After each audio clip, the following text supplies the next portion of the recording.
country. No matter which party you're from, today what is needed is a single voice to speak in favor of the nation, and that's what we are doing here. And I think when I say, is it so difficult to be a patriot, that's the question that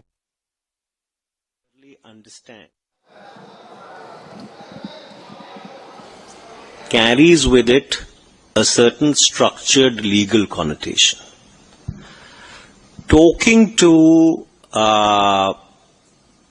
both the countries or their interlocutors at a point in time when there is tension and obviously there is concern around the world does not really constitute mediation. The only channel which was used was the two DGMOs talking to each other.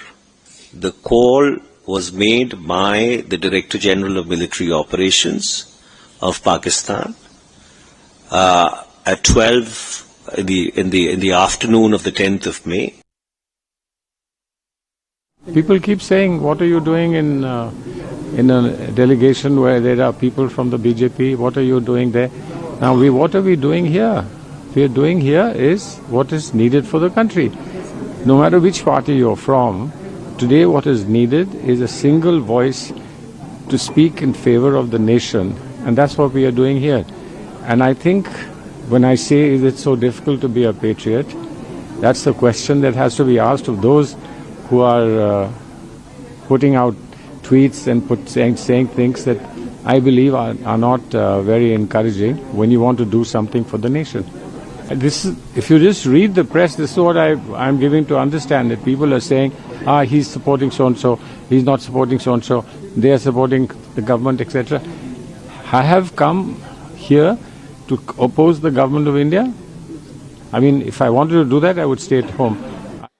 Well, shifting our focus to Jammu and Kashmir, what we are learning is that JNKLG has sacked 3 government officials. That includes a teacher and a police constable over the terror links. So this is a crackdown on those who have terror links. And in fact, what we are learning is that the LG on Tuesday sacked 3 government officials who were working for LET and also from Hizbul Mujahideen is what we are learning. The 3 sacked employees who are in jail currently are Malik Ishfaq Nasir, a police constable in JNK, Ejaz Ahmad, a teacher in school education department, and Wasim Ahmad Khan, a junior assistant in the Government Medical College in Srinagar. So let me go across to my colleague Gursimran, who joins us live on the broadcast from Jammu. Gursimran, very concerning news coming in from Jammu and Kashmir. LG has sacked 3 government officials. One of them is a teacher, another is a police constable.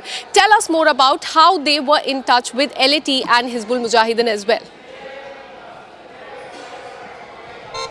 See, all these 3, they were associated with Lashkar-e-Toiba and Hizbul Mujahideen through their local karjas. They have been working in the police department, sharing the information from the police to these terror groups. Then from the school education department, they were working on the behest of these terrorists by providing them the logistic support, and also at the the Government Medical College in Srinagar by providing the information they have and also helping them in the funding. So this was the all modules that they were working, and with this the total number of people working in the Jammu and Kashmir police that were having the connections with the terrorist organization, be it Jaish, Lashkar or Hizbul Mujahideen, total 75 have been sacked by the Lieutenant Governor Manoj Sinha under the section 311 of subsection 2.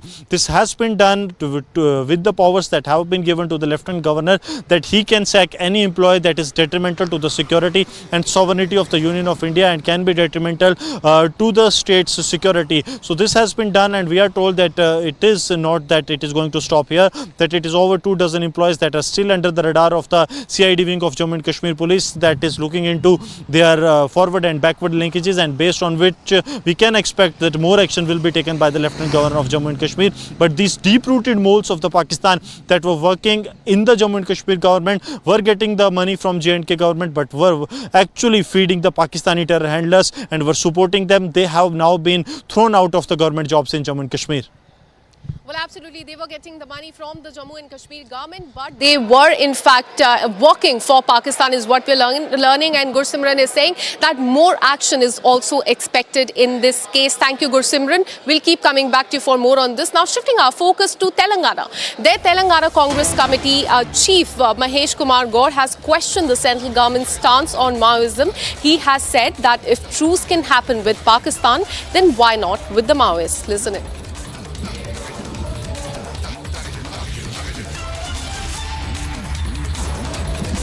All right, so this in fact statement has come from Telangana Pradesh Congress Committee Chief Mahesh Kumar Gaur. He has drawn comparison between the truce with Pakistan with that of with the Maoist, that is Red Terror. He has said that if there can be a truce with Pakistan, a ceasefire between the two countries, then there should also be talks with Maoist, is what he wants to say. Listen in.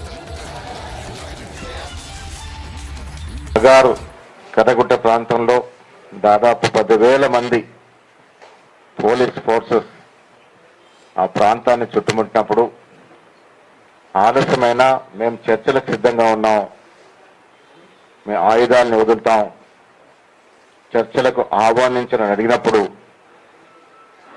ఏ కనికరం ఉన్న ప్రధానమంత్రి అయినా చర్చలకు ఆహ్వానించి ఉండాల్సింది, కానీ అది చేయలేదు.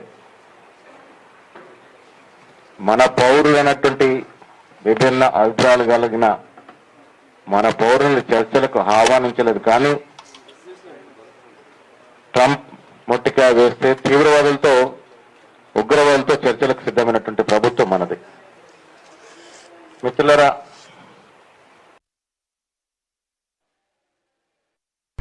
पाकिस्तानी आतंकवादी हो या नक्सली हो, कांग्रेस पार्टी हमेशा वोट बैंक नीति को राष्ट्र सुरक्षा नीति के ऊपर रखती है, परिवार और दल हित को देश हित के ऊपर रखती है, वोट हित देखती है। देखिए ना, पहलगाम में पाकिस्तानी आतंकवादियों को क्लीन चिट इनके नेताओं ने दिया, याद होगा विजय वड़त्तीवार थे मैया जी। अब तेलंगाना कांग्रेस के अध्यक्ष कहते हैं कि नक्सलियों के साथ सीज फायर हो जाना चाहिए। वैसे तो सीज फायर पाकिस्तान के विषय में करते रहते हैं, सीज फायर कौन चाहता है ये देख लीजिए। आज जब नक्सलिज्म पर एक करारा प्रहार हुआ है और 125 डिस्ट्रिक्ट से गिरकर 85% नक्सलिज्म भारत में कम हुआ है, मात्र कुछ डिस्ट्रिक्ट्स में बाकी है और वो भी 2026 आते आते समाप्त हो जाएगा। बसवराजू जैसे बड़े नक्सली कमांडर मारे गए हैं, तो कांग्रेस पार्टी नक्सलियों के लिए अब आंसू बहा रही है। For more on this, let me go across to my colleague Aneri, who joins us from Hyderabad. Aneri, now this Congress leader, the Congress chief in Telangana, in fact, is seeking truce with the Maoist as well. But on the other hand, we are witnessing sharp reaction coming from the Bharatiya Janata Party. They are saying that Congress is crying for Maoists. Give us more details as to how the war of words between the two parties are proceeding.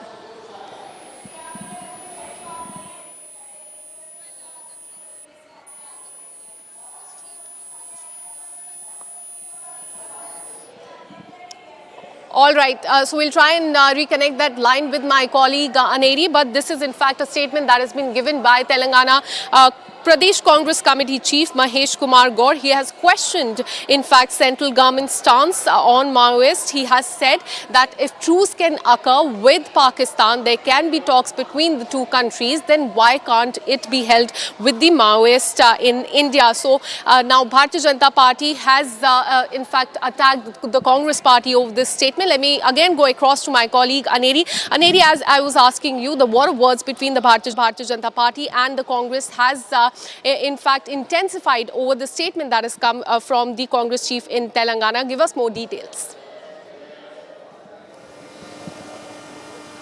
Well, that's right. What we see is that the Telangana Congress chief, Mahesh Kumar Gaur, has now come out with a statement while he was addressing a roundtable conference regarding the Maoist issues. And now where we see that on one side he has hit it out at the central government, saying that when they can have talks with the enemy states and put a ceasefire, then why not have talks with Maoist? Where we see that he has also gone on to question the Operation Kagar that was recently taken place at the bordering states. And also now we we see that the BJP has hit it out at the Congress leaders for making such comments. And not only that, Mahesh Kumar Gaud is not the first leader to talk about the ceasefire which has been announced by the government of India with Pakistan, whereas earlier also we had seen that how Chief Minister Revant Reddy and other leaders also had went on to question the central government over Trump announcing the ceasefire and why not the central government. And now we see Mahesh Kumar Gaud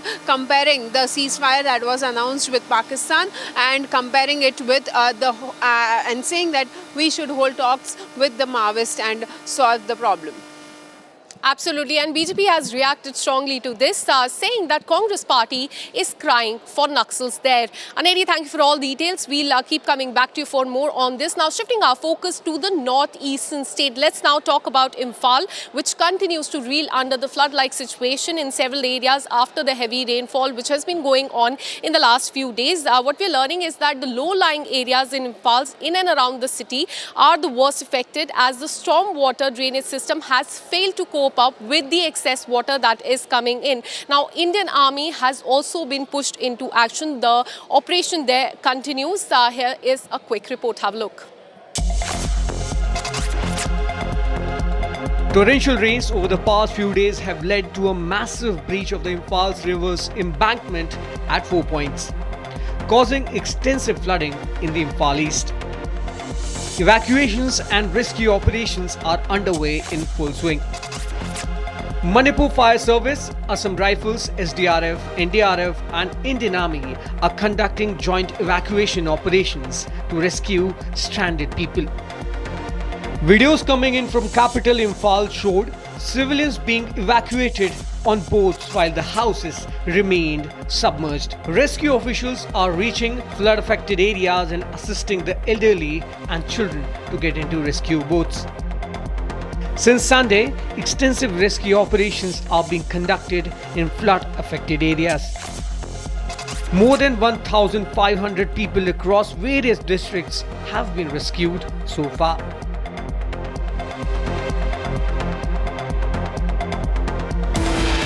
We're taking a very short break. Coming up on the other side, Congress MP Salman Khurshid has said that he's asked what he's doing with the BJP. MP says questioning, not encouraging. Also on the other side, IAS from Telangana has sparked a controversy, making a very casteist remark on students saying, why can't they clean the toilets? We'll tell you about these two stories right after this very short break. Stay with us.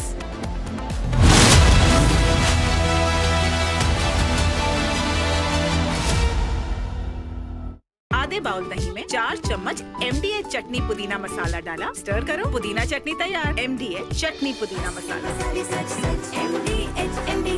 विमल में गुलिस्तां की ये कुछ लजीज फरिश्ते जब साथ घुले तो जी ललचाए और दिल कहे कि स्वाद की इस जुबान में खुद को ऐसा डुबाऊं कि निकल ना पाऊं। विमल की जुबान कुछ है ही ऐसी, मानते हैं ना? विमल, बोलो जुबान केसरी। अब छोलिया हो या लोबिया, सफेद चने या काले चने, सब कुछ मजेदार बने।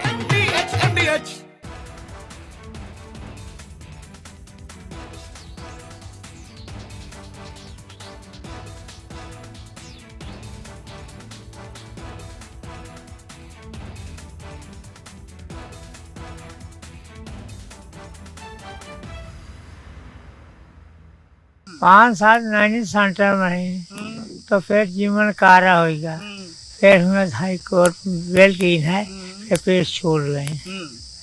अब कहा है बैठे अब पहले हुए कमाई ले कुछ खाए का, आपका कमाई लायक नहीं है, बहुत गुजार दिया, सब प्रतिनिधि खत्म हो गया।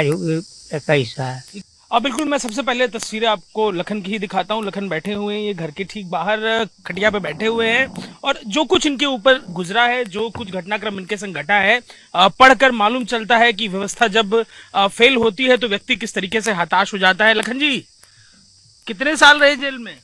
साहब 5 साल नैनी सेंटर में तो फिर जीवन कारा होगा, फिर हमें हाई कोर्ट बेल की है, फिर छोड़ गए।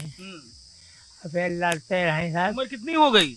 उम्र साहब 3 साल। हाँ, 103 साल। हाँ साहब। क्या हुआ था? कौन सा घटनाक्रम, किससे झगड़ा हो गया था जब आपको गिरफ्तारी? साहब हमरे यह रहा है, हमारे चाची को मारे रहे, चंदा, प्रभु, नोखई, ये चारों मारे रहे हैं चाची के, देशराज की महतारी के। तो फिर ये कलेसर, देशराज, मलेसर, कल्लू, तो फिर अपन नहीं कहीं आए, फिर अपन जो है अपन झगड़ा मचा दिए। जेल में कुल कितना साल काट दिए जीवन का, कितना कौन सी उम्र में जेल गए थे?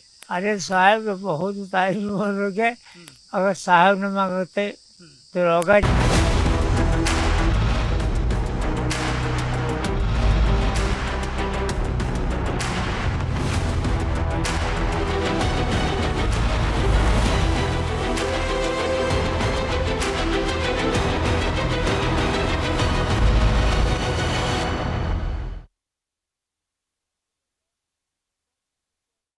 QSMTHE, the world's foremost university rankings organizations, have ranked Amity amongst the top 3% universities globally, making it among the very few Indian universities to be included in both rankings.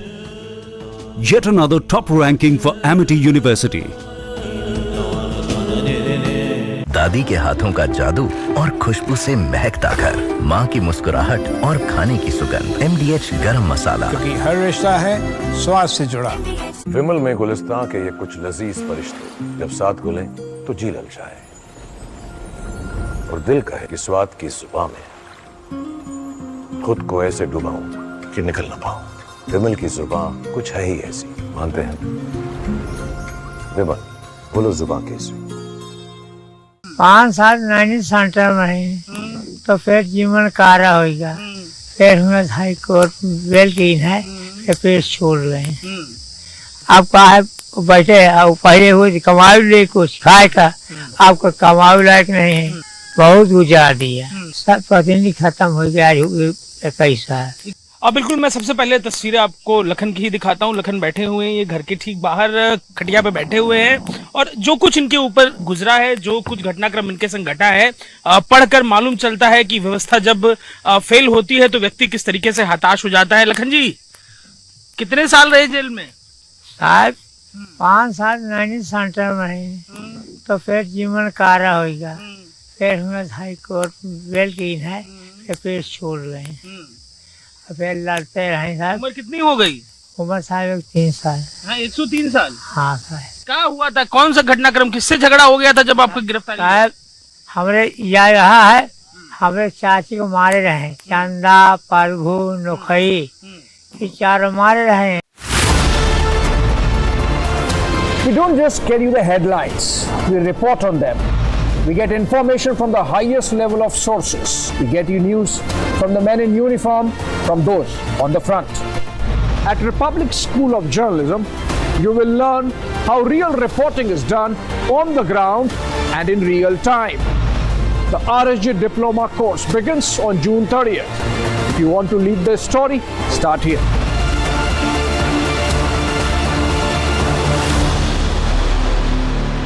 Mahi sir, how much do you love your fans? Honestly, I love my new fans. पुराने वाले बेकार में शोर करते। तो fans है, शोर तो करेंगे ही ना। नए वाले नहीं करते। And they listen to what I say. The new generation Orient BLDC fans, super silent performance with voice control. सिली में आए तो और Cricket fans.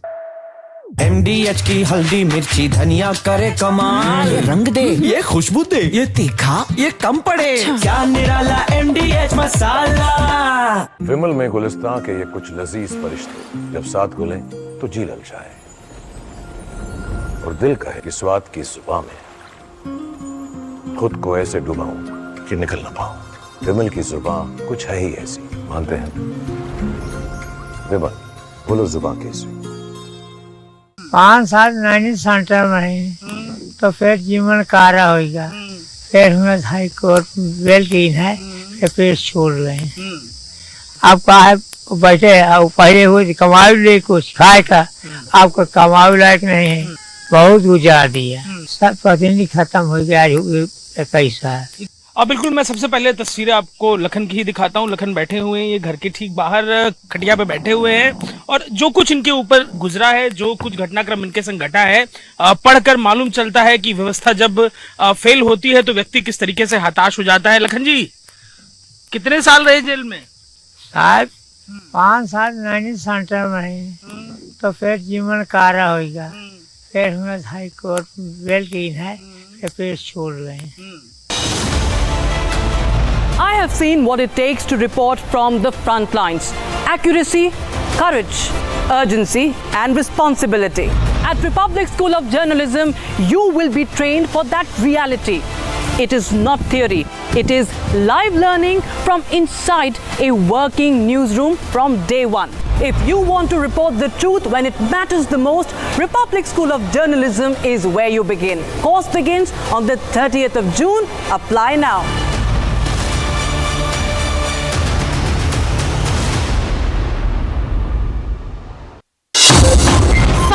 Is here. Is your home ready for the heat? Keep your roof cool and your home comfortable all summer with Roof Cool and Seal.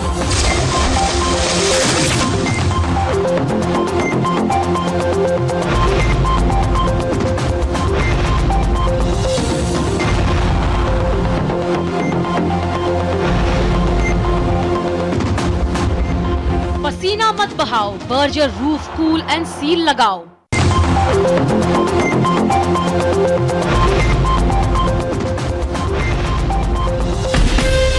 From Asia's largest news headquarters, setting the agenda for Bharat.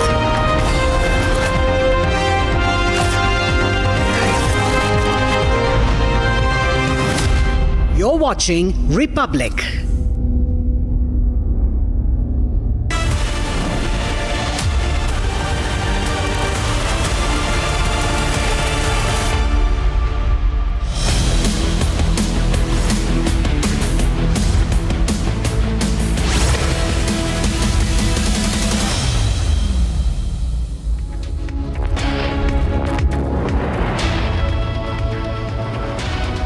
Very good afternoon, ladies and gentlemen. Thank you for staying with Republic TV. You're watching live and breaking this Tuesday with me, Oyana Mitra. The Karnataka High Court viewers has come down heavily on actor Kamal Haasan after he refused to apologize for his controversial remarks on the language row. Tracking that story and a lot more for you, but first the headlines at 1 p.m.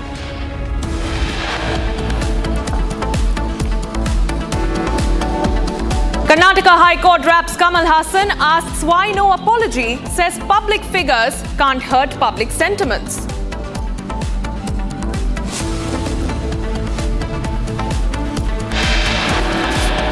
Telangana Congress chief sympathizes with Maoists, questions why no talks with Maoists.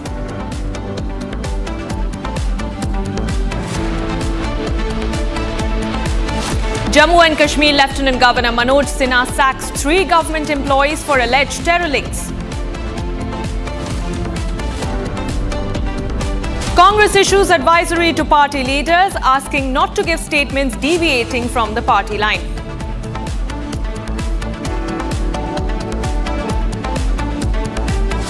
People keep saying, what are you doing in a delegation where there are people from the BJP? What are you doing there?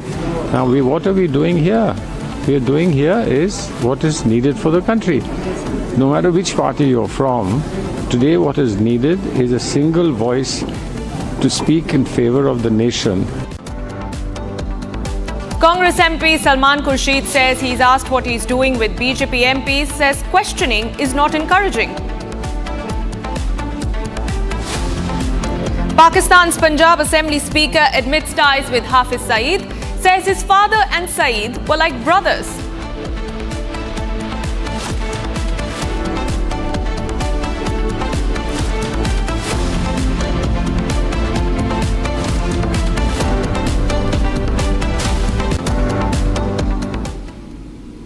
All right, viewers, now actor Kamal Haasan has been heavily pulled up by the Karnataka High Court after he refused to apologize for his remarks on the language row.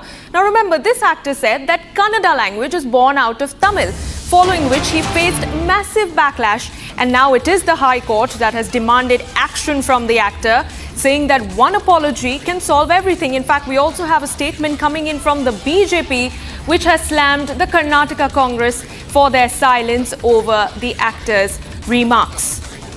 That is the big piece of breaking news that we're tracking at this hour, viewers. The Karnataka High Court, remember, made some very strong observations after The actor went to the High Court seeking legal relief over his film Thug Life, which is set to release in a few days. In fact, the Karnataka High Court has very strongly said that a public figure cannot make sentiments which hurt the cannot make statements, I beg your pardon, which hurt the sentiments of the people. And now it is the BJP which has also not only slammed actor Kamal Haasan earlier, but now also come down on the Karnataka Congress government over their silence on the matter. We're getting in that reaction from the BJP. Let's listen in.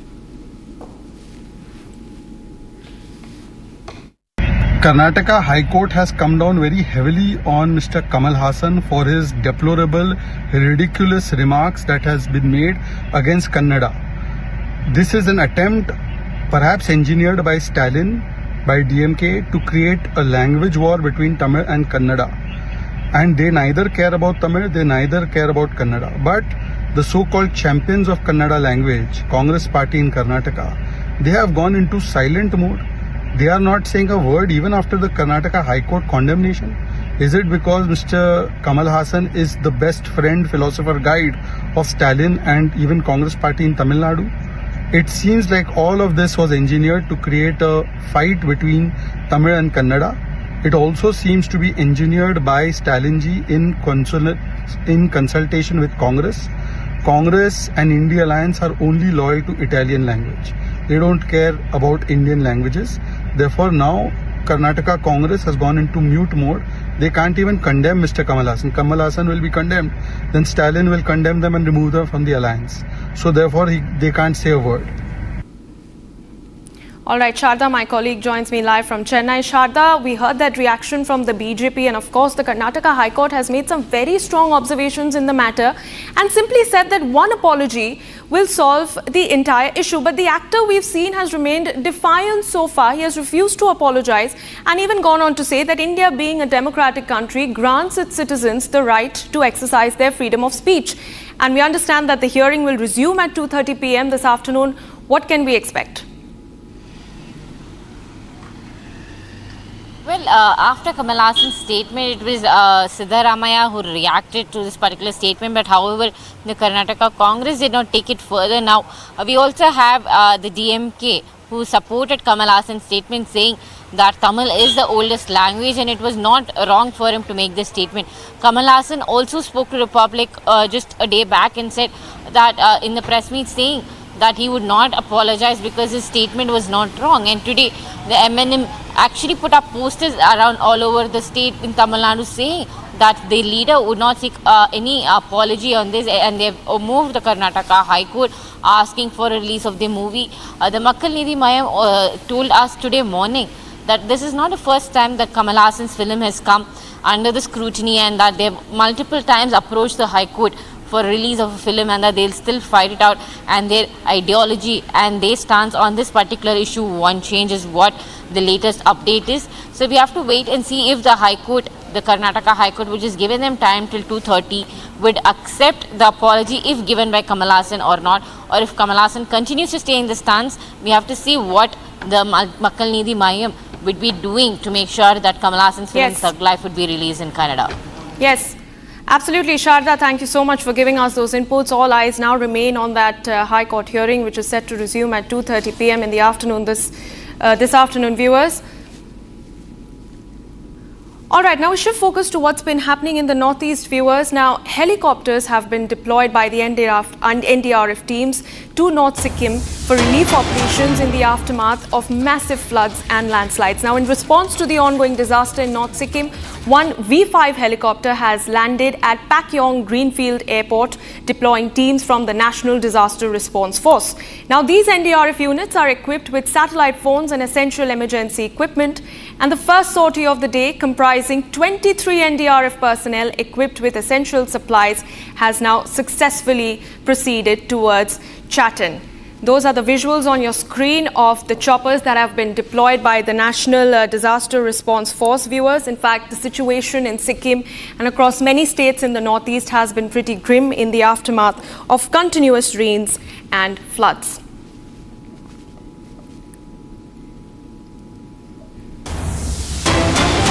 All right, viewers, more breaking news coming in. The BMC has cancelled the tender of Turkish company worth crores of rupees. The BMC has ordered 6 robotic rescue machines from Turkey at 6 chowpattis in Mumbai. These robotic machines were to be installed at 6 chowpattis in Mumbai to help the lifeguards.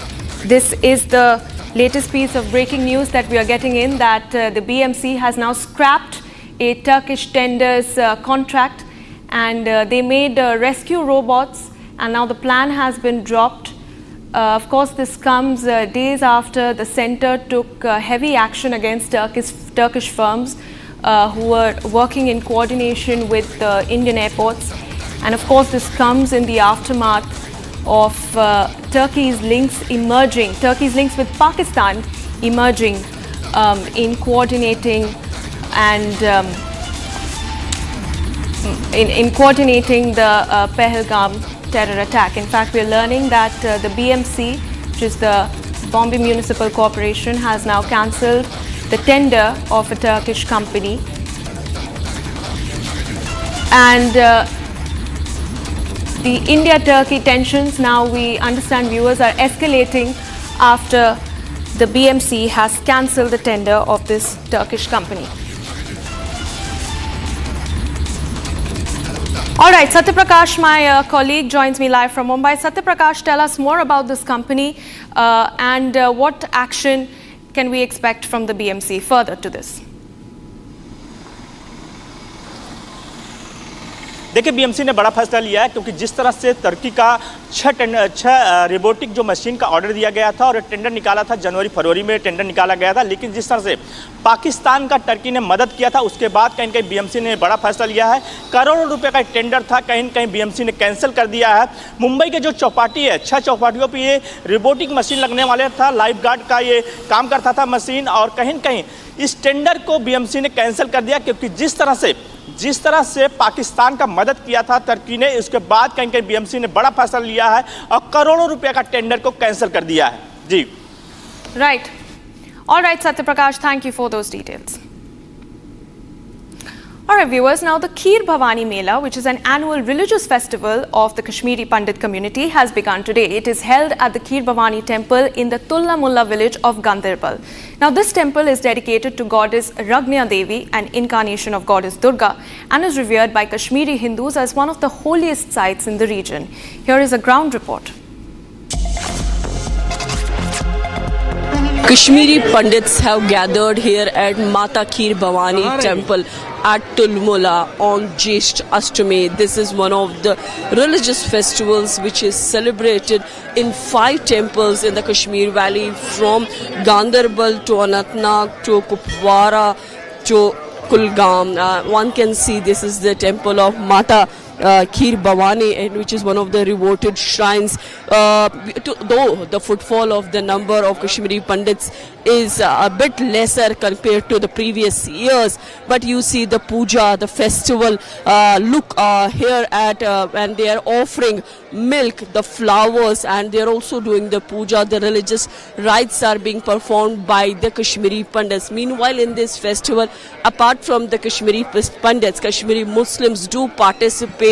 That shows the sign of brotherhood, communal harmony, and also this tells you about Kashmiriyat, when Hindus and Muslims come together to celebrate these kind of festivals. We've been seeing the tight security arrangements, the multi-layer security arrangements being done by the Jammu and Kashmir police. In fact, the drone surveillances or the identity checks and the other movable and immovable infrastructure has been put in place to provide a sense of security to those who are coming to this place on this very reverted occasion. As far as the MHA's report of 2020 is concerned, it has mentioned them some 64,951 Kashmiri Pandits displayed and have been living in the different parts of the world. But on this occasion, we see that these Kashmiri Pandits, they come from different parts of the country, and those who are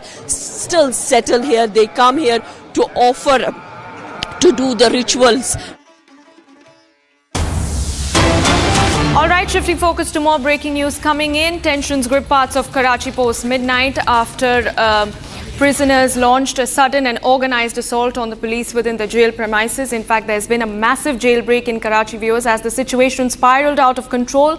The police responded with heavy aerial firing in an attempt to regain order and prevent the mass jailbreak. Those are the visuals on your screen of a violent clash between the prisoners and the police.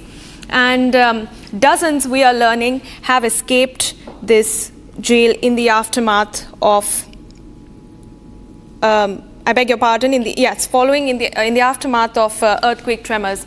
Akansha, my colleague, joins me for more from the newsroom. Akansha, very dramatic visuals coming in from Karachi. You have the details. Please take us through it.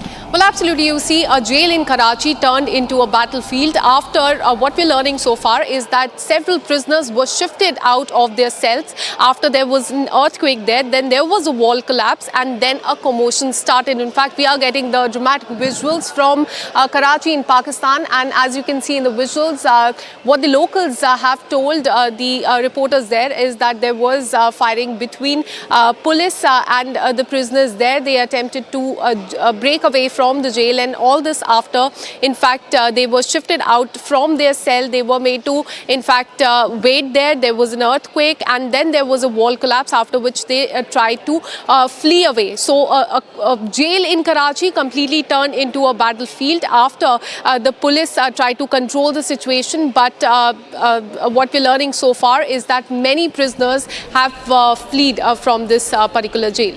Yes.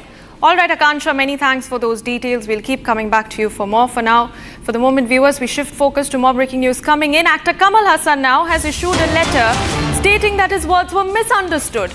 And he has also gone on to say that the Kannada language has proud literacy and cultural tradition, which he has always admired. So just moments after the High Court, the Karnataka High Court, pulled up the actor over refusing to apologize for his earlier remarks on the language row, the actor has now issued a statement offering, saying that his statements were misunderstood. In fact, this is a letter that he has issued, viewers, and he has said, and I quote, that my words were intended only to convey that we are all one and from the same family, and not to diminish Kannada in any way. There is no dispute or debate on the rich legacy of the Kannada language. Sharda, my colleague, joins me from Chennai.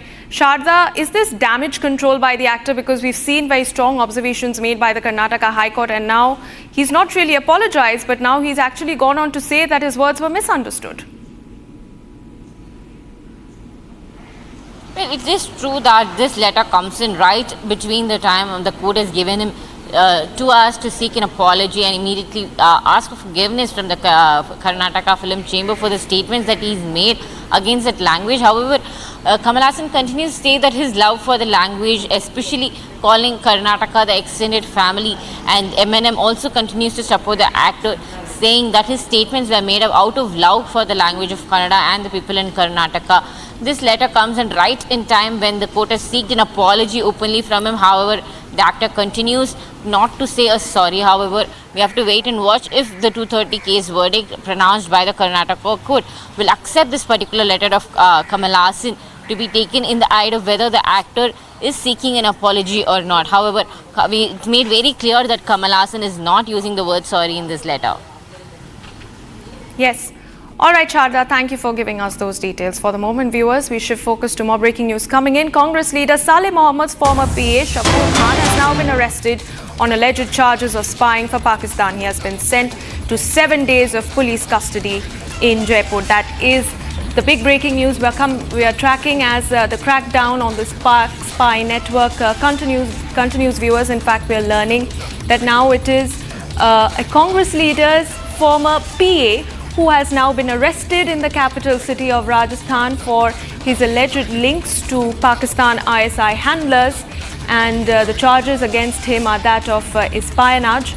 And this is the action that has been taken by the Rajasthan police after they got intel that this man, who goes by the name of Shakur Khan, had links to Pakistan.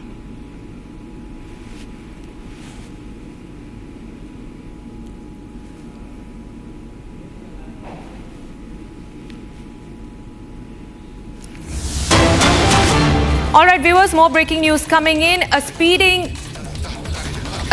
Thar violently hit a youth, leaving him severely injured in Noida's Sector 53. The victim fell into a nearby drain. The incident followed an earlier scuffle, after which the accused allegedly tried to run him over with the Thar. A video of the incident has now gone viral on social media. The police have taken cognizance of this video. A case has been registered in connection with the incident, and a team has been formed to hunt and arrest the accused. Those are the visuals on your screen, viewers. Dramatic visuals coming in from Noida, where a speeding Thar has hit a youth in Noida Sector 53. And we are learning that this Thar ran over the youth after a brawl between the duo, after which he escaped, and now a team has been formed by the Noida police to identify and hunt down the accused.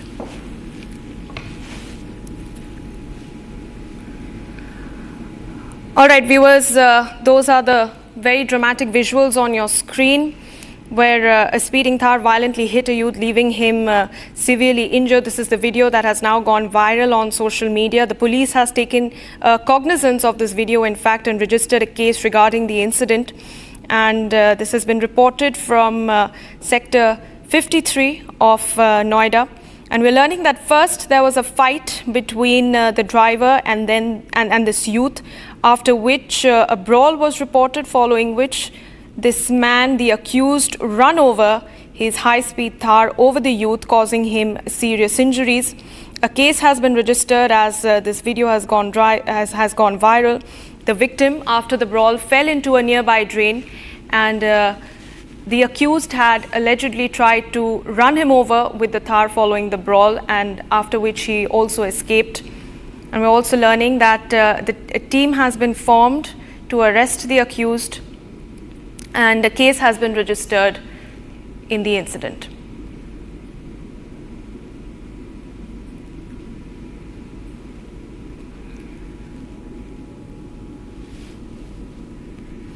All right, viewers, we continue with those pictures on your screen.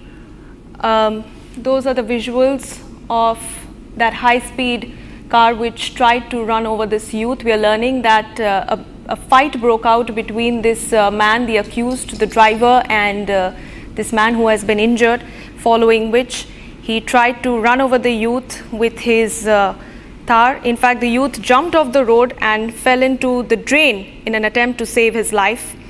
And a video of this incident has now gone viral.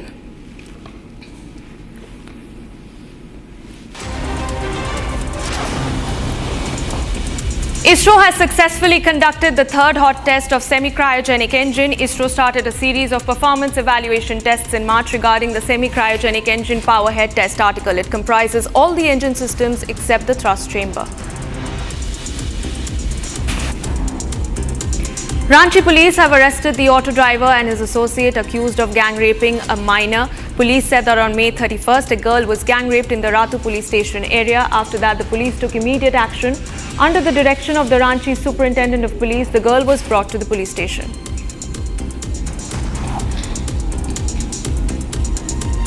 The passing out parade of 197 Agniveers was held today in Varanasi at 39 Gorkha Training Centre. The centre's commandant Anirvan Datta said that this batch was given 31 weeks of training, which started on 26th October of last year. Basic training took place in the first 10 weeks and advanced training was held in the remaining 21 weeks. He said the batch is now prepared to go to their posts.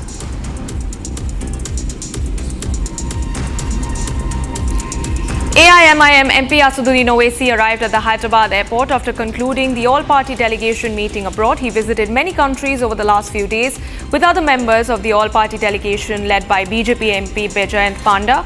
The delegation conducted meetings in Algeria, Saudi Arabia, Kuwait and Bahrain.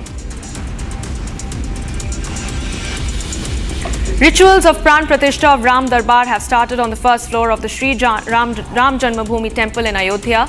This marks the second phase of the Pran Pratishtha ceremony at the temple. The rituals of fire offerings, accompanied by the chanting of 1,975 mantras, recitation of devotional hymns such as the Ram Raksha Shrotra and the Hanuman Chalisa, will be held on June 3rd and 4th from 6:30 a.m. and 6:30 p.m. Mahamandaleshwar Vishnudas shared that lakhs of devotees are visiting the Sri Ram Janmabhoomi temple after taking dip in the Sarayu river. People are seen chanting and offering their prayers. An official statement has revealed new stats regarding the ongoing waterlogging situation in the Imphal area of Manipur. Officials shared that a fresh breach of embankment was reported at Bashikong in Imphal East District yesterday after the Kongba River breached its embankments. Several localities in Imphal have been flooded due to a swollen river breaching embankments and overflowing in Kurai and Chekon areas. During the Manipur floods, a total of 10,000 houses have been damaged and more than 56,000 people have been affected.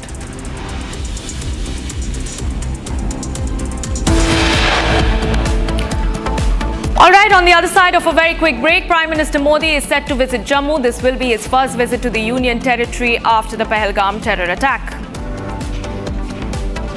And Assam Chief Minister Himanta Biswa Sarma has called out the Brahmaputra bluff. He has countered that 65% of flow originates in India. Tracking those stories and more after a very short break.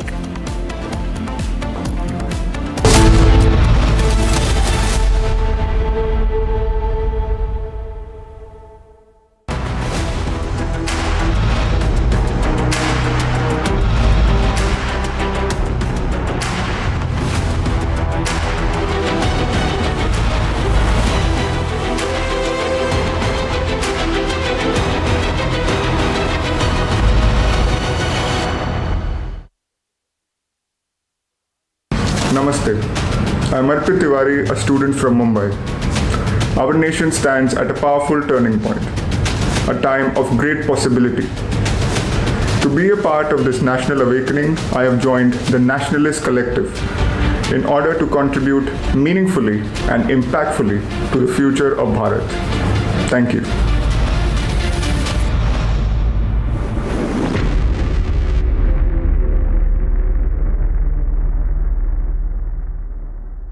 Secret recipe MDH का जीरा SIP जल जीरा मसाला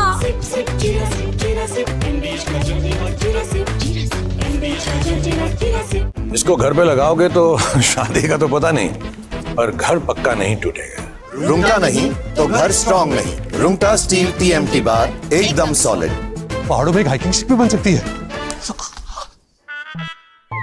MDH की हल्दी मिर्ची धनिया करे कमाल, ये रंग दे, ये खुशबू दे, ये तीखा, ये कम पड़े, क्या निराला MDH masala. My name is Ambassador Deepak Vora and I have been involved marginally in the review activities for the Indus Water Treaty sometime in the 1990s. I don't remember the year. But at that time, the feeling seemed to be from the Pakistani side that they could get away with whatever they wanted. It's important to remember that the creation of Pakistan was in 1947. The Indus Water Treaty was signed in 1960, 13 years later, because some fellow in Pakistan realized that the headworks of the irrigation system of the canals built in British Indian Punjab were in Madhapur and Firozpur, both in India.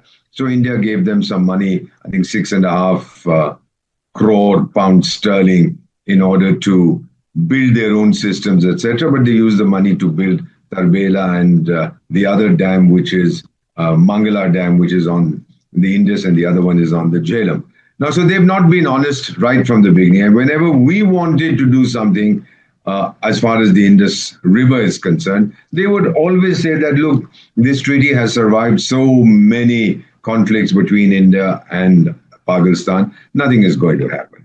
However, they did not know that this time they were dealing with a person called Narendra Bhai Damodar Das Modi, and we'd had enough, especially after the Pahalgam attack, that the feeling was that, oh, India will make some noise, India will lodge one protest here, there, everywhere, go to the United Nations, cry on America's shoulder, and then things would be back to normal. But this is not the India that they were used to. Now, what is the impact of this? First of all, as far as international matters are concerned, international conventions are concerned, the Indus Water Treaty, which was signed with facilitation by the World Bank in 1960, it can be nullified at any time if the circumstances during which it was signed have changed materially, either in terms of demography, in terms of the climate, in terms of utilization of the water, etc., etc. So India is perfectly within its rights, and Pakistan knows this, to nullify the treaty, which is why they haven't rushed to the International Court of Justice, even though that has no jurisdiction in the matter. They've kept quiet and they're trying to settle it bilaterally, which is what India had been saying right from the beginning. But as we say with Pakistan, give them a tight slap on their face, then they will understand. On Prime Time, we're not just reading the news, we are leading it with responsibility. Every night, we're asking tough questions, breaking the biggest stories, and setting the national agenda. At Republic School of Journalism, you will learn how to front the news with confidence, clarity, and conviction. RSJ Diploma begins June 30th. Your prime time starts here.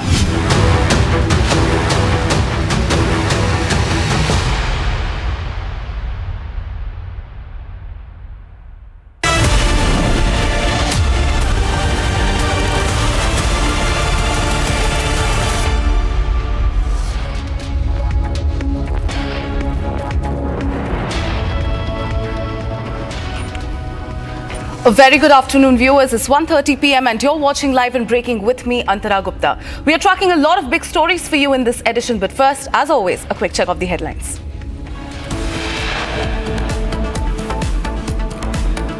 Karnataka High Court wraps Kamal Haasan, asks why no apology, says public figure cannot hurt public sentiments. Prime Minister Narendra Modi to visit Jammu on June 6th, first visit after Operation Sindoor.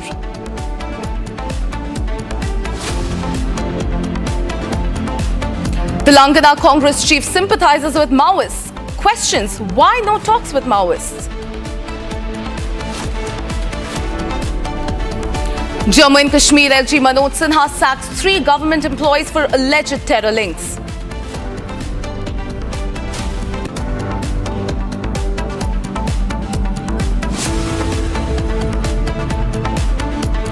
Congress issues advisory to party leaders asking to not give statements deviating from party line. मेरा एक रिश्ता है हाफिज सईद साहब के साथ, मेरे वालिद मरहूम के साथ उनका बहुत गहरा तल्लुक था।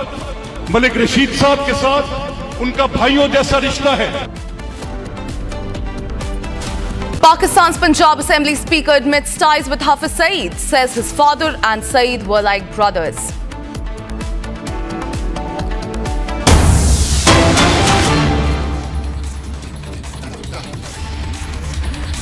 Ladies and gentlemen, in the breaking news coming in, a speeding Thar violently hits a youth, leaving him severely injured in Noida's Sector 53. The victim, as you can see on your screens, fell into a nearby drain. The incident followed an earlier scuffle, after which the accused allegedly tried to run him over with the Thar. A video of the incident has now gone viral on social media. Police have taken cognizance of the viral video and a case has been registered in connection with the incident. A team has also been formed to arrest the accused. Ladies and gentlemen, I'm being joined by Akhil in this edition. Akhil, we can see the disturbing video where the speeding Thar hit the youth. In fact, the youth has also been reportedly severely injured. What more are you picking up? Well, absolutely. If you see the latest breaking that we are getting from Noida's Sector 24 area, that there was a scuffle which broke out between 2 persons who were known to each other for a very long time. They were very good friends, and basically incident took place after a brawl took place. If you see, due to a social media post regarding some another friend, and after that, what we have seen that that the first person attacked the second person physically, and after that, when he attacked him, then the second person entered into his car, and then he just moved from that car and then pushed the second person who was just walking on that bylane. So, and in that video, you can see the video. There is very clearly evident that that person who was walking on that bylane can be pushed into the pit nearby. And after that, what we have seen that the Noida police has taken an action in this regard. And while speaking to the Republic TV, additional DCP of Noida, Sumit Kumar, has confirmed that they have registered an FIR in connection with the case, and a team has already been formed to nab both the accused in connection with the case. Right, Akil, thank you for getting us those updates. We'll be closely tracking the story. Now, viewers, getting you another story, this time from Telangana. The National Commission for the Scheduled Caste has issued a formal notice to the Telangana government seeking an action-taken report over remarks made by a senior IAS officer, Alagu Varshini. The commission has taken suo motu cognizance of Varshini's comments, which allegedly stated that Dalit students are made to clean toilets in scheduled caste Gurukul schools.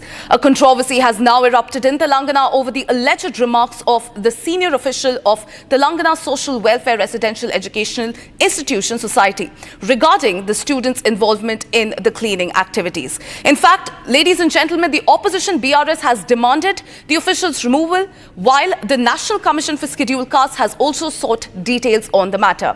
The commission on May 31st issued notices to the Telangana Chief Secretary and the Director General of Police seeking a report within 15 days concerning alleged derogatory remarks made by the IAS officer against SC students in the institution.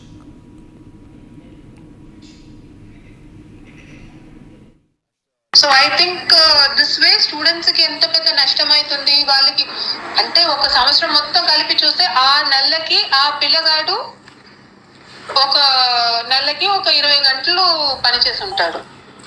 That is not a huge loss లాగా project చేసి మా పిల్లలతో పాటు పని అంటే పిల్లలతో పాటు పని తీసుకుంటాము. మన ఈ పిల్లలు they are not from too much posh society where వాళ్ళు వెళ్ళి కూర్చున్న వెంటనే టేబుల్ మీద భోజనం వచ్చేస్తుంది, వాళ్ళ ఇంట్లో ఇలా కొడితే క్లీనింగ్ మనుషులు ఉంటారు, అలాంటి పిల్లలు కాదు. మన పిల్లలు అందరూ 2 లక్షల కంటే తక్కువ ఉన్న ఫ్యామిలీ నుంచి వస్తున్నారు. చదువు నేర్చుకోవాలి, ఆ బాధ్యతలో మనం ఉన్నాము. సో ఎవరైనా మిమ్మల్ని పని చెప్పించుకుంటున్నారని బదిలిస్తే ఇట్ ఇస్ బై ఆర్డర్ అని. They have to do roti making, they will do roti making. Somebody called from Jammu sending me photographs. పిల్లలతో పాటు రోటీ చేపిస్తున్నారు. అయితే మంచిది, నేను అది ఫోటోగ్రాఫ్ మా ప్రిన్సిపల్స్ అందరూ గ్రూప్ లో పెడతాను. చాలా మంచిది. పిల్లలతో పాటు రూమ్ క్లీనింగ్ చేపించుకుంటున్నారు. They must do the room cleaning. Who will clean their rooms? Okay, once sweeper వెళ్ళి క్లీన్ చేస్తారు. 4సారి పిల్లలు ఎందుకు క్లీన్ చేసుకోరు? పిల్లలతో పాటు టాయిలెట్ కడిపిస్తున్నారు. Why can't they clean their own toilets? Let's cut straight across to Aneri, who joins me from Hyderabad. Aneri, this is indeed an extremely disturbing comment that has been made by the IAS officer against the SC students. What more details are you picking up on this, Aneri? Well, what we are seeing is that now the National SC Commission has issued notice to the state government over the statement that the remarks that were made by the IAS officer Varshini, where we see that she happens to be the secretary of the Telangana Welfare Residential Schools, and also at the same time where she went on to state that why not the students can clean their own rooms and also toilets at least once is what she has been stating. Well, now this has sparked a massive controversy, and that's the reason why we see that the National SC Commission has issued notice to the government to take action. Well, the government is yet to respond on this matter, but yes, we see that a massive controversy that has erupted, where on one side we see that this IAS officer seems to be stating that they are not posh children, that they once they come on the table and sit and they will be immediately served food. They have to do their own work, they have to work in kitchen, they have to clean their room, they have to also clean the toilets, is what this IAS officer seems to be making a controversial remark now. Well, thank you, Aneri. Thank you for getting us those updates. We'll be closely tracking the story. Ladies and gentlemen, getting you another breaking news from Telangana. Now, the Telangana Pradesh Congress Committee Chief Mahesh Kumar Gaud has questioned Centre's stance on Maoism. He has said that if truce can happen with Pakistan, then why not with the Maoists? He even accused the union government of using anti-Maoist operations as a means to displace the tribal population. And not just this, viewers, he even criticized the Modi government for not accepting accepting the offer of talks that were made by the Maoist. This is the big breaking news that we are tracking in. Telangana Pradesh Congress Committee Chief Mahesh Kumar Gaud is blatantly sympathizing with the Maoist terrorist. In fact, viewers, on one hand, when we are lauding our forces, the country in fact bore witness to the daring Operation Black Forest. We see Telangana Pradesh Congress Committee Chief sympathizing with the Maoists.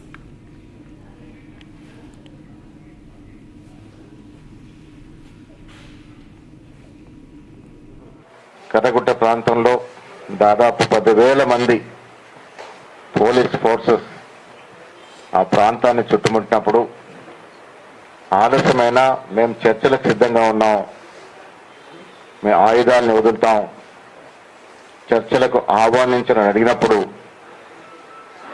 ఏ కనికరమున్న ప్రధానమంత్రి అయినా చర్చలకు ఆహ్వానించి ఉండాల్సింది, కానీ అది చేయలేదు. మన పౌరులు అన్నటువంటి విభిన్న అభిప్రాయాలు కలిగిన మన పౌరుల్ని చర్చలకు ఆహ్వానించలేదు. కానీ ట్రంప్ మొట్టికాయ వేస్తే తీవ్రవాదులతో ఉగ్రవాదులతో చర్చలకు సిద్ధమైనటువంటి ప్రభుత్వం మనది. మిత్రులారా,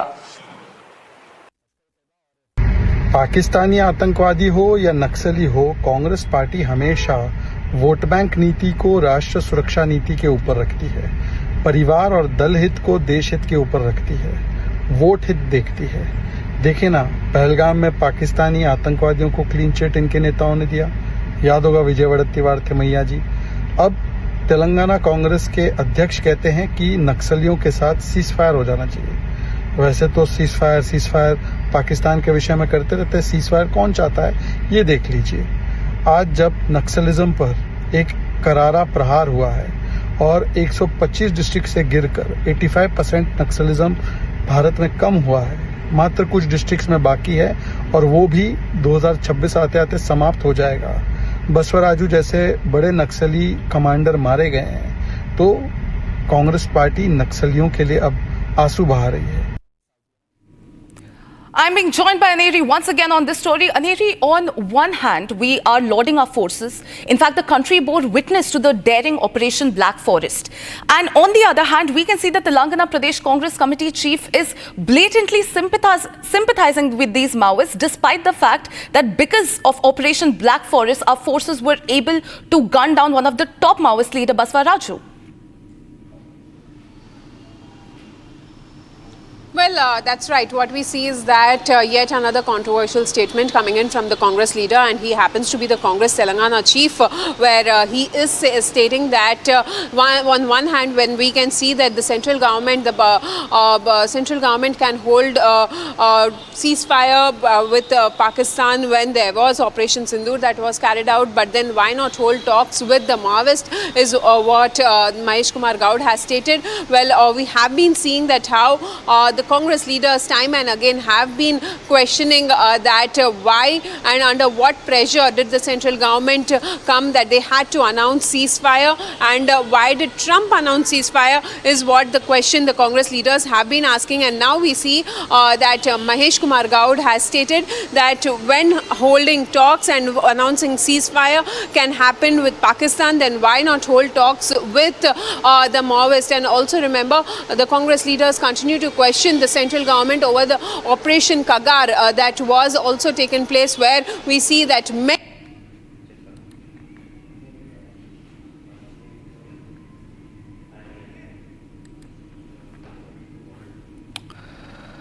Viewers, remember, the Telangana Congress chief has sparked a massive row by saying that why can't we make a truce with the Maoists when there are talks of truce with Pakistan?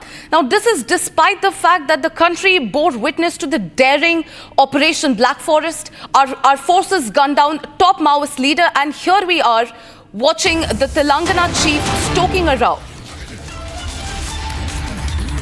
Another breaking news coming in this edition. Pakistan Punjab Assembly Speaker has openly accepted ties with terrorist Hafiz Saeed.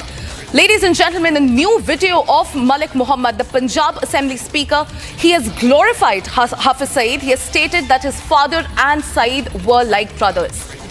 Remember, ladies and gentlemen, Hafiz Saeed was a designated global terrorist that was sanctioned by the UNSC in December 2008.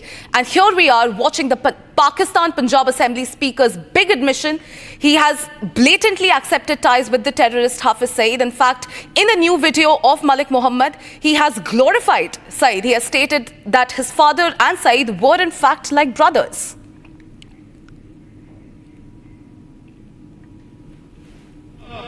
Saifullah कसूरी साहब के निस्बत professor सलाह साहब के साथ मेरी तल्लुकदारी किसी ऐसी बुनियाद की वजह से नहीं है।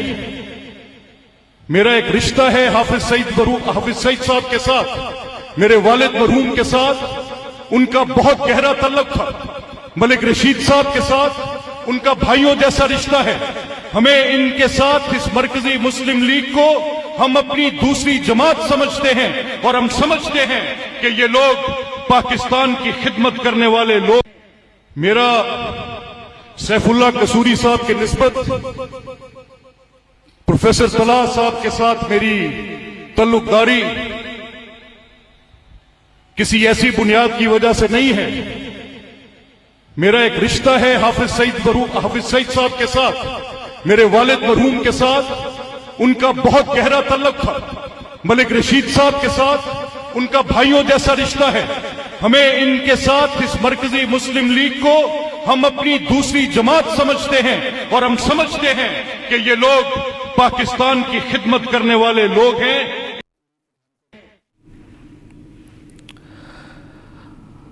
Viewers, this was the big admission by Malik Muhammad, who is the Punjab Assembly Speaker. He has glorified Hafiz Saeed. In fact, he has also stated that his father and Saeed were like brothers. Remember, ladies and gentlemen, Hafiz Saeed was a designated global terrorist who was sanctioned by the UNSC in December 2008. And now we can see Malik Ahmed Khan, who is the Speaker of Punjab Assembly in Pakistan. He is openly admitting ties to the terrorist group and Hafiz Saeed. One thing is clear, ladies and gentlemen, the gap between the Pakistani government and the terrorist group seems to be getting smaller by the second. Viewers, I'm being joined by Akanksha from the newsroom. Akanksha, this is atrocious to say at the very least. At this point, they are not even pretending to hide the links. In fact, he's blatantly has admitted that his father, in fact, had ties with Hafiz Saeed. Well, as you also mentioned, the thin line between the Pakistan government and the terrorists is fast disappearing. Now, Pakistan's Punjab Assembly Speaker has come out in support of Hafiz Saeed. He said that his father and Hafiz Saeed were, in fact, brothers. A big statement that has come from him. In fact, last week is what we're learning. He also attended a function with the most wanted terrorists that also include Talha Saeed, who's the son of Hafiz Saeed. He was present at that rally. Also present in that rally was Saifulla Kasuri, who is one of the key figures behind the Pahalgam terror attack. They all were present in this event, but most importantly, Pakistan's Punjab Assembly Speaker, who has now come in support of Hafiz Saeed, calling that he and his father were actually very close. They were brothers. He was also part of this rally. So definitely now they're not pretending anymore that they have connection with the terrorists. Clearly they are attending the events with them. They are coming in support with them. So the line between them and the terrorists in Pakistan is clearly diminishing. Well, absolutely, Akanksha. Thank you for getting us those updates. Ladies and gentlemen, moving on to another big story that we are tracking now. An 18-year-old woman was allegedly murdered by a man who had been stalking her for months, and he then set her body on fire in Sanjay van after she repeatedly rejected his advances. The accused, who has been now arrested, is a first-year student of Delhi University School of Open Learning, or the SOL, as was the victim. This is the big story that we are tracking. An 18-year-old woman was mercilessly killed after being stalked for months. Despite the fact that she had rejected the accused advances, she met the terrible fate. While the accused, Arshkrit Singh, has been arrested, the brutal murder is now coming to fore. We also have the father's reaction on this. Viewers, take a listen in.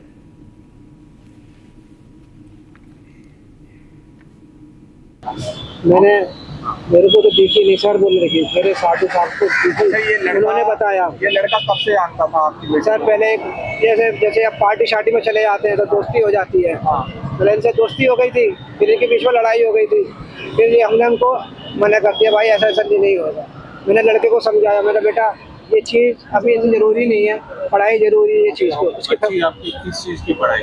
College की पढ़ाई कर रही है sir, ये college में language की पढ़ाई? Language की अलग कर रही है और कॉलेज का काम कॉलेज अलग कर रही है। तो संडे को ओपन होता है। हाँ, ये विवेकानंद है, शादरे के पास ही आसपास है। अब आप क्या चाहते हैं? आप मैं सर उसको चाहता हूँ कि उसको सजा, कड़ी से सजा मिले, फांसी मिले उसको। मेरी लड़के का नाम है अस्क्रित। ये कहाँ रहता है ये लड़का? ये रानी बाग में रहता है। मैं चाहता हूँ इसको फांसी हो, ये मेरी लड़की को आत्मा की शांति मिले। मेरी लड़की के लिए मैं खुद परेशान हूँ, अपनी लड़की मेरी गई हुई है सर। जिसके साथ ही गलत हुआ है मेरी सिस्टर की, छोटी सिस्टर की। कल जब उसका कॉल आया अक्षित का, तो वो 3 बजे वहीं हॉस्पिटल में था। उसने मुझे बोला हम हॉस्पिटल में हैं। उसने मुझे कॉल करके मैंने पूछा कि कहाँ है महक, तो उसने बोला कि मेरे को चाकू मरवाए हैं, महक नहीं। और मैं हॉस्पिटल में, पर महक कहीं नहीं है। मैं उससे पूरा दिन पूछती रही कॉल करके कि महक कहाँ है, महक कहाँ है, आप बताओ कैसी भी हालत में मुझे बता दो। वो झूठ बोलता रहा, साफ झूठ बोलता रहा कि मुझे नहीं पता, महक नहीं पता। बट जब हमने पुलिस को कंप्लेंट करी, शाम में जब वो पुलिस पेट्रोलिंग पे निकली है, चेकिंग करने निकली है, 15-20 पुलिस वाले गए हैं उस पार्क में, तब भी उनको नहीं मिली। फिर जब हमने इसकी FIR दर्ज करी, हमने कंप्लेंट लिखी, तब वहाँ पे उसका अरेस्ट वारंट गया होगा, तो उसको लेके आए पुलिस वाले। तब उसने अपने आप कबूल किया, अपने आप दिखाया कि मैंने हाँ उसका गला दबाया। उसने उसका गला दबाया होगा तो मेरी बहन ने उसको चाकू ले लिया होगा, तो चाकू उसने उसके पैरों पे मारे, ठीक है। बट उसने उसका गला दबा के उसको मार दिया। फिर उसके बाद वो पेट्रोल लाया था, उस पर पेट्रोल छिड़क के उसको जला दिया। ये उसने किया। और मैं चाहती हूँ कि ये बात CM तक जाए, और मैं चाहती हूँ कि हमें जल्दी से जल्दी जस्टिस मिले।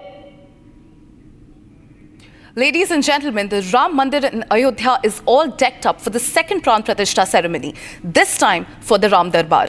The city of Ayodhya has been beautifully decorated for 3 days long consecration ceremony set to take place today. Here's more.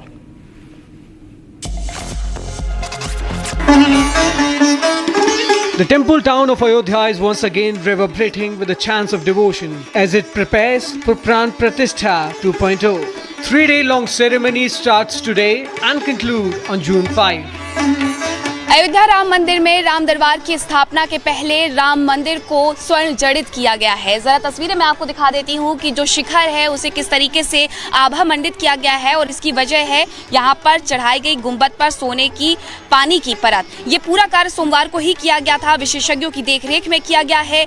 10 शिखर हैं, गुंबद हैं, जिस पर यह कार्य किया गया है सोने के पानी को चढ़ाने का। और 14 अप्रैल 2025 की अगर मैं बात करूँ तो श्री राम जन्मभूमि मंदिर की तरफ से बताया भी गया था कि गर्भगृह के मुख्य शिखर पर कलश की स्थापना की जाएगी, और वो स्थापना हो चुकी है। सोने की परत चढ़ाने की जो प्रक्रिया है वो पूरी हो गई है। अब 3 जून से 5 जून तक प्राण प्रतिष्ठा समारोह का कार्यक्रम भी चल रहा है। इस बीच में आपको वो मंदिर का तस्वीर भी दिखा देती हूँ जिस मंदिर में जो स्थापना है राम दरबार की वो होने वाली है। देखिए यहाँ से अगर आप देखेंगे तो पहला नहीं, प्रथम तल जो है वो उसके पीछे वाला यानी दूसरा तल है, जहाँ पर कुछ लोग भी आपको नजर आ जाएंगे। और वहाँ पर अभी भी कार्य किया जा रहा है क्योंकि 5 तारीख को यहाँ पर राम दरबार की स्थापना होनी है। उसके पहले एक जो पूरा कार्यक्रम है, भव्य कार्यक्रम है, वो किया गया है। आप मंदिर की सजावट देख सकते हैं कि किस तरीके से उसे सजाया गया है। और ये शिखर जो है स्वर्ण जड़ित जो शिखर है वो शुरुआत के 4 मंदिर और उसके साथ साथ बगल के 2 मंदिर और इसी तरीके से दोनों तरफ के 2 और मंदिर यानी लगभग 12 मंदिर हैं जिन पर ये शिखर चढ़ाया गया है। पानी सोने की पानी की परत चढ़ाई गई है ताकि जब आप अयोध्या में आए तो अयोध्या में दूर से ही आपको श्री राम का वो मंदिर नजर आ जाए जिसके पावन दर्शन के लिए लोग दूर दूर से दौड़े हुए चले आते हैं। Following this historic consecration of Ram Lala on January 22, 2024, the temple is now readying for a second round of consecration rituals, which will mark the installation of Lord Ram in his majestic form on the temple's first floor. Viewers, it's time to slip into a very short break. On the other side, Prime Minister Narendra Modi to visit Jammu on June 6th, first visit after the Operation Sindoor. Jammu and Kashmir LG Manoj Sinha sacks 3 government employees for alleged terror links. We'll be getting you that and a lot more. Don't go anywhere. Stay tuned. We'll be right back.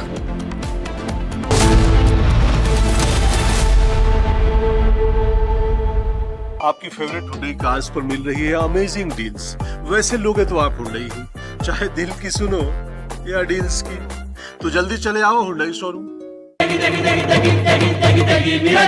MDH की देगी मिर्च, देगी मिर्च का तड़का, अंग अंग फड़का। MDH की देगी मिर्च। विमल में गुलिस्तां की ये कुछ लजीज फरिश्ते, जब साथ घुले तो जी ललचाए और दिल कहे कि स्वाद की इस जुबान में खुद को ऐसा डुबाऊं कि निकल ना पाऊं।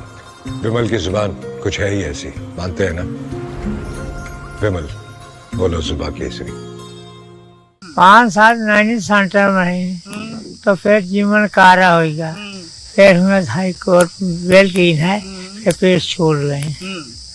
आप कहा बैठे पहले हुए कमाई ले कुछ खाए का, आपको कमाई लायक नहीं है, बहुत गुजार दिया, सब प्रतिनिधि खत्म हो गया।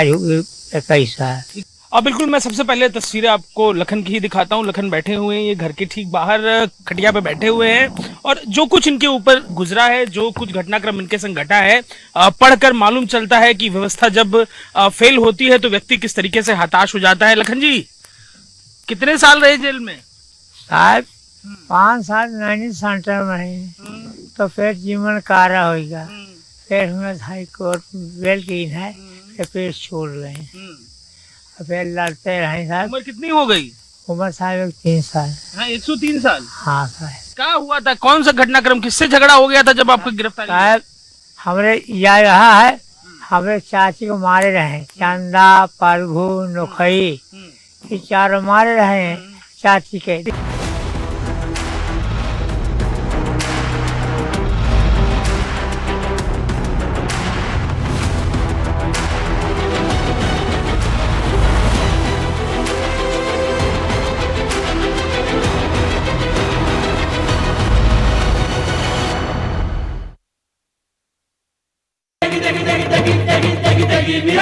MDH की देगी मिर्च, देगी मिर्च का तड़का, अंग अंग फड़का। MDH की देगी मिर्च। विमल में गुलिस्तां के ये कुछ लजीज फरिश्ते, जब साथ घुले तो जी ललचाए और दिल कहे कि स्वाद की जुबान में खुद को ऐसे डुबाऊं कि निकल ना पाऊं। विमल की जुबान कुछ है ही ऐसी, मानते हैं?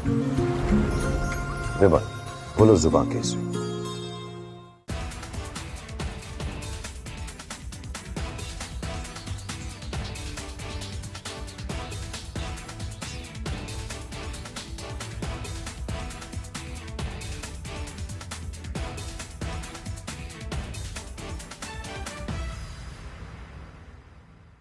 My name is Ambassador Deepak Vora, and I have been involved marginally in the review activities for the Indus Water Treaty sometime in the 1990s. I don't remember the year. But at that time, the feeling seemed to be from the Pakistani side that they could get away with whatever they wanted. It's important to remember that the creation of Pakistan was in 1947. The Indus Water Treaty was signed in 1960. 13 years later. I have seen what it takes to report from the front lines. Accuracy, courage, urgency and responsibility. At Republic School of Journalism, you will be trained for that reality. It is not theory. It is live learning from inside a working newsroom from day one. If you want to report the truth when it matters the most, Republic School of Journalism is where you begin. Course begins on the 30th of June. Apply now.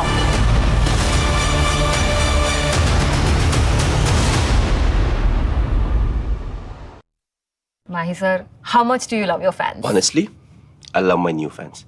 पुराने वाले बेकार में शोर करते sir fans हैं, शोर तो करेंगे ही ना? नए वाले नहीं करते. And they listen to what I say. The new generation Orient BLDC fans. Super silent performance with voice control. Silly me, I thought. Cricket fans. ये है सीक्रेट रेसिपी MDH का जीरा सिप जल जीरा मसाला।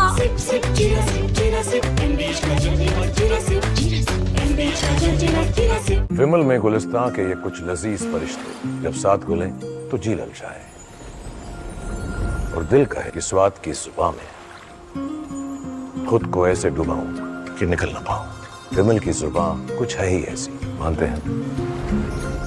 विमल बोलो जुबान कैसी? 5 साल नैनी सेंटर में ही तो फिर जीवन कारा होगा। फिर हमें हाई कोर्ट बेल की है कि फिर छोड़ गए। अब कहा बैठे पहले हुई कमाई ले कुछ खाए का, आपको कमाई लायक नहीं है, बहुत गुजार दिया, सब प्रतिनिधि खत्म हो गया 21 साल। बिल्कुल, मैं सबसे पहले तस्वीरें आपको लखन की ही दिखाता हूँ। लखन बैठे हुए हैं, ये घर के ठीक बाहर खटिया पे बैठे हुए हैं और जो कुछ इनके ऊपर गुजरा है, जो कुछ घटनाक्रम इनके संग घटा है, पढ़कर मालूम चलता है कि व्यवस्था जब फेल होती है तो व्यक्ति किस तरीके से हताश हो जाता है। लखन जी, कितने साल रहे जेल में? साहब 5 साल नैनी सेंटर में ही तो फिर जीवन कारा होगा। फिर हमें हाई कोर्ट बेल की है कि फिर छोड़ गए। फिर लड़ते रहे साहब। उम्र कितनी हो गई? उम्र साहब 3 साल। हाँ, 103 साल। हाँ साहब। क्या हुआ था? कौन सा घटनाक्रम, किससे झगड़ा हो गया था जब आपको गिरफ्तारी? साहब हमारे यह रहा है, हमारे चाची को मारे रहे, चंदा, प्रभु, नोखई, ये चारों मारे रहे चाची के, देसराज की महतारी के। तो फिर कलेसर देसराज मलेसर का लू, तो फिर अपन नहीं किए, फिर अपन जो है। I have seen it, what it takes to report from the front lines. Accuracy, urgency, courage, responsibilities. At Republic School of Journalism, you'll be trained for that reality. It's not theory, it's live learning inside a working newsroom from the day one. If you want to report the truth when it matters the most, RSJ is where you begin. Course begins on June 30th. Apply now.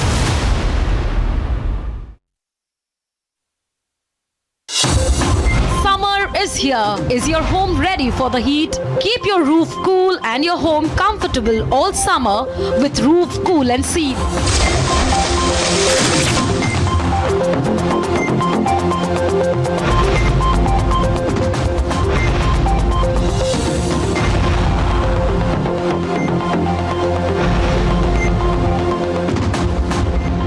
पसीना मत बहाओ, Berger roof cool and seal लगाओ।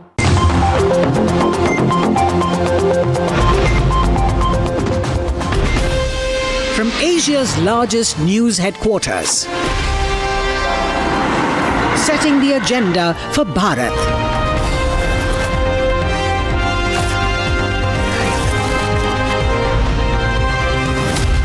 You're watching Republic.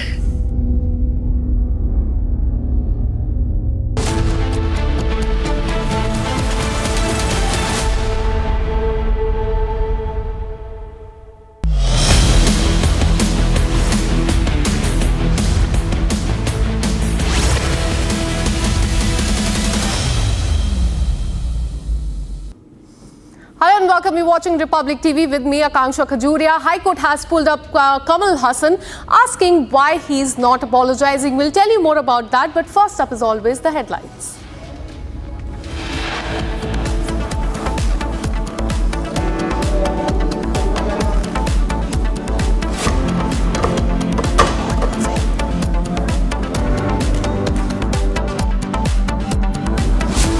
Well, High Court has questioned Kamal Haasan, asking why he is not apologizing for his remarks.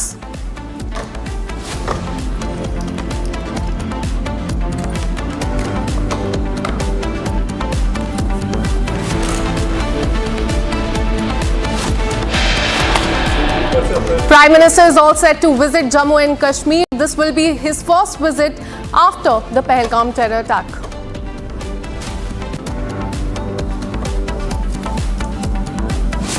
Telangana Congress chief has sympathized with Maoists, asking why no talk with them.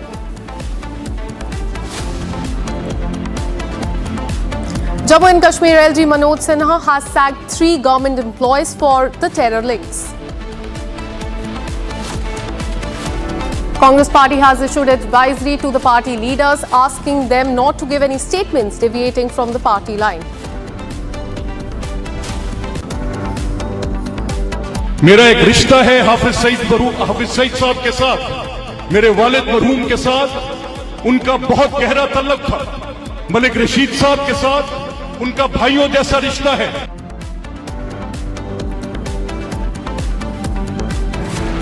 Pakistan Punjab Assembly Speaker admits ties with Hafiz Saeed, says his father and Saeed were like brothers.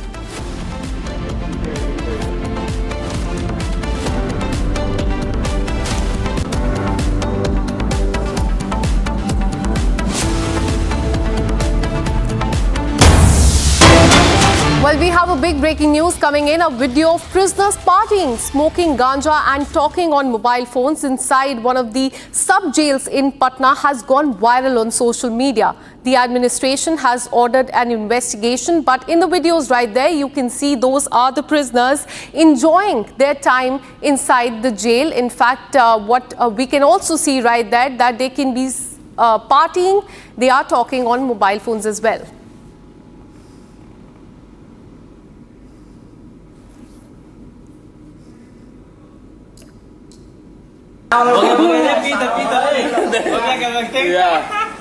दारू चल रहा है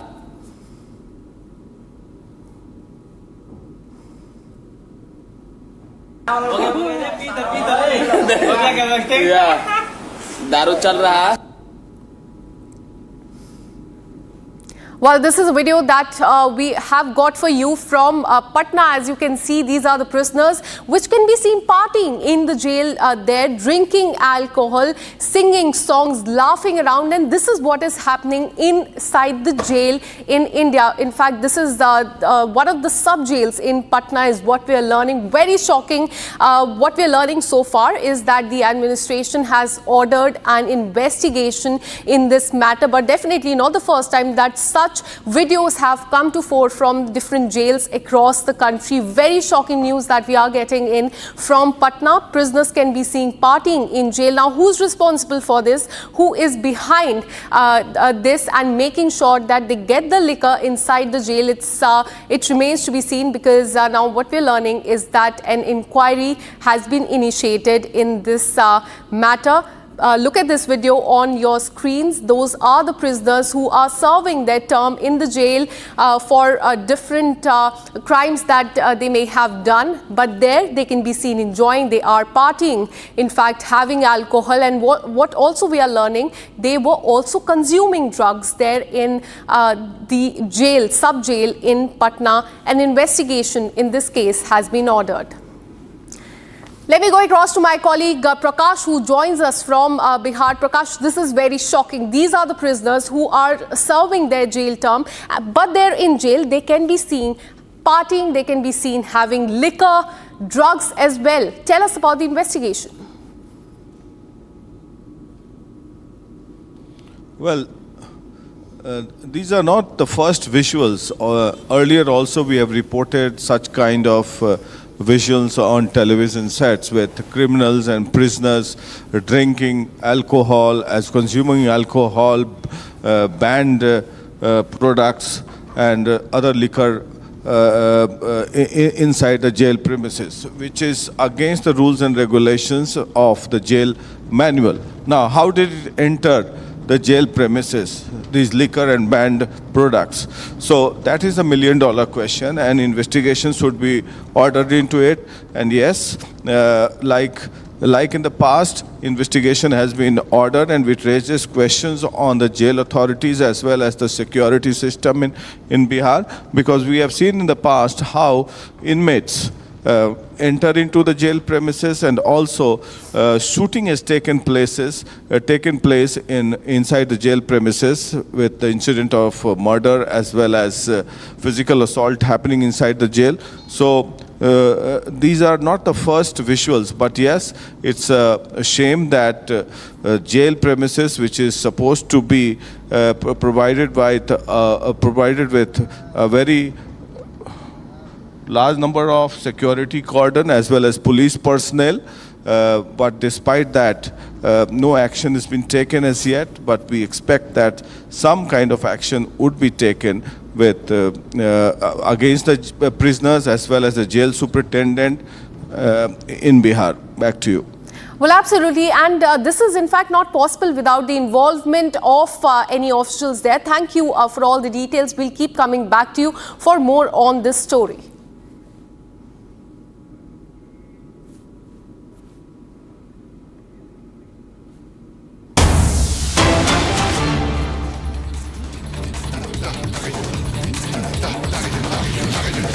Well, we have a breaking news coming in from Uttar Pradesh. After the arrest of Sahil in Kanpur, the police campaign against Rohingya is continuing.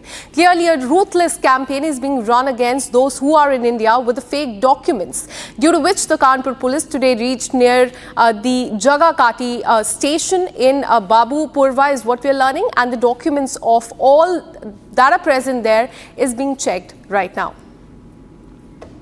वो की जा रही, चूंकि आपको देख सकते हैं जो रास्ता है बस्ती का वो कच्चा रास्ता है और कैसे जो बस स्टॉप के जस्ट एकदम करीब की बात की जाए वहां पर जो इस तरह के लोग हैं ये काफी जो भारी मात्रा में यहाँ पर बस गए हैं।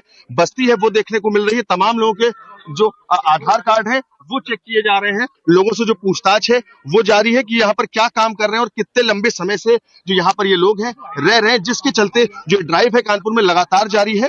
और आपको हम तस्वीरें दिखाएं, देखिए ये पूरी बस्ती है। जिन लोगों के जो आधार है और दस्तावेज है उनको चेक किया गया है और उनसे बात करने की कोशिश करते हैं कुछ लोगों से। मैम, आपसे पुलिस ने क्या पूछताछ करी है? यही पूछताछ कर रही है कि कहीं बाहर से मनी नहीं आए आदमी जी। हाँ, कोई नहीं आया। क्या क्या दस्तावेज आपसे मांगे पुलिस ने? अरे वो आधार कार्ड देखी ना और पूछी ना किस जिला को, तो हमने बता दिया सुल्तानपुर। अच्छा, तो देखिए ये तमाम लोग हैं यहाँ पर जिनसे साफ तौर पर जो पुलिस है उसकी टीम ने जो पूछताछ है वो लगातार की है। कुछ देखिए परिवार यहाँ पर मौजूद है। मैम, आपसे किस तरह की पूछताछ की गई, क्या दस्तावेज मांगे गए? ये आधार कार्ड मांगी, देखी ने ये पूछ रहे कि आतंकवादी तो बाहर से कोई नहीं आया, तो यहाँ पे तो कोई नहीं आया। हम लोग आज 20-25 साल से यहीं पे रह रहे हैं कानीपुर में। तो देखिए साफ तौर पर इन लोगों से भी पूछताछ की गई, कितने लंबे समय से ये लोग यहाँ पर रह रहे हैं और इनके जो आधार हैं वो चेक किए गए हैं, किसके सत्यापन पर ये आधार कार्ड बने हैं और कैसे यहाँ पर ये लोग बसे हुए, क्या काम कर रहे हैं, इसको लेकर के लगातार जो ड्राइव है वो चल रही है। अपने बीजे से बोलूंगा आपको पीछे की तस्वीरें दिखाए जहां पर जो लगातार जो पुलिस की टीमें हैं वो यहाँ पर मौजूद है और जो लोगों से पूछताछ है वो भी यहाँ पर जो अधिकारी है उनकी जारी है कि साफ तौर पर ये लोग कैसे यहाँ पर रह रहे हैं लंबे समय से। ये देखिए जो इंस्पेक्टर है ये यहाँ पर मौजूद है और देखिए किस तरह से जो पूछताछ है वो लोगों से की जा रही है, ये लोग क्या करते हैं और कैसे अपना जो जीवन यापन है वो कर रहे हैं, इनके आधार क्या है, कैसे सत्यापन हुआ, कितने लंबे समय से यहाँ पर रह रहे हैं, इन सभी बिंदुओं पर जांच की जा रही है। चूंकि जिस तरह से एडिशनल डीसीपी महेश कुमार ने बताया कि लंबे समय से यहाँ पर जो इनपुट्स है वो मिल रहे हैं कि भारी मात्रा में जो बाहर के लोग हैं वो यहाँ पर आए हैं कुछ ही समय पूर्व और उसके बाद यहाँ पर लगातार जो बसने का प्रयास कर रहे हैं, जिसके चलते एलआईयू की रिपोर्ट मिली थी। उसके बाद से कानपुर कमिश्नर के आदेश के बाद जो ड्राइव है वो लगातार की गई और इसी के तहत आपको बता दें कुछ दिन पूर्व ही कोतवाली में साहिल को पकड़ा गया था, जिसके बाद से जो पुलिस का एक्शन है वो लगातार जारी है। तमाम जो ऐसी बस्तियां हैं और उनपे जो एक्शन है पुलिस का वो जारी है। देखिए किस तरह से जो परिवार है उससे पूछताछ जो है पुलिस की टीम वो कर रही है और लगातार जो एडिशनल डीसीपी है वो भी यहाँ पर मौजूद है। जो पूरी टीम्स है वो सभी के आधार और दस्तावेज सब चेक किए जा रहे हैं कि किस तरह से कितने लंबे समय से ये लोग यहाँ पर रह रहे हैं और किस तरह से ये लोग अपना जो जीवन यापन है वो कर रहे हैं, इनका सत्यापन किसने किया, कैसे इनका जो आधार है वो बना है, इन सभी बिंदुओं पर जो जांच है वो की जा रही। देखिए भारी पुलिस बल के साथ इस बस्ती में आज पहुंचे और लगातार इस तरह की जो ड्राइव है वो तमाम बस्तियों में जारी है। और आपको बता दें कानपुर के अलग अलग हिस्सों में जो कि स्टेशन के पास है, बस स्टॉप के पास है, वहां पर इस तरह की ड्राइव चलाई जा रही है। चूंकि संभावनाएं हैं, एलआईयू की रिपोर्ट जो पुलिस को मिली है इंटेलिजेंस की, उसके साफ तौर पर यह बताया गया है कि भारी मात्रा में लोग हैं जो कानपुर में आकर के बसने हैं, उनकी संभावना के तहत इस तरह की जो ड्राइव है वो चलाई जा रही है। मैं अपने विजुअल्स में आपको दिखा सकता हूँ साफ तौर पर, यही पुलिस की वो टीम है जो लगातार बस्तियों में जाकर के जो अभियान है रोहिंग्या के अगेंस्ट वो चला रही है।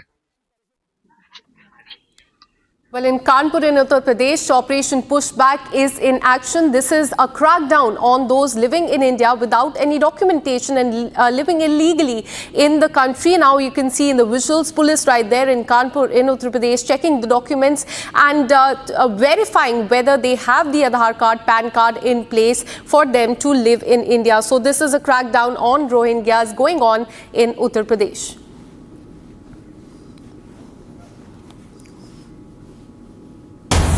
Now shifting our focus to Bangladesh, a decade after disappearing from Dhaka and resurfacing in India's Shillong, BNP leader, who's the standing committee member of BNP, his name is Sahaluddin Ahmed, he has filed a complaint with the International Crimes Tribunal ICT accusing ousted Prime Minister Sheikh Hasina and 6 others of involvement in his enforced disappearance. Now he has filed this complaint against, as we told you, ousted Prime Minister Sheikh Hasina, Home Minister, the former Home Minister, the former RAB Director General, former Inspector General of Police, and what he has stated in the complaint that in fact all of these, including Hasina and 6 others, are involved in his enforced disappearance.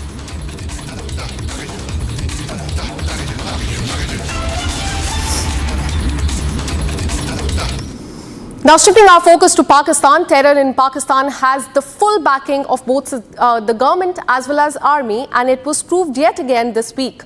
A video has surfaced of Punjab Assembly Speaker Malik Mohabbat, the senior official of the ruling party, openly glorifying the UN-designated terrorist Hafiz Saeed and saying that his father and Saeed's father were in fact like brothers.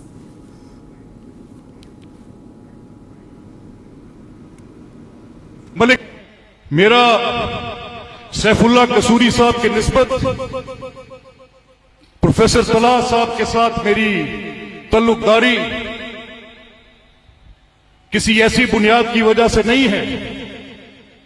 मेरा एक रिश्ता है हाफिज सईद साहब के साथ, मेरे वालिद मरहूम के साथ उनका बहुत गहरा तल्लुक था। मलिक रशीद साहब के साथ उनका भाइयों जैसा रिश्ता है। हमें इनके साथ इस मरकजी मुस्लिम लीग को हम अपनी दूसरी जमात समझते हैं और हम समझते हैं कि ये लोग पाकिस्तान की खिदमत करने वाले लोग हैं। I'm joined by defense expert, retired Major General P.K. Sehgal. Thank you, sir, for speaking to Republic TV. I want to ask you, there's a thin line between the Pakistan government and the terrorists there. Now, that line is also disappearing. What do you have to say on this?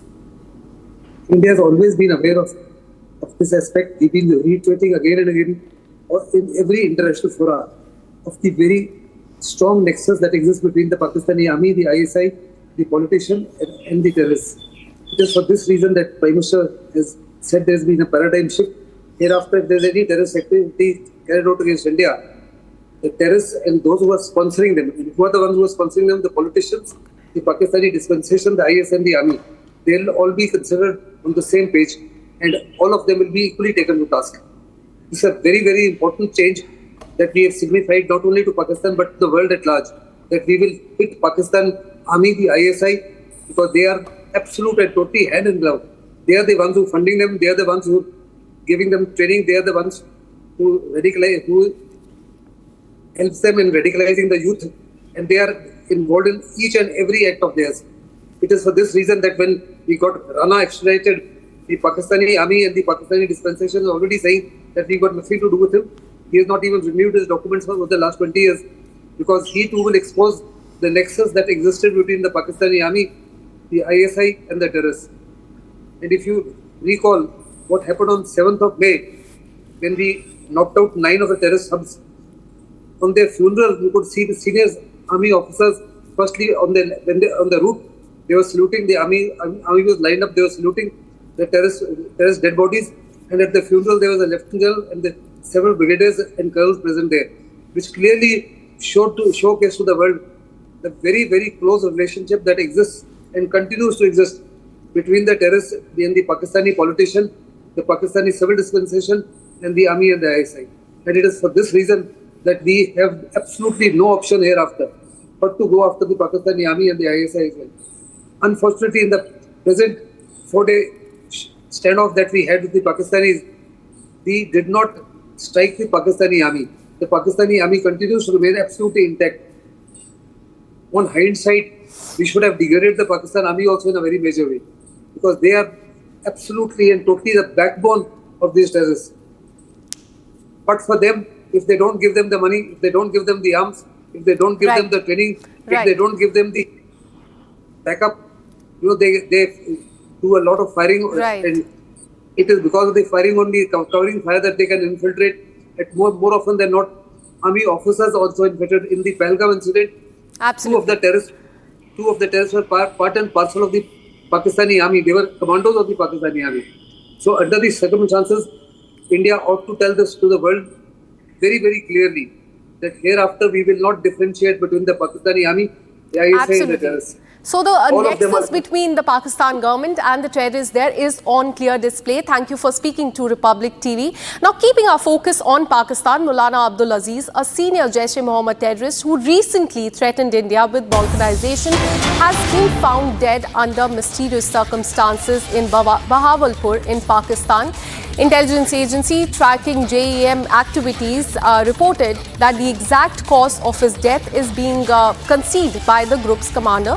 Multiple JEM affiliated social media accounts have confirmed his killing, although official details remain sparse at this very moment. Let me go across to my colleague Gursimran, who joins us live in the broadcast with more details. Gursimran, this terrorist has been found dead, but what we are learning that the circumstances under which he has been killed or he has died, it remains to be hidden. Tell us more about this. See, what it seems for the agencies that have been tracking the movement of Jaish-e-Mohammed in Pakistan, that this is deliberately being kept under the carpet, that under which circumstances Abdul Aziz has been found dead, that whether he was killed with a bullet wound or he was the one who got injured after the India's precision strikes in the Bahawalpur. Reason being that he was killed in Bahawalpur, his body was found in Bahawalpur, and all the namaz-e-janaza, everything was performed in the Bahawalpur, which is the headquarter of Jaish-e-Mohammed, that has been one of the targets of the India's precision strikes on Pakistan on 6th and 7th, and then followed by it was the India's military strikes. So whether he was injured in those strikes and died now, that is not being certain yet. But yes, Abdul Aziz, who is one of the radicalizer of the youth in Pakistan, especially in the Rawalpindi and the Bahawalpur, and the recruiter for Jaish-e-Mohammed, he has been found dead, and his last rites were performed yesterday as per the many of the social media handles that are being operated on behalf of Jaish-e-Mohammed in Pakistan. But the agencies say that this could be put under the carpet for the reasons that they do not want the exact reason to come out, whether it could be that they have lost their senior commander to the precision strikes, or probably this is the supremacy fight of the terror groups that used to happen when the unknown gunman from one terror group kills the terrorist from other group. So this could also be the reason. But yes, one thing is very clear, that one of the dreaded names, the recruiters and the radicalizer of the youth into terror ranks in Pakistan, that has been found dead. That is what is the confirmation. Absolutely, Gursimran. Keep tracking those details. We'll keep coming back to you for more on this. Now, shifting our focus as crackdown on red terror intensifies, the security forces have recovered over 2.5 ton of explosives looted by Maoists in Odisha's Sundargarh district. Here's a full report.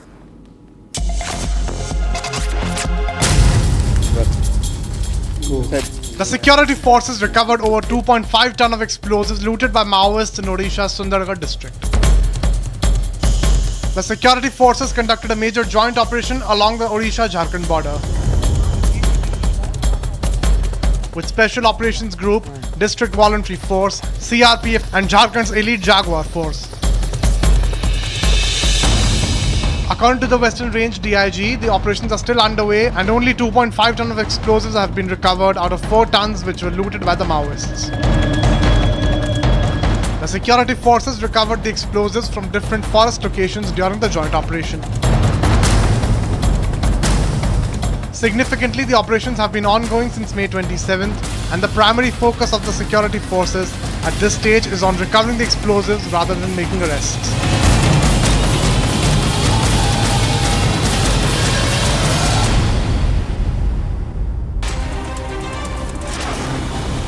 Well, according to the CS Rao, the additional Chief Secretary of the Tourism and Civil Aviation Department, a significant progress has been made in evacuating tourists affected by heavy rains in Sikkim.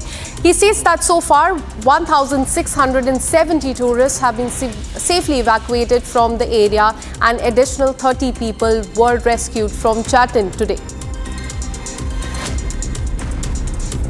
In response to the ongoing disaster in North Sikkim, one V5 helicopter has landed in the Greenfield Airport, deploying teams from the National Disaster Response Force, that is NDRF.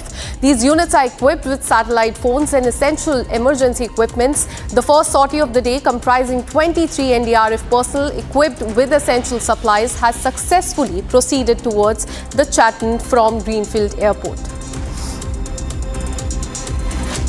Lok Sabha MP Gaurav Gogoi has assumed the presidency of Assam Pradesh Congress Committee, succeeding Bhupen Kumar Bora. As the party prepares for the assembly polls next year, Gogoi's leadership will be very crucial in shaping its strategy and the campaign. The transfer of change occurred at the Congress headquarters in Guwahati, and Gogoi now at the helm of the state main opposition party. BJP leader Dilip Ghosh criticized Digvijay Singh's reported statement on Operation Sindoor, questioning the Congress party's stance on terrorism. Ghosh pointed out that during the terms of former Prime Minister P.V. Narasimha Rao and Manmohan Singh, Pakistan's attack and shelling did not evoke a strong response from the Congress government.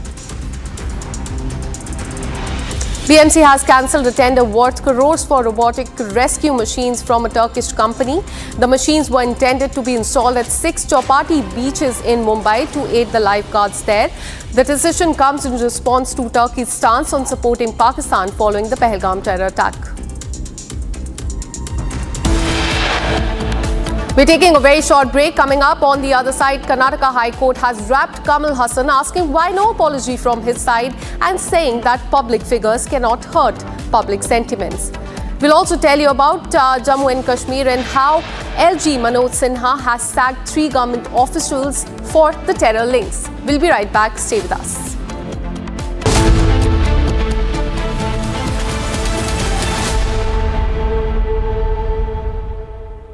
This is Dr. Hitendra Mehta, member of Nationalist Collective. First of all, I would like to congratulate Arnab Goswami for launching a very important, much-needed forum like Nationalist Collective in today's era. India is presently facing threat from outside forces as well as inside forces. These forces are trying to create instability within India. They are trying to divide India. I trust this forum, Nationalist Collective, will create content, spread content, which raises the unity index to a new level, which raises the patriotism index to a new level. Arnav, we are there with you in your this venture. Jai Hind, Jai Maharashtra.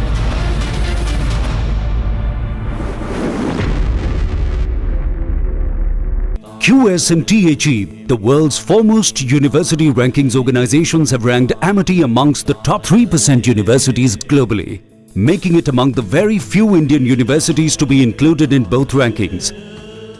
Yet another top ranking for Amity University. MDH की हल्दी मिर्ची धनिया करे कमाल, ये रंग दे, ये खुशबू दे, ये तीखा, ये कम पड़े, क्या निराला MDH masala.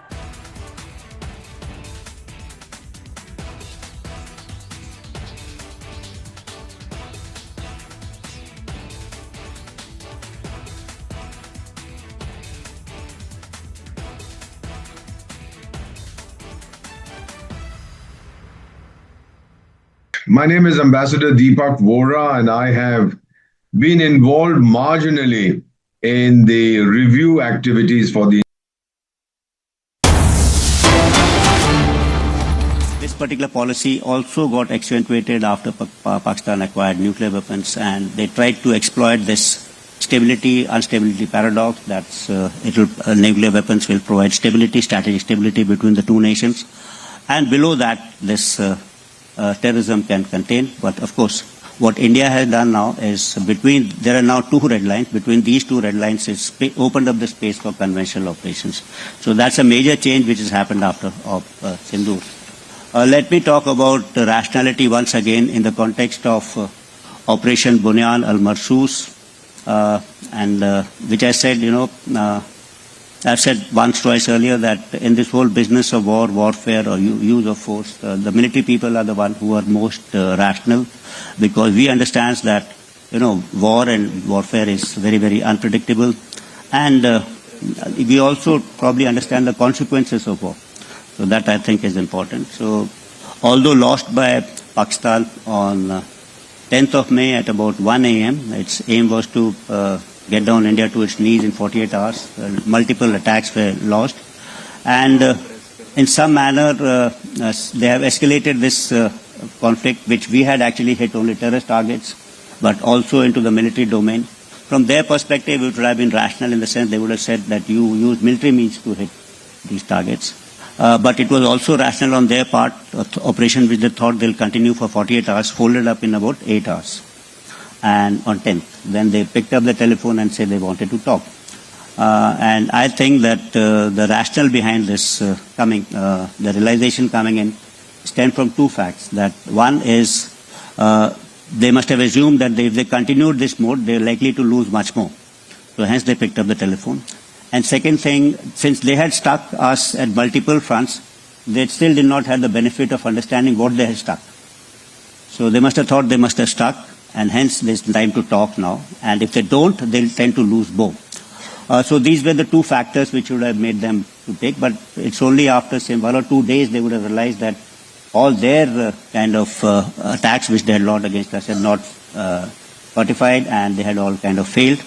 And so I think this is what had happened. Second thing is, Indian armed forces also demonstrated a lot of rationality. We had informed Pakistan on the day we had done this surgical strikes on 7th. We had done it till from 11:05, that's 5, at about 1 o'clock to about 1:30, and at 5 minutes later we had rigged up the Director General of Military Operations to say that we have done this, and we have hit only terror targets. Military establishments have been out of the purview of the strikes, and we have ensured that there are no collateral damage, especially civilians, and we need to talk to each other. So that was, I think, a rational decision. And subsequently, when there was a rhetoric from Pak side, we also said that in case Pakistan hits military establishments, we are going to hit them back, we'll hit them harder, and if they stop, we are going to stop. So when Pakistan did ask for talks and de-escalation, we also at some point of time, not immediately, at some point of time, I would say, did accept what they were saying. So this is what I thought was the political part of war. And now I'll talk about the combat part of war. That's the second part, which I said it had 4 constituents. That's the combatant, Ayodhya, the battlefield, combat zone where the fight takes place. It talks about technology, and 4th is about tactics. So these are the 4 things I think important part of warfare. Combatants actually today, earlier we all thought people in uniform, organized military forces are part of combat, but today we have paramilitary forces, mercenaries, contractors, terrorists, jihadis, private companies, big technology. So we had heard about long back about the Wagner group, similarly Blackwater groups. So a lot of security companies provide armed security, mission support and risk management services not only to corporate houses but also governments. So it's not that combatants are only uniformed people paid for by the government. It's different. And today combatants may also include citizens, neutral citizens or nations or netizens rather. And they can take part independently or otherwise based on their support to any ideology in cyber warfare, psychological operations, media outreach, etc. So the concept of this war will be only conducted by combatants which are paid for the government is getting diluted slowly. There are other players who are coming into fray. And second thing is this combat zone. This has expanded phenomenally. What we see that not only we have land, air, traditional domains and maritime, but we also now have space, cyber, electromagnetic domain. A lot of activities took place actually between both of us over 4 days on the electromagnetic domain.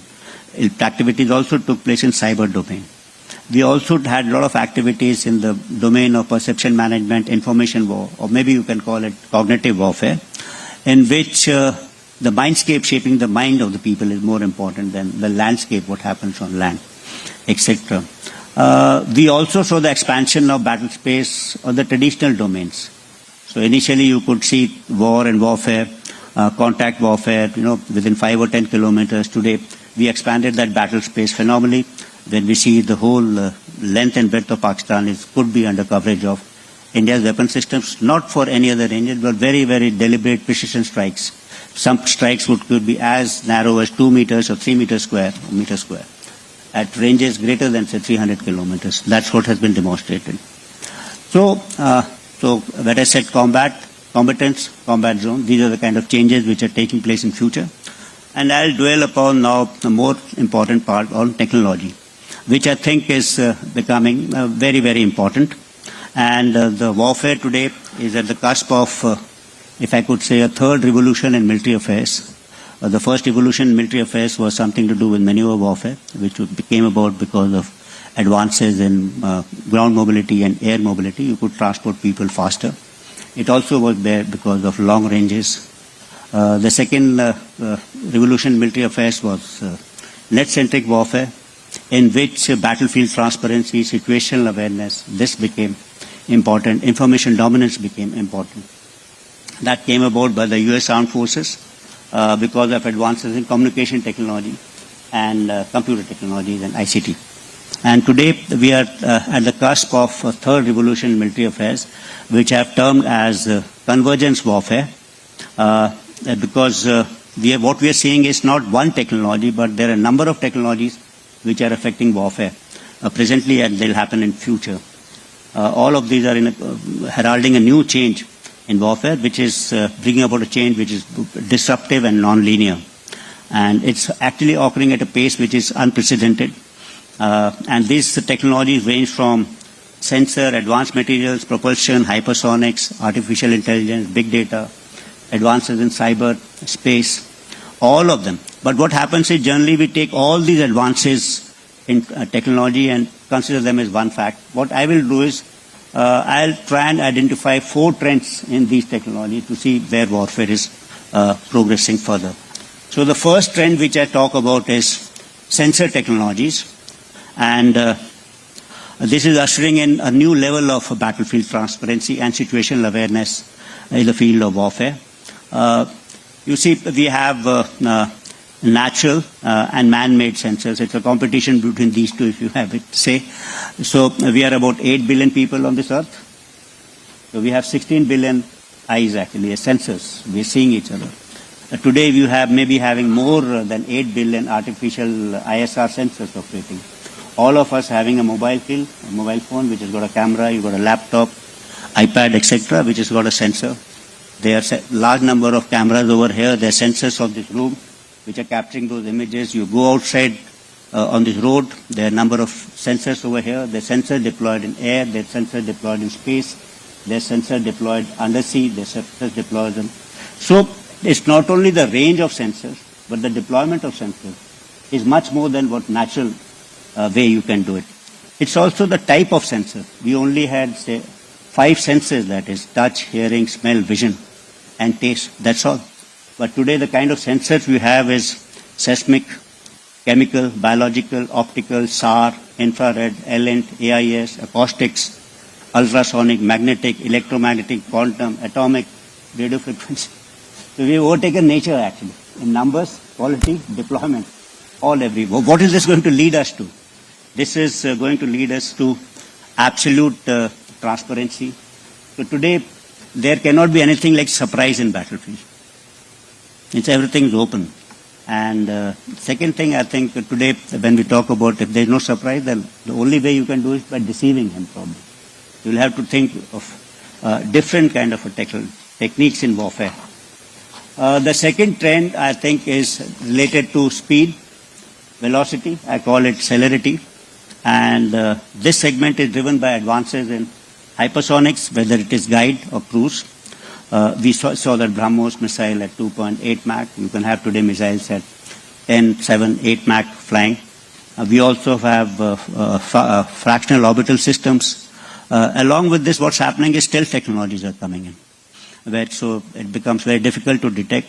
In any case, you start having drones, which are very, very small, and you can have drones in swarms.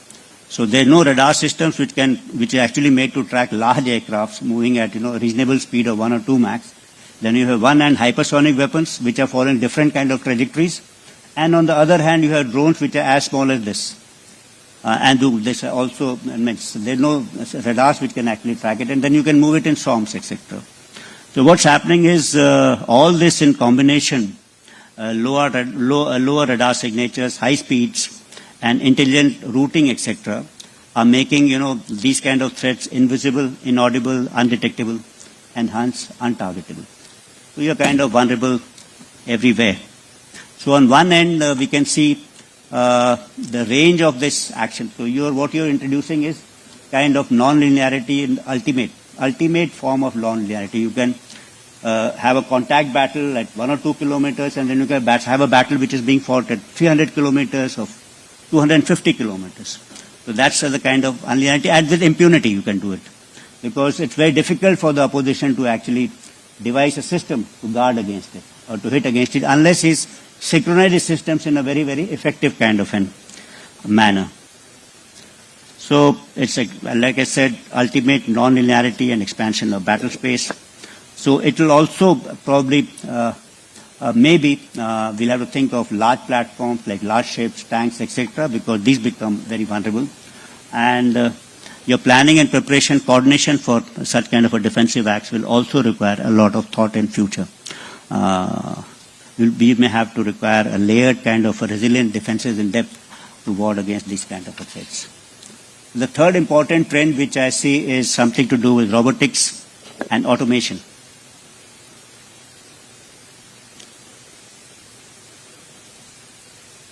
And this includes unmanned systems, autonomous systems, along with, now you have manned and unmanned only. You'll have one manned aircraft with operating 2 or 3 unmanned aircrafts along with it. One manned tank with 2 or 3 unmanned kind of thing, operating in a collaborative kind of an environment. So you also will have exoskeleton systems that enhance human performance today. So you can lift up 1 ton of weight because you're having an exoskeletal system. You can run faster than any other human being. So tomorrow you'll have systems like this. So this is going to increase efficiency and reduce human risk during warfare. And hence there will be propensity to use force because the human element of warfare that gets reduced. So what's going to happen is in recorded history always there was combat between always 2 human beings. That's what has happened. So there could be, you could be better armed, you could be with a sword, I could be with a lance, you could be with a helmet, I could be with a shield, you could be on a charger, I could be on an elephant. But essentially the war was between 2 human beings. But today we are at a cusp when war could be between human beings and machines. And tomorrow it could be between machines and machines. And machines that are autonomous, intelligent and take decisions. The fourth kind of a trend which I call is data-centric warfare. That is because of a large amount of advances in technologies, artificial intelligence, machine learning, big data, large language models, edge computing, etc. So this is going to large amount of data and their data analytics. So what we are going to happen is, when we said, in the second generation warfare, there was net-centric warfare in which we relied on information superiority over the enemy. Today you are relying on decision superiority. So in a war engagement, if there were 10 decisions to be taken for application of force one after the other, in each and every engagement or decision of mine, I'll be better than yours because this is based on better and better data and decisions. So hence I'll beat every cycle of decision from the adversary. So this would lead to digitization of the battlefield and intelligentization of the battlefield in some manner. And this is going to affect the other 3 elements which I said earlier. Sensors, so that the data from that can be analyzed. Robotics, so that automated kind of a kill chains can be produced. Celerity, speed, because unless things are networked, you'll not be able to pick up things faster. So this is going to produce another kind of a revolution in warfare, which I said will lead to cognitive or decision superiority. So something similar. Green shoots of that were visible in Operation Sindoor. So, of course, there are many other technologies which are impacting warfare. They may be in space, cyber, quantum, many other. But I have just tried to outline 4 important trends in technology. In each of them, there could be hundreds of technologies, and that's going to affect warfare in future. So I said this third revolution in military affairs is known as convergence, because a number of things are converging together to revolutionize warfare. So because it's a convergence of data-centric warfare, celerity, and remote-centric warfare. It's a convergence of kinetic and non-kinetic, including cognitive, into one domain. It's a convergence of first revolution in military affairs with second and third, So we're not fighting only war which is in the third revolution, but there's a warfare which is maneuver warfare and net centering also taking place at the same time. It's a convergence of tactics, operational art and strategy because of the extreme non-linearity I've spoken about. So at all type of elements this is being done, elements is being fought. So it's going to converge old and new domains of warfare. When I say new domains in cyber, space, electromagnetic spectrum, cognitive with old domains like land, sea and maritime domain. It's going to converge time and space, both of them. So these are the kind of changes which may foresee in the future. And along with it, so what did we see? Did we see elements of this or green shoots of this in Operation Sindoor? Yes, and to us, I would say that this was the kind of first non-contact warfare which we fought. We didn't see each other. We saw each other either at radars or at different ranges, except for what was happening on the line of control. And it was a mix of kinetic and non-kinetic. When I say non-kinetic, that happened in the information domain, that happened in the cyber domain, and of course there was a kinetic operation where destruction was being caused to each other. It was also non-linear in nature. So there's something happening on the line of control and something happening as far back as Noor Khan or Sargodha. So at huge distances from the border, simultaneously, non-linearity. It was networked, means at least the defensive part of it. You must have read about it, that we had networked our air defense architecture of the Air Force and the Army and the maritime air defense architecture, Trigun, Akash Tir and IACCS into, so that they could give one comprehensive kind of a picture. So you can provide a layered kind of a drone. So better information, faster information available to our side. We had also tried to kind of network our counter US system, which were countering drones. Not so much, but some kind of, in this 7, 10, 15 days, we were able to do that. So that I think, it was also multi-domain. The first time means we were using warfare was in maritime, land, air, cyber, space. All right, breaking news coming in. Chief of Defence Staff General Anil Chauhan has issued a strong warning to Pakistan, saying that India will not tolerate nuclear threats. He has also said that Asim Munir was the one who spewed venom against India during the conflict. Remember, it was Asim Munir who had talked about the jugular vein and about two-nation theory. Listen in to that stern statement of the CDS General Anil Chauhan. In 1965, Zulfikar Ali Bhutto declared a 1,000-year war against India when he addressed the United Nations Security Council. And probably Ziaul Haq gave form to this particular doctrine of 1,000 years war. And someone added this 1,000 touch into it. And similar kind of venom was spewed by General Asim Munir against India and Hindus. Speak just a few days or weeks before what happened in Pahalgam. So, since this is a regional distance, it can be also, I believe, that retracted because now Pakistan is faced with a different kind of a prospect that it faces military action in case we find terror happening against us. And also, we said that we'll have water as well as, this thing will not flow together. So we have kind of raised the bar. We have connected terror to water, and we have drawn out new lines for military operations against terror. Sometimes I feel this particular policy also got accelerated after Pakistan acquired nuclear weapons, and they tried to exploit this stability-unstability paradox. That's nuclear weapons will provide stability, strategic stability between the two nations, and below that, this terrorism can contain. But of course, what India has done now is there are now two red lines. Between these two red lines, it's opened up the space for conventional operations. So that's a major change which has happened after Sindoor. That was CDS Anil Chauhan giving a very strong statement, saying that it was Asim Munir who had planned the Pahalgam terror attack, that the hate speech was given ahead of the Pahalgam terror attack, that it was Asim Munir who had spewed venom against India. The CDS has also gone ahead to say that Asim Munir's hate speech against Hindus 2 days ahead of the Pahalgam attack.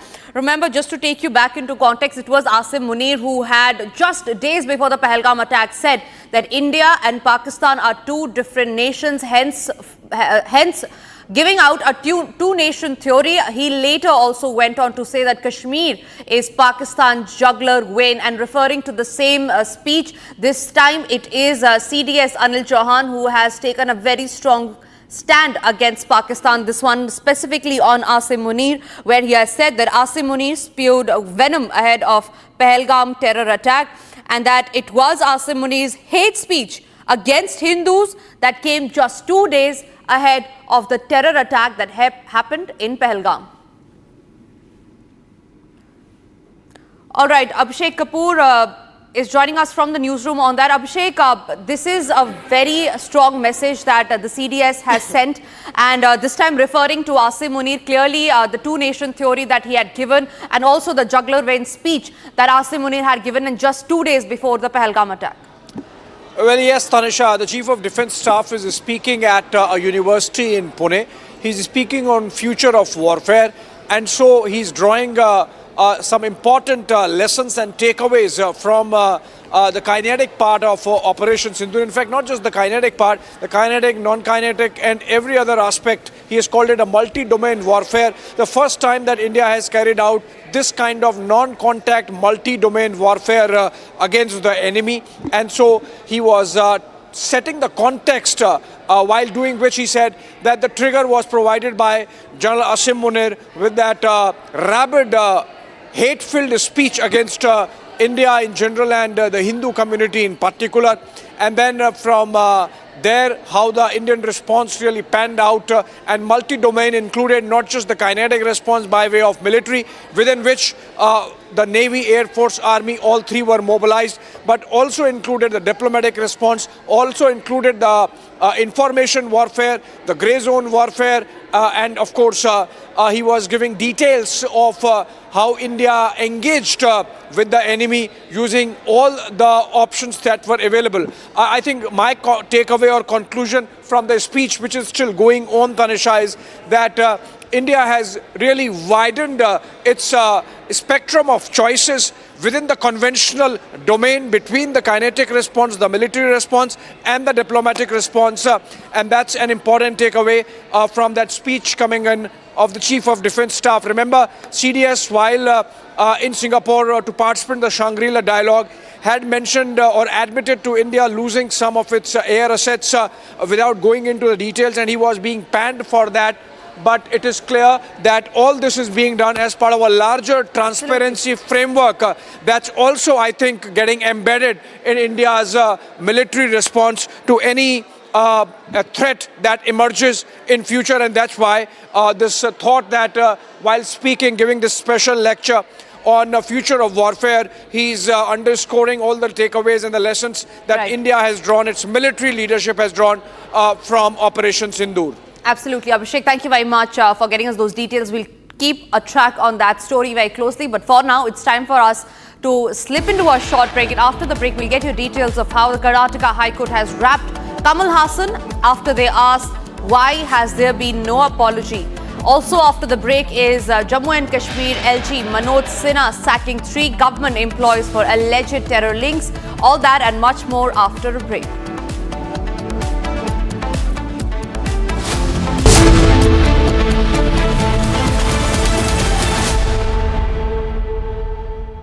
पाँच साल Naini centre में ही तो फिर जीवन कारा होगा, फिर हमें हाई कोर्ट बेल की है, फिर छोड़ गए। अब कहा बैठे अब पहले हुई कमाई ले कुछ खाए का, आपको कमाई लायक नहीं है, बहुत गुजार दिया, सब प्रतिनिधि खत्म हो गया 21 साल। अब बिल्कुल मैं सबसे पहले तस्वीरें आपको लखन की ही दिखाता हूँ। लखन बैठे हुए हैं, ये घर के ठीक बाहर खटिया पे बैठे हुए हैं और जो कुछ इनके ऊपर गुजरा है, जो कुछ घटनाक्रम इनके संग घटा है, पढ़कर मालूम चलता है कि व्यवस्था जब फेल होती है तो व्यक्ति किस तरीके से हताश हो जाता है। लखन जी, कितने साल रहे जेल में?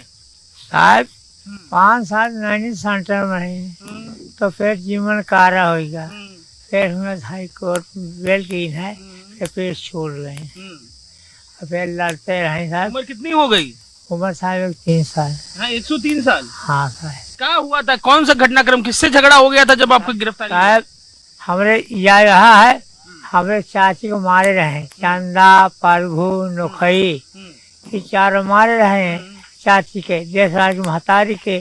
तो फिर कलेसर देशराज मलेसर कल्लू, तो फिर अपन नहीं किए, अब तो नहीं किए आए, फिर अपन जो है अपन झगड़ा मचा दिए। जेल में कुल कितना साल काट दिए जीवन का, कितना कौन उम्र में जेल गए थे? अरे साहब बहुत उतारी उम्र हो गए, अगर साहब न मांगते तो रोगा जी को स्वामी का, तो हम कहा जाए कि कई साल का है, अपना उधार ले आओ, तो उधार ले आओ, तो देखें का और नैनी सटर हुआ हिया को स्वामी भेज और दीवानी मार के बेल मिल गई। इतना साल जीवन का जेल में गुजार दिए, अब पीछे देखते हो किससे शिकायत है? हाँ कितनी शिकायत है, किससे शिकायत है? हाँ अब उन्हें से जब हम सो रहे नहीं तो कहीं लाठी चल गए, तो हमारे बेटो मेहरा जगाई, तो उठ के साहब देखा दुआरे केवाड़ खोल के, तो सब खून खून खर्चा रहा, केवाड़ बंद के भीतर घुस गए कि हम लोग ने फंसा दिया, पेपर घुस कर नहीं निकला, फिर साहब पर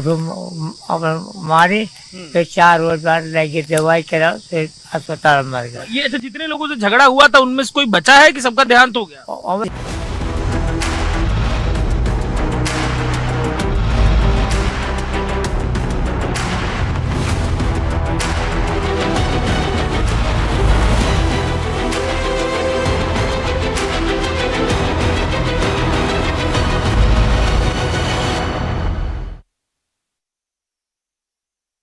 दादी के हाथों का जादू और खुशबू से महकता घर, माँ की मुस्कुराहट और खाने की सुगंध, MDH गरम मसाला, क्योंकि हर रिश्ता है स्वाद से जुड़ा।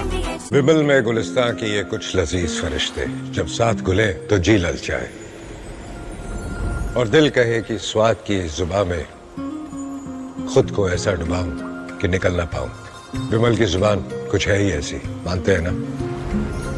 विमल बोलो जुबान केसरी। 5 साल नैनी सेंटर में रही, तो फिर जीवन कारा होगा, फिर हमें हाई कोर्ट बेल की है, फिर छोड़ गए। अब कहा बैठे पहले हुए कमाई ले कुछ खाए का, आपको कमाई लायक नहीं है, बहुत गुजार दिया, सब प्रतिनिधि खत्म हो गया 21 साल। अब बिल्कुल मैं सबसे पहले तस्वीरें आपको लखन की ही दिखाता हूँ। लखन बैठे हुए हैं, ये घर के ठीक बाहर खटिया पे बैठे हुए हैं और जो कुछ इनके ऊपर गुजरा है, जो कुछ घटनाक्रम इनके संग घटा है, पढ़कर मालूम चलता है कि व्यवस्था जब फेल होती है तो व्यक्ति किस तरीके से हताश हो जाता है। लखन जी कितने साल रहे जेल में? साहब 5 साल नैनी सेंटर में रही, तो फिर जीवन कारा होगा, फिर हमें हाई कोर्ट बेल की है, फिर छोड़ गए, फिर लड़ते रहे। साहब उम्र कितनी हो गई? उम्र साहब 3 साल। हाँ 103 साल। हाँ साहब। क्या हुआ था, कौन सा घटनाक्रम, किससे झगड़ा हो गया था जब आपको गिरफ्तारी? साहब हमरे यह रहा है, हमारे चाची को मारे रहे, चंदा, प्रभु, नोखई, ये चारों मारे रहे हैं चाची के, देशराज की महतारी के। तो फिर कलेसर देशराज मलेसर कल्लू, तो फिर अपन नहीं किए, अब तो नहीं किए आए, फिर अपन जो है अपन झगड़ा मचा दिए। जेल में कुल कितना साल काट दिए जीवन का, कितना कौन उम्र में जेल गए थे? अरे साहब बहुत उतारी उम्र हो गए, अगर साहब न मांगते तो रोगा जी को स्वामी का, तो हम कहा जाए कि कई साल का है, अपना उधार ले आओ, तो उधार ले आओ, तो देखें का और नैनी सटर हुआ हिया को स्वामी भेज और दीवानी मार के बेल मिल गई। इतना साल जीवन का जेल में गुजार दिए, अब पीछे देखते हो किससे शिकायत है? हाँ कितनी शिकायत है, किससे शिकायत है? हाँ अब उन्हें से जब हम सो रहे नहीं तो कहीं लाठी चल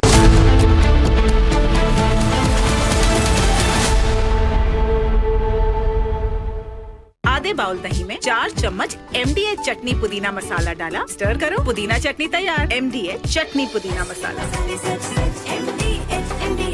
विमल में गुलिस्तान के ये कुछ लजीज फरिश्ते, जब साथ घुले तो जी ललचाए और दिल कहे कि स्वाद की जुबान में खुद को ऐसे डुबाऊं कि निकल ना पाऊं। विमल की जुबान कुछ है ही ऐसी, मानते हैं?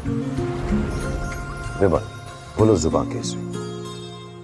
My name is Ambassador Deepak Vora, and I have been involved marginally in the review activities for the Indus Water Treaty.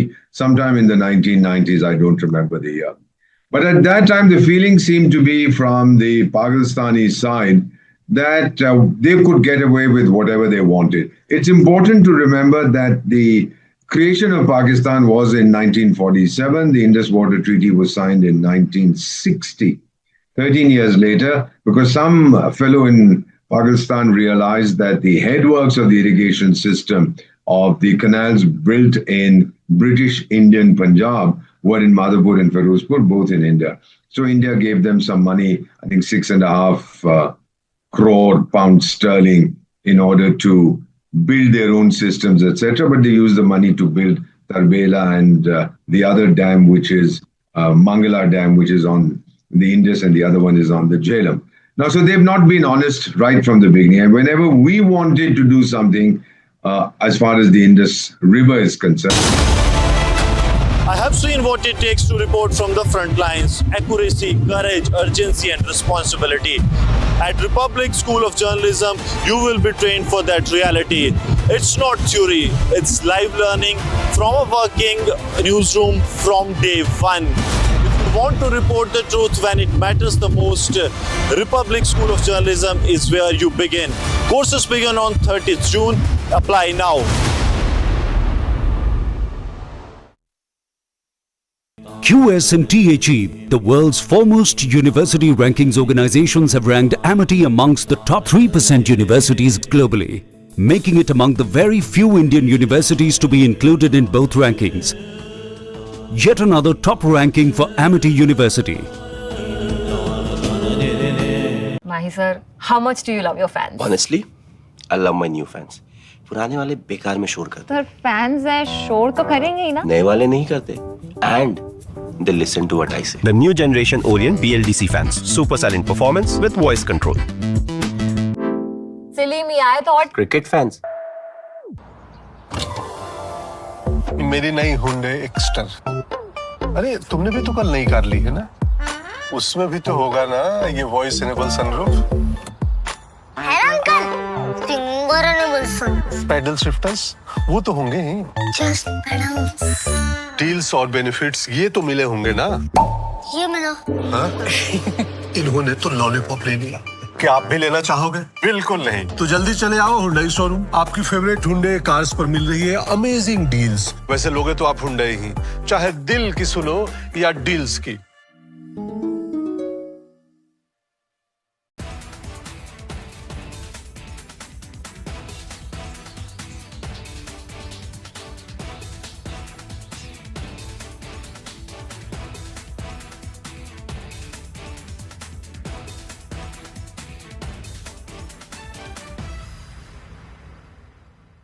पाँच साल नैनी सेंटर में ही तो फिर जीवन कारा होगा. फिर हमें हाई कोर्ट बेल की है कि फिर छोड़ गए. आप कहा बैठे पहले हुई कमाई ले कुछ खाए का, आपको कमाई लायक नहीं है, बहुत गुजार दिया. From Asia's largest news headquarters, setting the agenda for Bharat.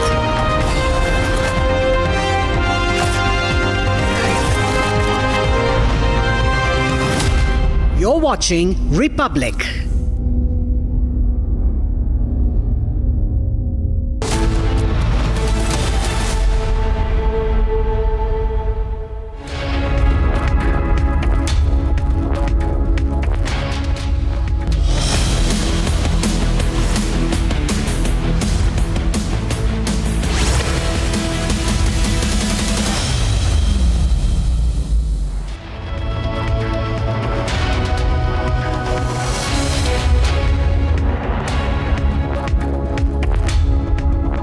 Welcome, you're watching Live and Breaking at 2:30 p.m. I am Tanisha Awasthi.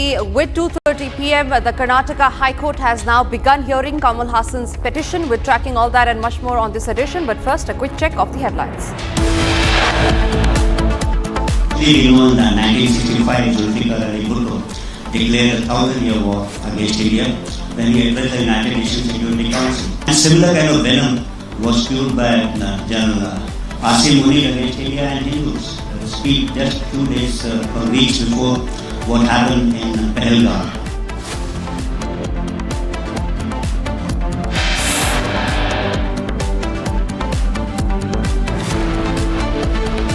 Karnataka High Court traps Kamal Haasan, asks why no apology, says public figure cannot hurt public sentiments.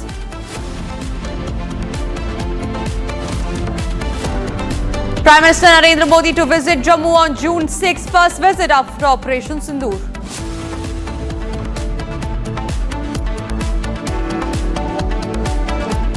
Telangana Congress chief sympathizes with Maoist, questions no talks. Why no talks with Maoist? Jammu and Kashmir LG Manoj Sinha sacks 3 government employees for alleged terror links. Congress issues advisory to party leaders asking to not give statements deviating from party line.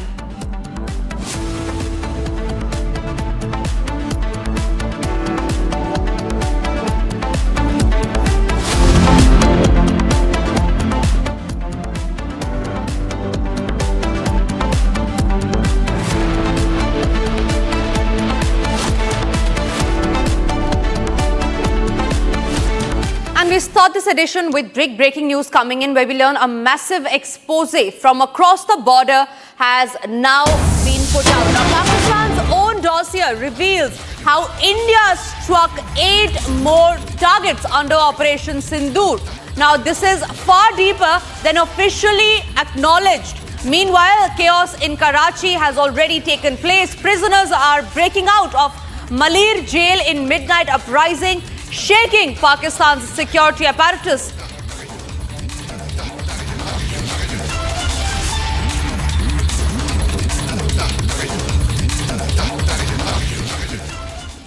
All right, so that's the big breaking news coming in, where we learn that what was officially acknowledged is far from what has now been learned, where we learn that India had hit 8 more targets under Operation Sindoor. This is the big breaking news that's coming in, a massive expose from across the border. It shows how Pakistan's own dossier, this is Pakistan's own dossier, remember ladies and gentlemen, that has certainly revealed how India struck 8 more targets under Operation Sindoor. This has time and again been not acknowledged by Pakistan, but today the dossier has revealed it all.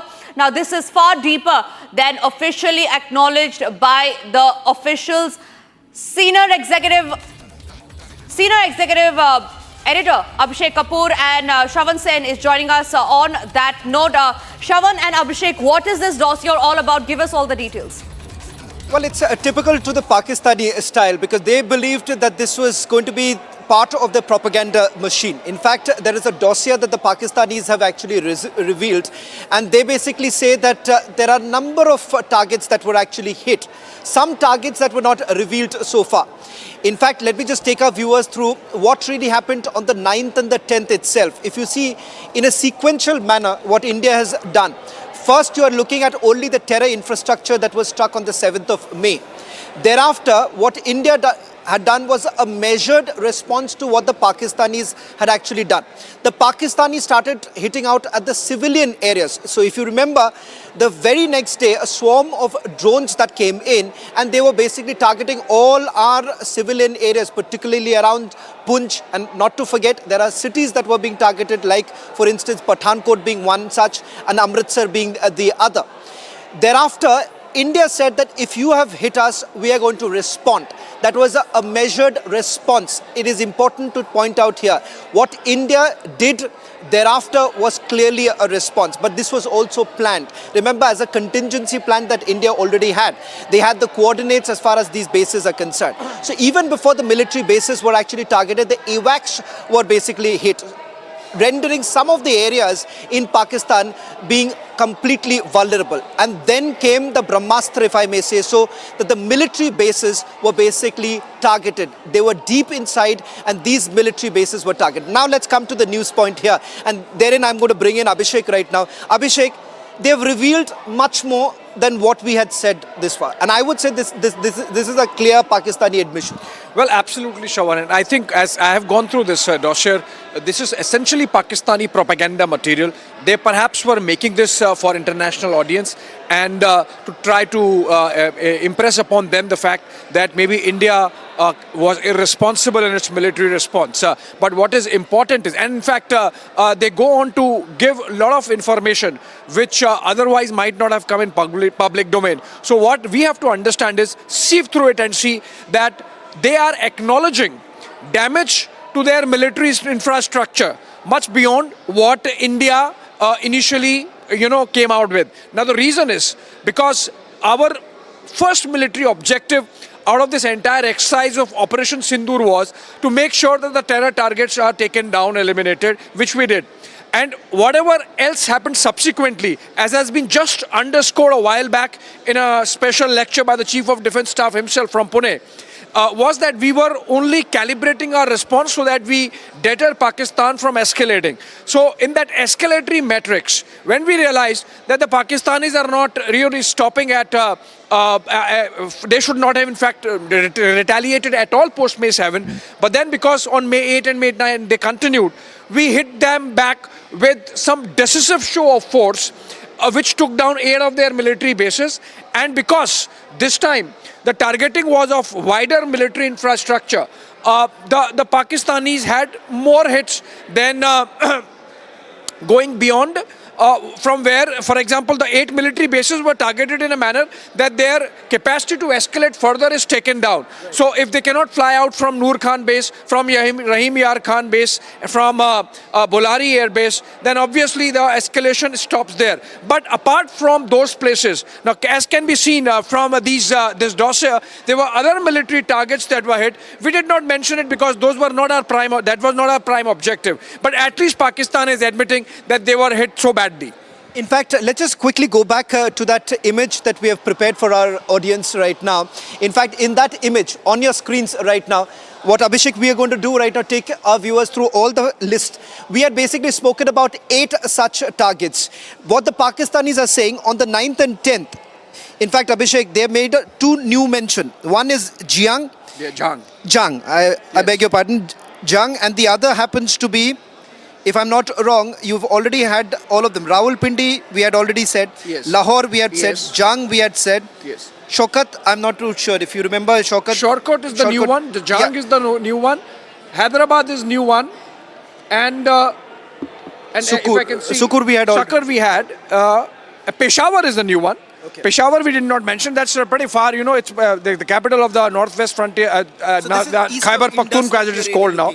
Yes. So I think what is important is that for the Pakistanis to, Shawan, really admit, even by default, because remember this is their propaganda material, that these places were hit, clearly shows that India's military strikes were far and deep and decisive. Because remember, if you look at the chronology of events, which was again underscored by the Chief of Defence Staff just a while back, basically Pakistan cried uncle within 8 hours of India's retaliatory strikes. So in a way they had thought that their operation Banyan, whatever, would go on for 48 hours and would sort of create a situation where India would surrender, which obviously India turned the tables on within the first 8 hours of the strikes. So this is essentially an underscoring of the scale of India's punitive strikes that happened on the night of May 9 and May 10. And that's what brought Pakistan to the negotiation table with their DGMO really calling his Indian counterpart and then calling for truce. Can I also just reveal one more aspect of it? And in fact, all our viewers, in a short while from now, in the next 20 minutes, we are going to reveal something more. Yeah. A man who was part of the advisory committee, in fact, has revealed much more. And just to take it forward from there, what really happened on the night of 10th of May, actually, when you have the bases that were basically targeted, what did the Pakistanis really do? The answer to this question perhaps in the next 20 minutes. But the reality is this, ladies and gentlemen, the Pakistanis themselves have now admitted that it is way beyond that what they had themselves imagined. It is not just a few of the military bases that were targeted. India did actually achieve much more than that. And as far as India is concerned, and as Abhishek has also been underscoring the point, this is a calibrated response. This is a measured response. And that is the reason why what India has been maintaining. First, it was the terror infrastructure. And as a response to the civilian areas that were basically targeted from these military bases were targeted so that you incapacitate their next move. And that's exactly what Abhishek has also highlighted at this point in time, Tanisha. Absolutely, Abhishek and Shravan, that's a huge breaking news coming in. Also, the other point that I would like to raise here is these are the, like you were saying, that these are the places that were not officially given out, but this has come out in the dossier. That too, that has been given out by Pakistan. Let's go into the specifics now. We learned that few of these places that have been hit, the extra places that have been hit by India under Operation Sindoor, specifically 7 of them, are very close to the line of control as well. So what are those places? Well, I'm not getting into the details of the questions or the pictures right now because this is part of the propaganda material of the Pakistanis. In fact, the Pakistanis believe that this is a counter strike that they are basically carrying, a counter view to what we have actually told the world. I can speak on this, Shravan, a bit. We are right, we are not going to show those pictures, but I am going through those pictures. You have seen these pictures. And remember, if you look at the global narrative, and nobody owes anything to us, yet none of these military experts who are known names in their own domain have picked up these this propaganda material of Pakistan. They have not spoken at all about this as any kind of evidence. And the Pakistanis can be so foolish that in one of those pictures that they have presented, they are themselves saying that these are altered images. So in a way, they do not have the courage to show the real picture themselves to their own people, or for putting in their own propaganda material. They have to admit that these are doctored images, and that I can read it exactly those words if I can find that page, because this is a long 20-minute dossier, a 20-page dossier.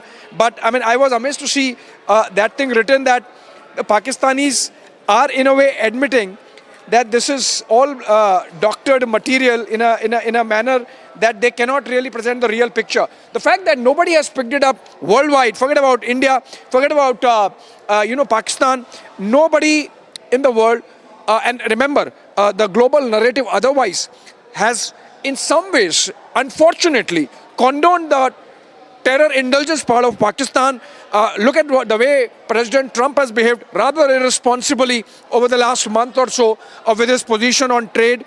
But the fact of the matter is that this Pakistani material has been debunked, not shown interest to by the world experts, and now they're shooting in their own feet with, as they say, shooting themselves in their own foot with giving away more targets that were taken down. Clearly shows that India's strikes were deep and hard.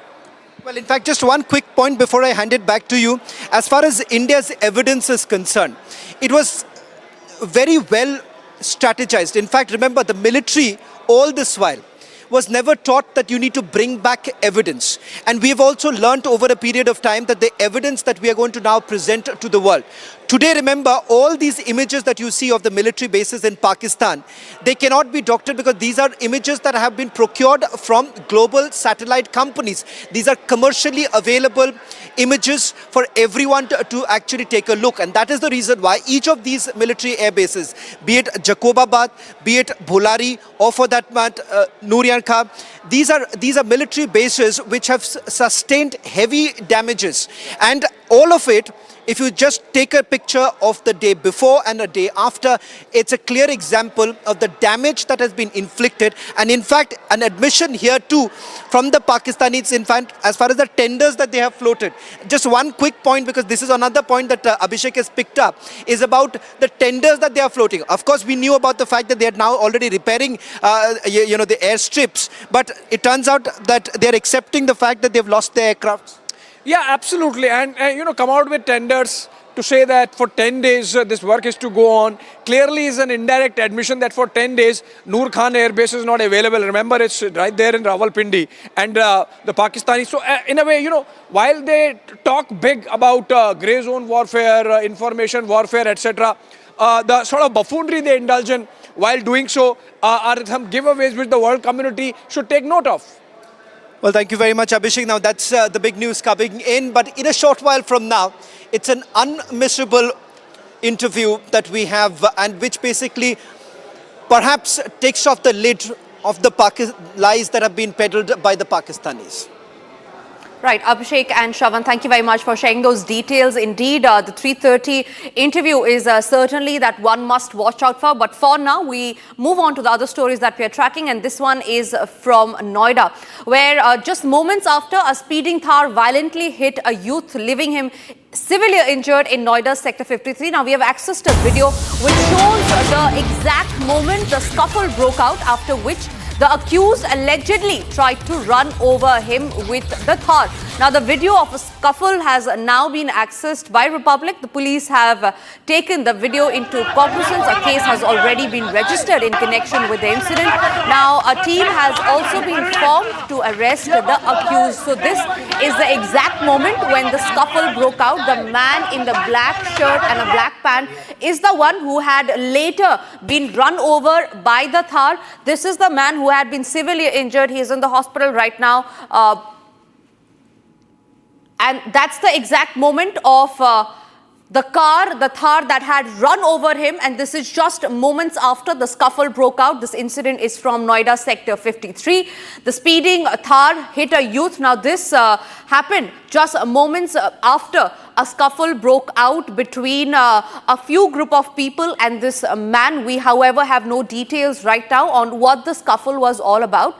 But what we learn is that there are two videos that have now come to the fore. The first video of being the video of the scuffle, the moment when the scuffle broke out, and the second when after the fight, after the brawl, is when the Thar hit the man who was involved in the scuffle and pushed him into the pit.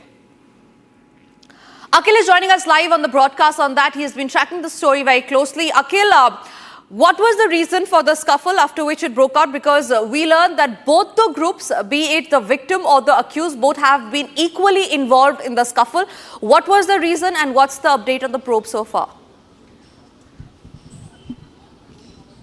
Well, Tanisha, if you see a shocking video has come out in the foray in which it's very clearly seen that an SUV, a Thar vehicle coming at a very high speed, and basically it rammed a strike into a person who was walking on the pavement. So at that point in time, what actually transpired, I spoke to the additional DCP of Noida, Sumit Kumar Shukla. He has confirmed this to us that initially what has happened, that the fight basically broke out over a social media post between two groups of people. The first group have argued that they should delete this post, and another group has argued that it's our deliberate choice to post that. And after that, a scuffle broke out, and then due to this altercation, what we have seen that it has resulted into a physical assault in which one group of people have basically pushed that person, and when he started to restraining it, and then after that, when he moved from this very place in Sector 24 area of Noida, at that point in time, from the back side, he came in his SUV and just rammed his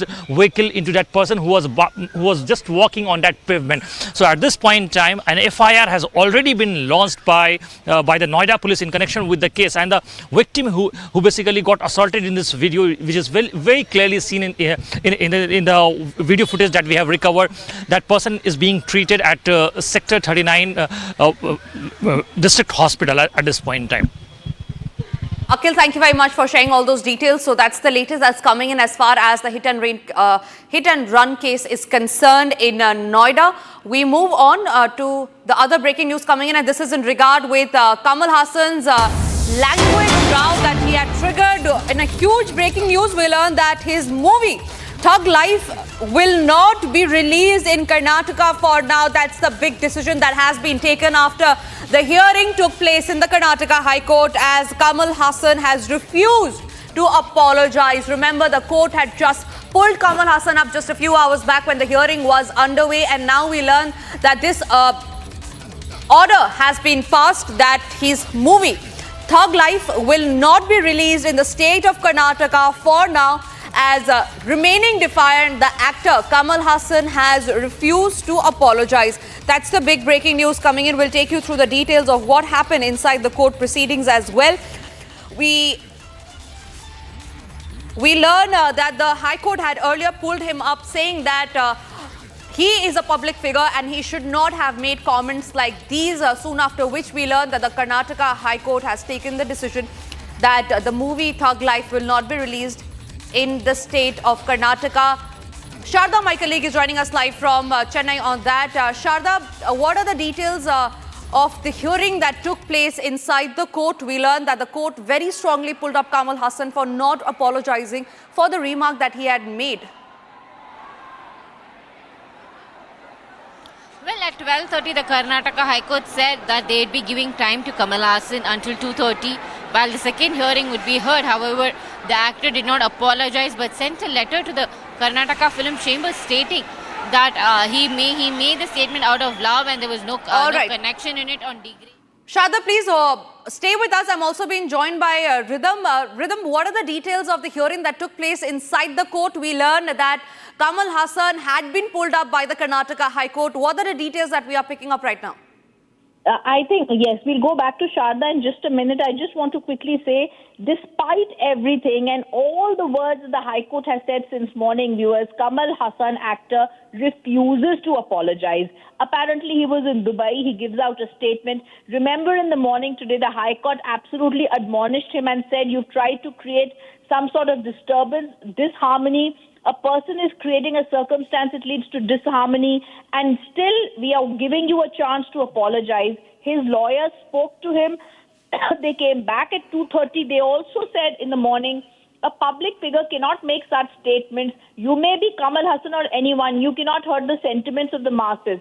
And therefore, today at 2:30, they expected Kamal Haasan to come before them with some apology. But a very strange statement comes from Kamal Haasan, and he says, I love Tamilians, I love Canadians, everything is all right. However, but there was no apology. And that is when the High Court said, you are standing on ego. It may be Kamal Haasan or anyone. It's hurt the sentiment of the masses. Finally, it has been decided that he is not going to be seeking police protection. And the court has recorded this order that this film is not going to be released Thug Life in Karnataka for now. Right. Rhythm, one more question before I let you go. Does that also mean that the moment Kamal Haasan apologizes, the direction to release his movie Thug Life will then be given by the court? Well, he's going to be coming before this court, Tanisha, in some time, which is possibly going to be next time when the court hearing takes place, after which it will be decided what has to happen. 10th of June, 3:30, another reply is going to be filed in the case. But for now, the refusal of the actor to give a proper apology, just a simple 5-letter word, SORRY, sorry, is not able to be given out by him. And therefore, we are seeing Kamal Haasan not refusing to apologize, the film Thug Life not to be released in Karnataka. Right, Rhythm. Thank you very much for sharing those details. Sharda continues to stay with me on the broadcast on that. Sharda, what is the next move that Kamal Haasan will and his team will be taking forward with as far as his movie is concerned, which has been stopped from releasing in Karnataka for now? Well, as Rhythm pointed out, there is another case that will be filed in the Karnataka High Court on the 10th of June, and following which the actor would be fighting it again, asking for the release of his film. However, the actor and his team continue to stay on the stance that they would not seek an apology because the actor turned politician believes that his statement was not wrong. Speaking to Republic, the Makkal Nidhi Mayam's representative told us that the party president and the leader will decide what is going to happen next, and that he will not seek an apology anytime soon. But again, as he mentioned, this is not the first time Kamal Haasan's movie is facing trouble when it comes to its release, and that's what they are trying to fight it out again. And they are hoping that the film will be released later on a date and not on the exact day that's been released, but they're fighting it over the next few days. They're expecting it. However, we've got an information that the Karnataka to be released in theatres as the distributors had promised. There would be prominent protests outside theatres that would be releasing Kamal Haasan's Thug Life.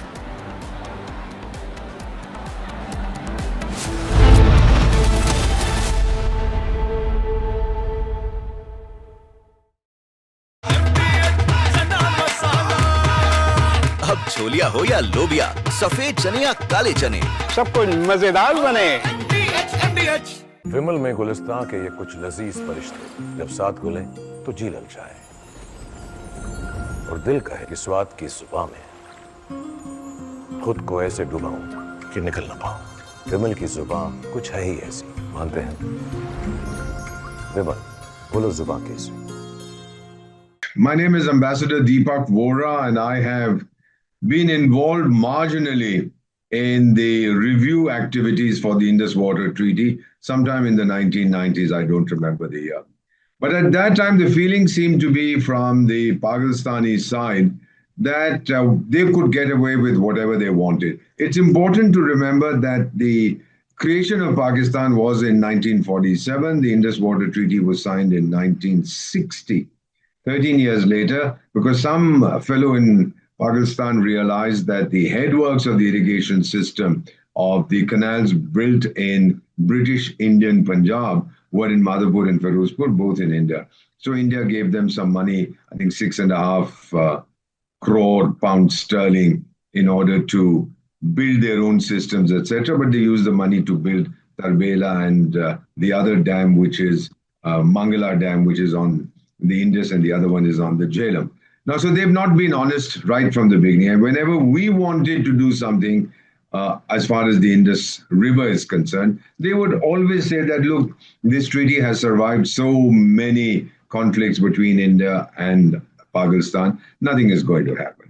However, they did not know that this time they were dealing with a person called Narendra Bhai Damodar Das Modi, and we'd had enough, especially after the Pahalgam attack, that the feeling was that, oh, India will make some noise, India will lodge one protest here, there, everywhere, go to the United Nations, cry on America's shoulder, and then things would be back to normal. But this is not the India that they were used to. Now, what is the impact of this? First of all, as far as international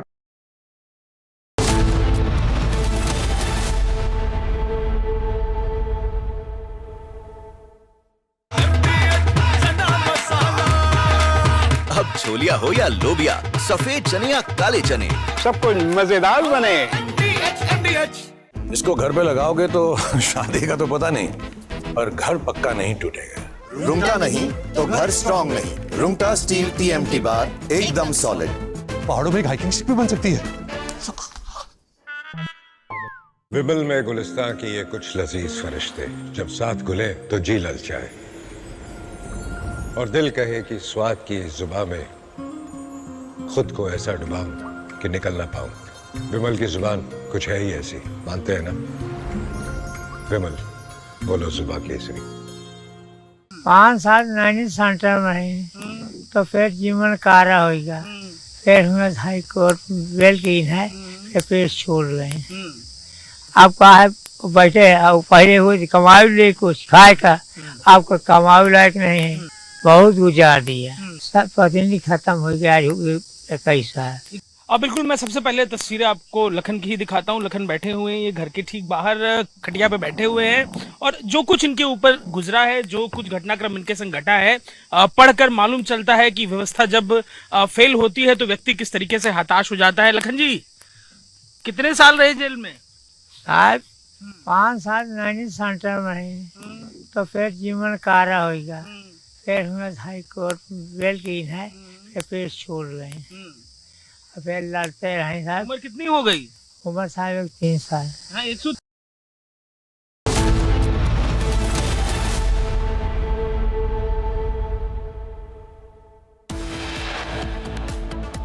Officially, we know that 1965, Zulfikar Ali Bhutto declared a 1,000-year war against India when he addressed the United Nations Security Council. And similar kind of venom was spewed by General Asim Munir against India and Hindus. Speak just 2 days or weeks before what happened in Pahalgam.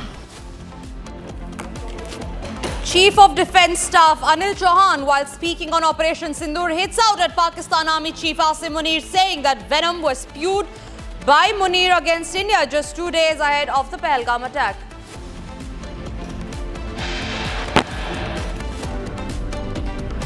Karnataka High Court traps Kamal Haasan, says his movie Thug Life will no longer be released. Kamal Haasan remains defiant, refuses to apologize.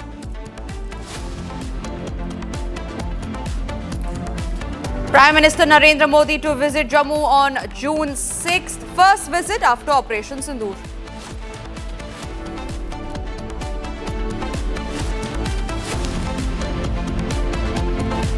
Patna Congress chief sympathizes with Maoists, questions why no talks with Maoists. Jammu and Kashmir LG Manoj Sinha sacks 3 government employees for alleged terror links.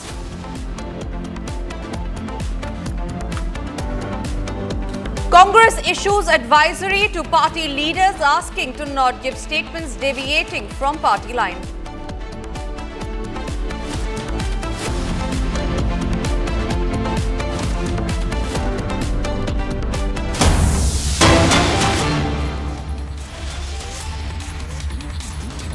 And breaking news now coming in. It's the biggest confirmation on Republic. Military advisor to Defence Minister during Operation Sindoor speaks exclusively to Republic, where he has said that we did not target nuclear bases and that it was hit. Listen in to this exclusive conversation.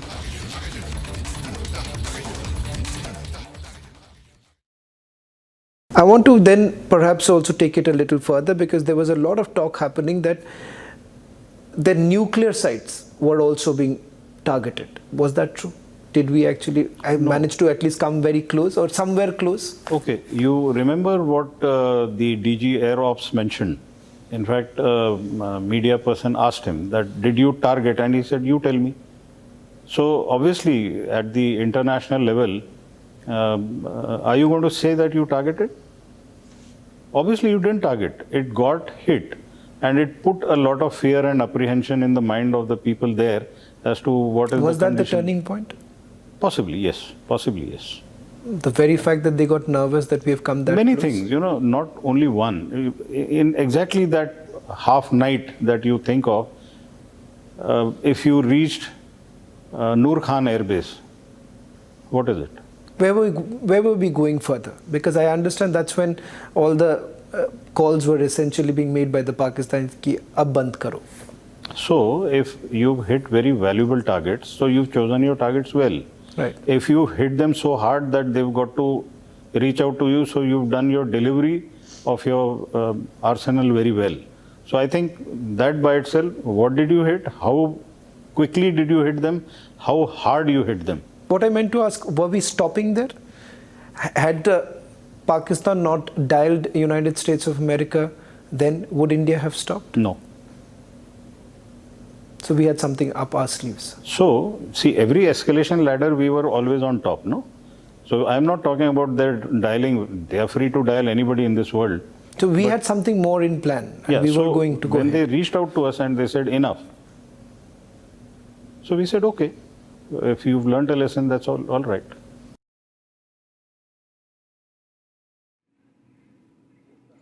All right, the huge exclusive news break that Shravan Sen has got there. Shravan and Abhishek joining me on the newsroom, from the newsroom on that.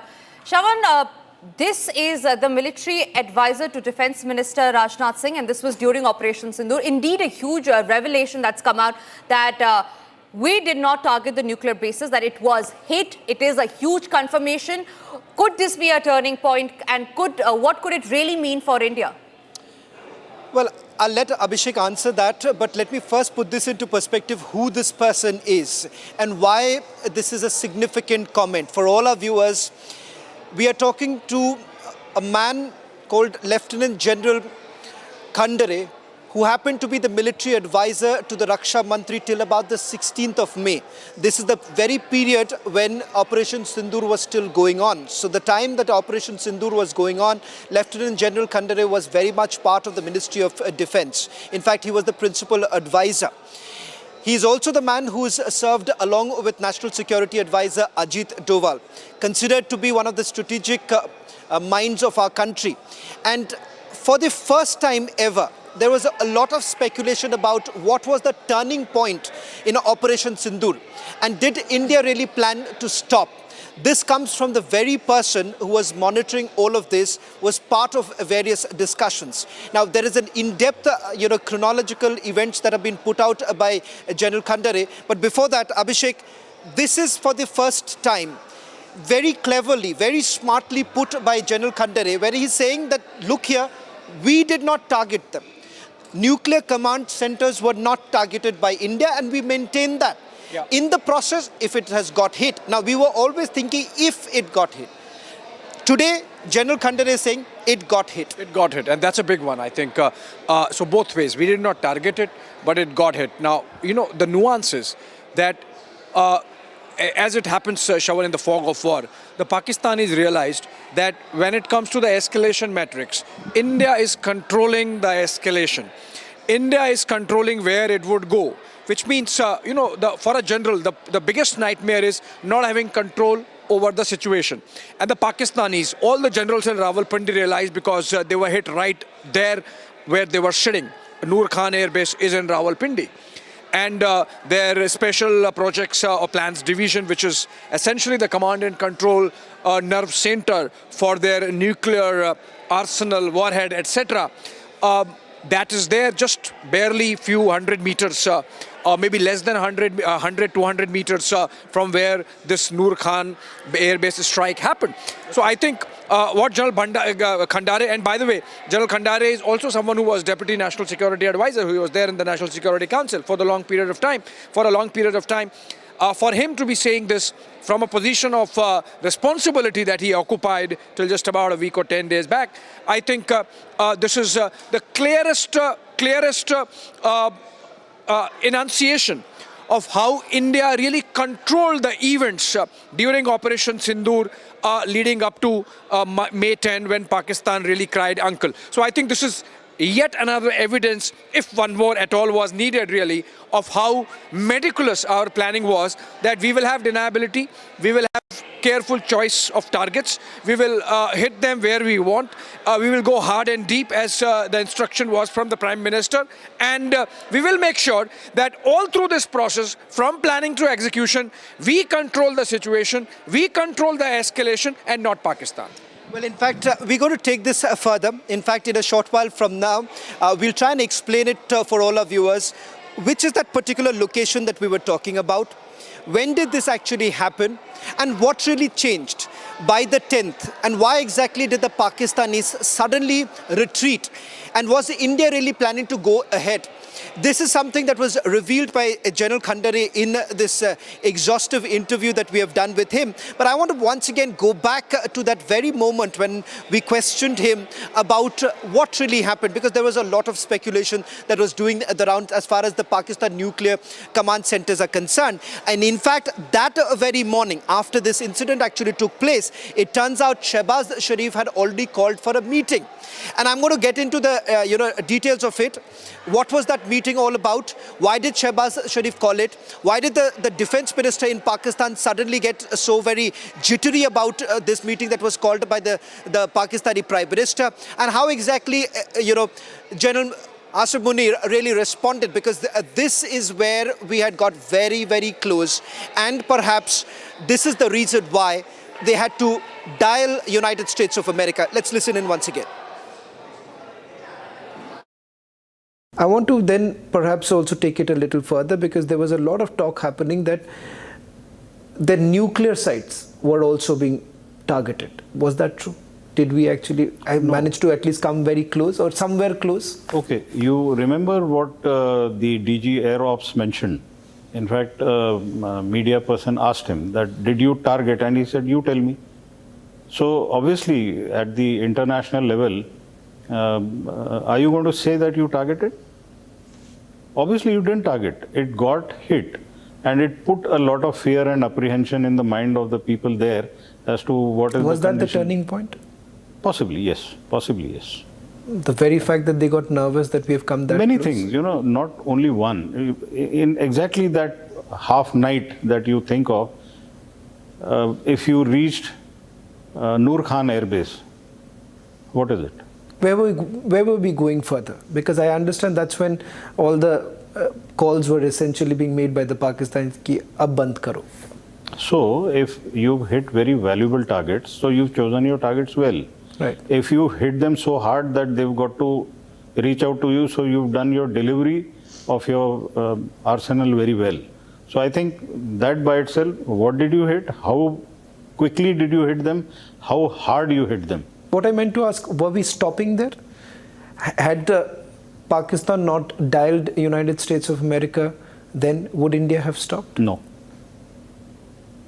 So we had something up our sleeves. So, see, every escalation ladder, we were always on top, no? So, I'm not talking about their dialing. They are free to dial anybody in this world.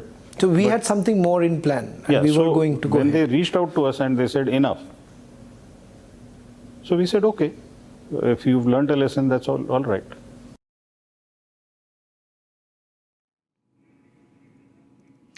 All right. And to all... Yes. Yeah, Yes, Tanisha, Shravan. we'll try and explain this to all our viewers right now. Which was the facility that got actually hit and not targeted? Now the key word here is that we did not target. It got hit. Now to decipher this, Abhishek is already there. Abhishek, first I want to help our viewers understand which is the area that we are talking about, and what was the turning point that General Khandare is talking about. So we are specifically talking about the Noor Khan Air Base, which is of course information already in public domain. And Noor Khan Air Base, where it is in Islamabad or Rawalpindi, a suburb of Islamabad. And this is where the Pakistani general headquarters are. Of course, some distance away, say about 10-15 kilometers away. But more specifically, Noor Khan Air Base is something which also has in its complex or just outside the Special Plans Division, which is a specific division which deals with the nuclear arsenal of Pakistan. And to have come that close, and despite clearly not wanting to hit any nuclear facility, to be getting that close, I think the Pakistanis realize the message here is, Shravan, the precision with which we could pick targets. And in fact, just about before this interview that you broke with General Khandare, we had Chief of Defence Staff General Al Chauhan speaking at a university in Pune, and he mentioned, and I was listening to it, that we hit targets within a range of 3 square kilometers. That was the kind of precision with which our munition really went inside Pakistan and hit them hard. So the Pakistanis were really taken aback with this kind of scale of precision, and I think that's why they really cried and went to United States first, and then of course made that DGMO call. General Khandare very subtly indicating towards the fact that our strikes this time were so precise that the Pakistanis really realized that they do not have an answer, and if an escalation happens from here on, they would not be in control of the situation, and that's when they sued for peace. Thank you very much, Abhishek. Now, Abhishek, putting this into perspective, Abhishek, before I bring in our guests who are going to join us in a short while from now, I want to take this a little further now. On the 10th of May, there were calls that were basically made, as you said, going to Uncle Sam. And this was actually happening. India, at that point in time, was already preparing that what next. General Khandare also says that we were not planning to stop. On the 10th, it would have continued. Is there any indication that you have got from, the top level of sources that you were in touch, that is there any indication of where we were going? Well, yes. So the escalation metrics, Shravan, of which the military planners always talk about, was ready this time, like it was ready during the Balakot air strikes also. During the Uri surgical strikes, maybe the operation in terms of scale, when you compare them, compare that with the present ones, was not much. So I think we did not really go into that thought process to think whether we would actually be escalating beyond that. But like in the case of Balakot air strikes, so in Operation Sindoor, the escalation matrix was clear. And what my takeaway from your interview with General Khandare, Shravan, is that we were at every stage, from the first air strikes which took down the terror infrastructure, to the drone swarms coming in from the Pakistani side and we retaliating, to Pakistan launching that Operation Burhan or whatever, to our response to it, scuttling it in a manner that they cried, uncle. Everything, at every stage, we were in control of the situation. And so, if Pakistan thought that they could, had the thought that they would continue with Operation Bunyan or whatever, our response would have been escalatory in a manner that we would have again controlled the initiative. And so I think at every stage, May 7, 8, 9, 10, so going forward, had Pakistan decided on any other misadventure, we would have continued to control and escalate. Well, in fact, we have General Pandey who's joining us. He's the former Corps commander. General Pandey, thank you very much for joining us. And for your benefit, General Pandey, I want to once again play out this interview We've done this interview with the military advisor to Raksha Mantri Rajnath Singh, General Khandare, who was also the advisor during Operation Sindoor. And in an interview to us, he has now confirmed that India did not target the nuclear base. It got hit.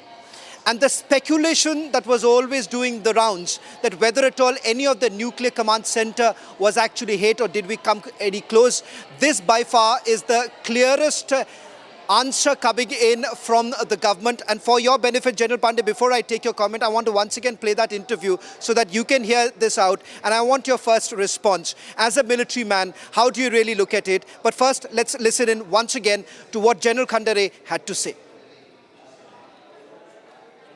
I want to then perhaps also take it a little further, because there was a lot of talk happening that the nuclear sites were also being targeted. Was that true?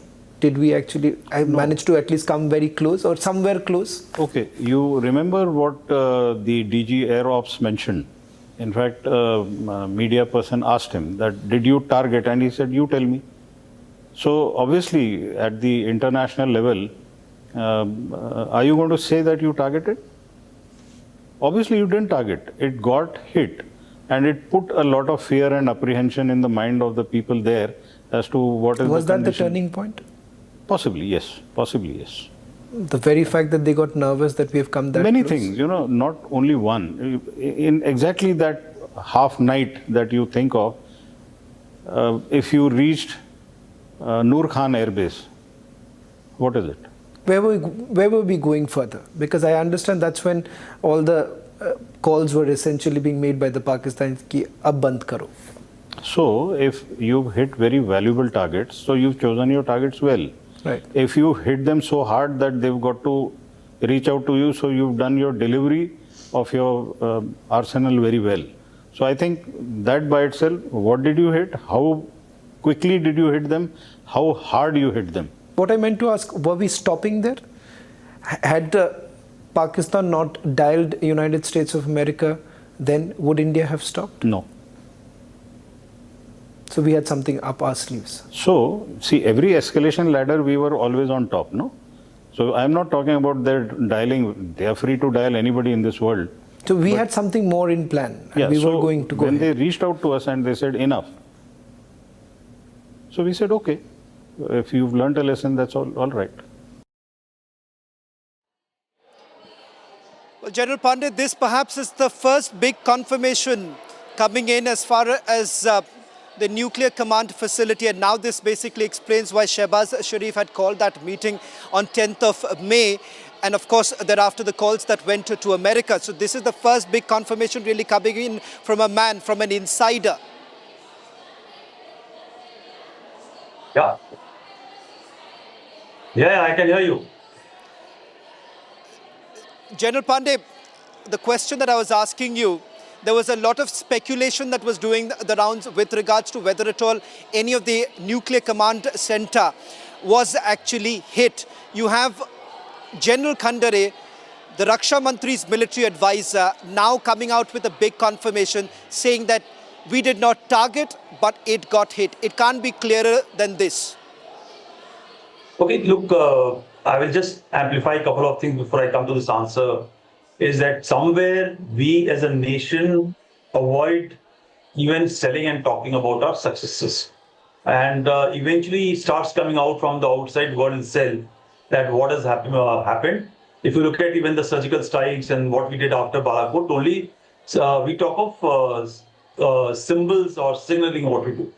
So even in this case, I will talk of what happened, I think, on 8th and 9th in Pakistan. If you remember, there's a small little news which came about and people missed out that Shehbaz Sharif has asked for the National Command Authority to assemble, essentially, which controls the nuclear assets and its launch and everything. So the second point which I want to articulate before we come to the answer per se is that a country which hits its targets, not today onwards, in the history of engagement with anyone, we hit our targets very carefully, selectively. We are not one of those people who will launch a missile and it may drop in our territory or somewhere else and go missing out on something. Even when we carry out our artillery duels and we hit enemy targets, we ensure it doesn't hit a civilian target which may be right next closed door to it. Unlike other countries, it may be China, it may be Pakistan, and there are so many others, they will fly something into the sky which will fall somewhere in the wrong place, even in their own territory or into a civilian target. So while that smile of the DGMO Air Ops was very clear that we did not hit or aap bataiye, and that this thing, he somewhere let it out in a manner that yes, we know we have hit, but we can't talk about it, and oh, by the way, we should not talk about it. Let it come out on its own. So what followed through? While we may have hit by default or deliberately is matter of moot question, but I definitely feel that our Air Force, our military establishment is very, very careful in selecting targets, and it does what it wants, right? It doesn't happen by itself. One is they hit this location, which is supposed to be the storage facility, all right? And that, of course, pushed the Pakistanis to go running to somebody who was possibly made in charge or who knew the issues, and there is a lot of speculation about it, that these are assets kept by some other country in that location. It was supposed to be looked after them. They were supposed to be securing it. There were assets guarding it. And once you hit the storage facility, the possibility of using that system to be fired has got consequences. So one set, that means a weapon set, is off availability to Pakistan forever, for some time to come, till the time they actually come out and find out what has actually been lost and how much damage is it. Is it worth taking a risk to actually use that weapon system on one side? The second, what has happened is that the system which requires to fly it, launch it, that means the system which were available at Sargodha and Nur Ali Khan were also targeted very, very carefully and deliberately. So both the launch mechanism is now gone missing. There's a whole brouhaha which has been taking place in the last about 24 hours, when the Ukrainians have launched, and they are saying that about 35 to 37% of strategic assets which carry the nuclear assets for Russia have been hit. It is a huge hit. Do you imagine what we have achieved in Sargodha and Nur Ali Khan? So the consequences is that they have actually gone running to Uncle Sam to be intermediary, or it may also happen that Uncle Sam may have got slightly worried and they may have intervened as well, because they cannot come out and say what is actually happening and what is being tied up. I'm sure you're well aware that even in Nur Ali Khan Air Base, the Air Force personnel of Pak Air Force are not allowed to move around freely, because there are some areas which are under direct control of the Americans. So while we may not have been aware of it, but yet these targetings have got a major, major implication, and compliments to the people who have been involved, who have achieved and hit those areas. The de-escalation which was required, because frankly, our country is not interested into these silly games that are being played by greater nations and these proxy nations or these greater nations. It is focused on its, I talked about on a channel on Viksit Bharat of 2047. These are aberrations, these are side shows which happen, and therefore de-escalation was important. It has consequently resulted into a de-escalation, and they came running and spoke for wanting to de-escalate. I think it's a good thing which has happened. General Pandey, I will not like to believe, as a military professional who has served in this country, in this army and in this armed forces, that we do anything without thought. Can I just then perhaps interpret this by saying, because this comes from one of the most strategic minds of our country, a man who was the former Deputy National Security Advisor, and the fact that he's been with the Ministry of Defence for a very long time. When he says that we have not targeted and it has got hit, couldn't this be seen as perhaps the biggest turning point? Because this is the question I asked him. And he said possibly yes, that was the turning point, and we would not have stopped on 10th of May had Pakistan not come begging to us saying that stop it now. Yeah, absolutely. Look, that is as clear as day. Like every time people say that the Americans came out and they offered trade and everything, and therefore we have, this gentleman is going around talking everybody there to everyone that they were the ones. He's trying to take success of nothing.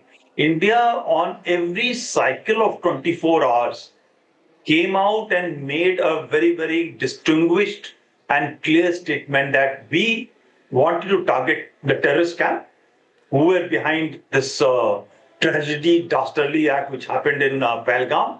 We have done as much. Don't come in between the terrorists and us, right?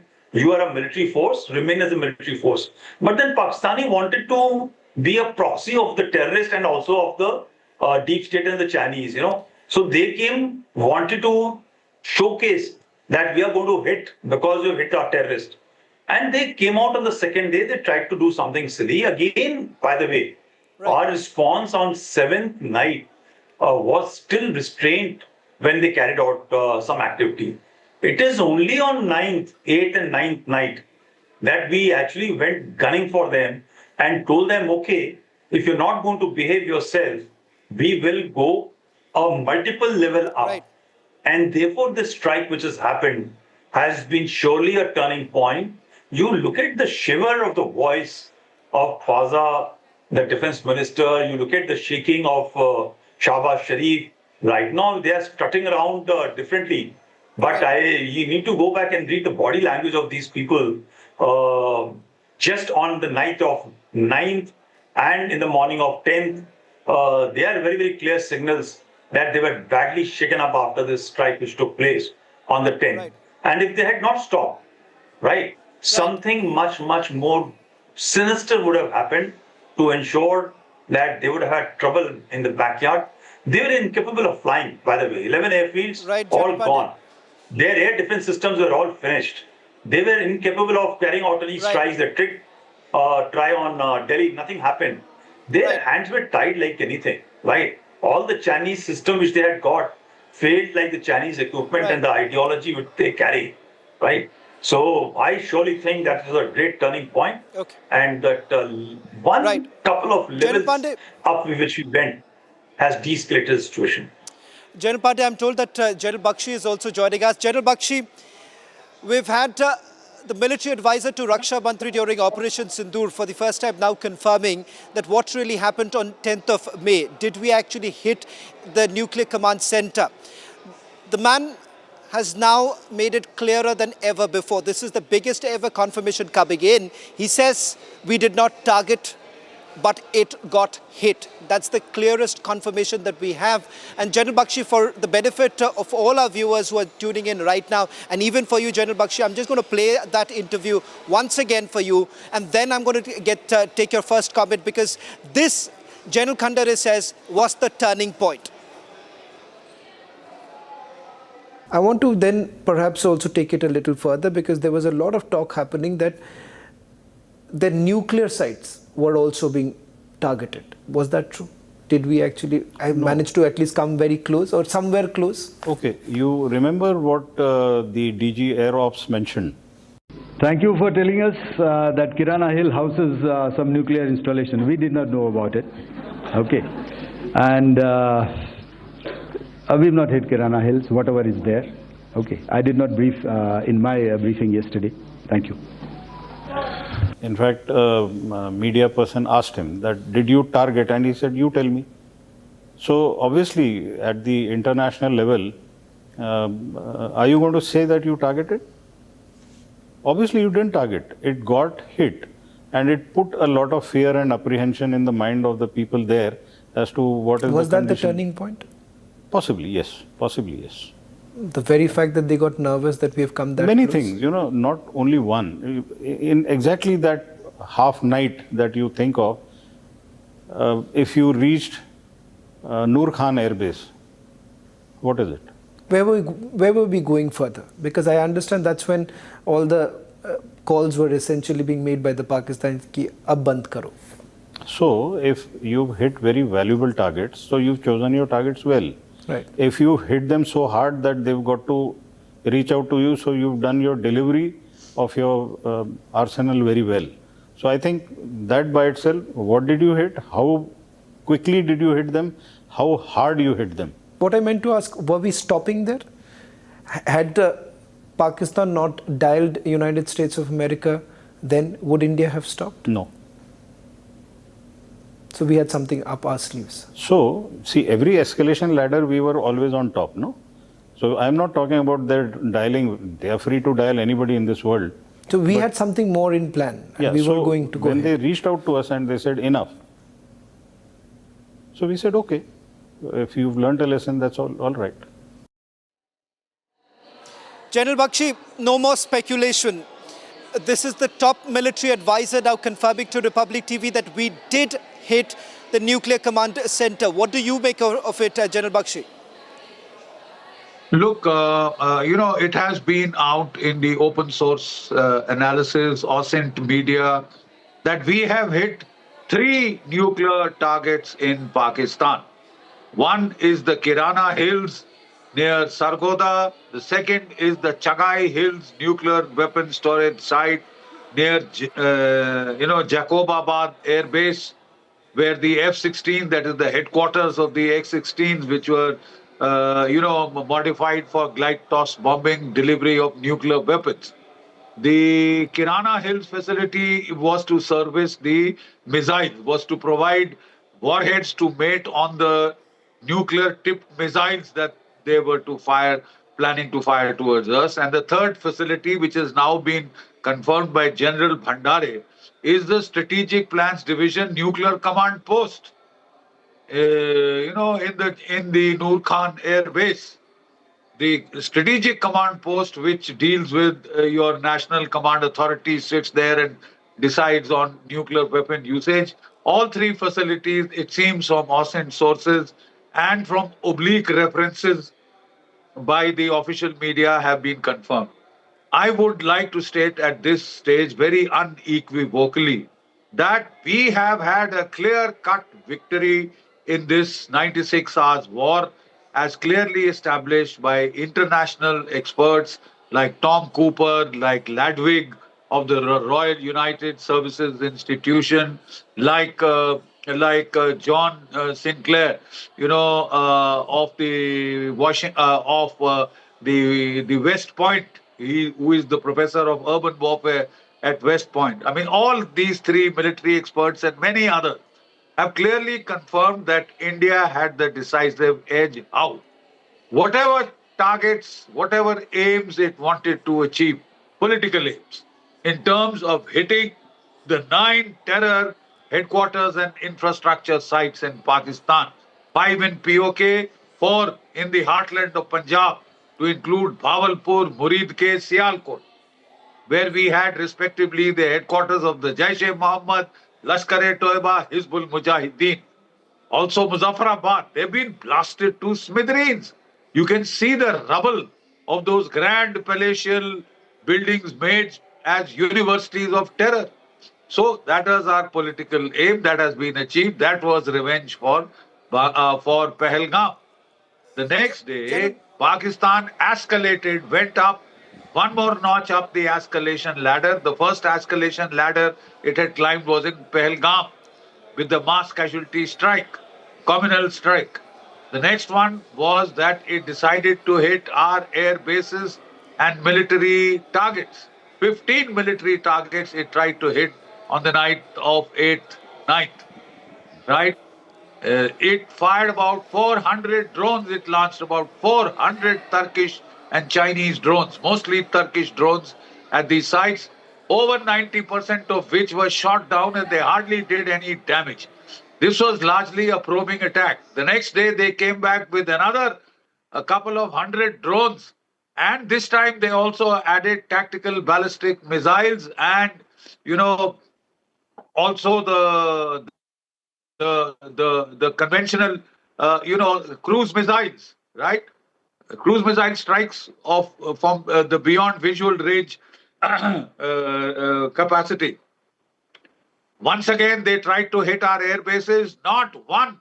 Our air defense, integrated air defense, comprising of the layers of S-400, the Barak 8 medium-range SAMs, long-range, medium-range SAMs, and then our Akashes, then the Spiders, and finally our V-Shorats and the close-in defenses, legacy defenses, upgraded, modified to include our L-70, our Zu-23, and our Shilkas. They proved to be a formidable iron dome. Again, not one single tactical ballistic missile got through. Not General one Bakshi, Shaheed. that's another significant point that General Khandare also makes in the interview, where he says that the nuclear bluff was called out. But another important point, General Bakshi, I want to share with you, where General Khandare says that we were not going to stop on the 10th of May. The plan was very clear. India would have continued perhaps some other targets, but he has now confirmed that India had no plans of stopping it on the 10th of May had it not been for the Pakistanis begging us and in fact taking the option of retreat. It is an option that was given by India to the Pakistanis. So it has nothing to do with the United States of America. General Khandare makes it very clear that India would have continued on 10th of May. And this would have continued had it not been for the Pakistanis taking the option that we had given them. Look, we provided off-ramps to Pakistan even after we hit the terror camps, right? On the first day itself, we had provided an off-ramp. Our DGMO had rung up their DGMO who did not take that damn call, but it was clearly conveyed to him that we have hit your terror bases and we are prepared to call it off provided you behave. Pakistan decided to escalate. And then we hit it really hard. Look, if out of 12 air bases, 11 of your air bases get hit, what does that show about your air defense capabilities of Pakistan? They were obliterated, 4 of their radars. In fact, the news is 7 radars have been destroyed and huge gaps opened in their air defense network, which we exploited to attack out of 12, 11 of their airfields, starting from Skardu, going down to Karachi. What does that say about the comprehensive nature of our victory, of our air superiority we had gained? When he tried to hit our air bases, our military targets, he tried to hit Delhi. And that particular, tactical ballistic missile, Shaheen-1, was shot down over Sirsa by our S-400s. The Fateh-2 was also shot down, which was aimed at the Golden Temple. All of these were brought down, 100% of the tactical ballistic missiles, 98% of the cruise missiles, and also almost 90% of the all over from J&K to Bhuj, agricultural fields and the desert sands of Rajasthan and in Gujarat. We have comprehensively given them a beating. But the problem is we have lost the war of the narratives, at least in the first 5 days. We let that narrative, be hijacked by Pakistan, by our silly silence. I couldn't make out the basis of that silence, or our briefings by civilians on military operations. I thought that was violative of the Union War Book, which lays down which ministry deals with what. In wartime, in my time in the MO Directorate, reps from the MO, Air Ops, Naval Ops used to brief every single day of the Kargil War. So we had these SOPs in place. I see no reason why they were violated, why emphasis was put more on political signaling or putting lady officers out there. I mean, it's very nice we put them out there, but then we should have put the professionals who were doing the planning and execution, which is what Pakistan did. And it carried more credibility. So the fact is, we have to get our Information Warfare Act together. The good thing is that the truth is coming out by slow degrees. Every day, in every way, more and more and more of the truth is being revealed. Pakistan has been clobbered and clobbered hard. It has been clobbered in a way that it cannot deny, however hard it tries. Well, in fact, because General Bhawani Bakshi, is in the middle of the city. Lahore, Muridke is in the middle of the city. Well, General Bakshi, they've gone a step ahead. They've gone a step ahead. Today they have released a dossier saying that we've got hit at a number of places. In fact, I'm just going to put out that entire graphic that we have just made for our viewers, because in a dossier that they have made, they have also admitted that Peshawar was hit. They've also admitted that Jang was hit. These are some of the places that are right deep inside, east of Indus, that have all been hit here. General Bakshi, we have put out the revelation that has been made by the Pakistanis themselves. Pakistanis have admitted today that it is not limited to 8 or 9 targets. It has gone way beyond that. And that, remember, as India has been pointing out, that this is a calibrated response to the dastardly attack that they carried out, and the fact that they were still targeting several of the civilian areas, and that is the reason why they say it's a measured response coming in. I'm just going to once again play that interview that we've had with the military advisor to Raksha Mantri Rajnath Singh, General Khandare, who spoke to us. I want to then perhaps also take it a little further, because there was a lot of talk happening that the nuclear sites were also being targeted. Was that true? Did we actually manage to at least come very close or somewhere close? Okay, you remember what the DG Air Ops mentioned? Thank you for telling us that Kirana Hill houses some nuclear installation. We did not know about it. Okay. And we've not hit Kirana Hills, whatever is there. Okay. I did not brief in my briefing yesterday. Thank you. In fact, a media person asked him that, did you target? And he said, you tell me. So obviously, at the international level, are you going to say that you targeted? Obviously, you didn't target. It got hit, and it put a lot of fear and apprehension in the mind of the people there as to what is Was the that the turning point? Possibly, yes. Possibly, yes. The very fact that they got nervous that we have come that Many close? things, you know, not only one. In exactly that half night that you think of, if you reached Noor Khan Air Base, what is it? Where were we going further? Because I understand that's when all the calls were essentially being made by the Pakistanis ki ab band karo. So if you've hit very valuable targets, so you've chosen your targets well. Right. If you hit them so hard that they've got to reach out to you, so you've done your delivery of your arsenal very well. So I think that by itself, what did you hit? How quickly did you hit them?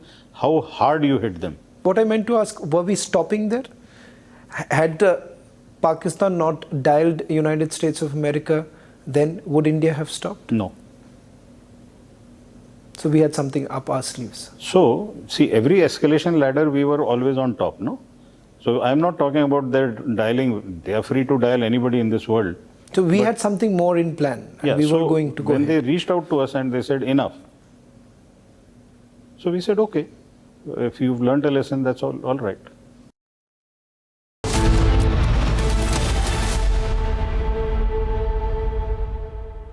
QS and THE, the world's foremost university rankings organizations, have ranked Amity amongst the top 3% universities globally, making it among the very few Indian universities to be included in both rankings.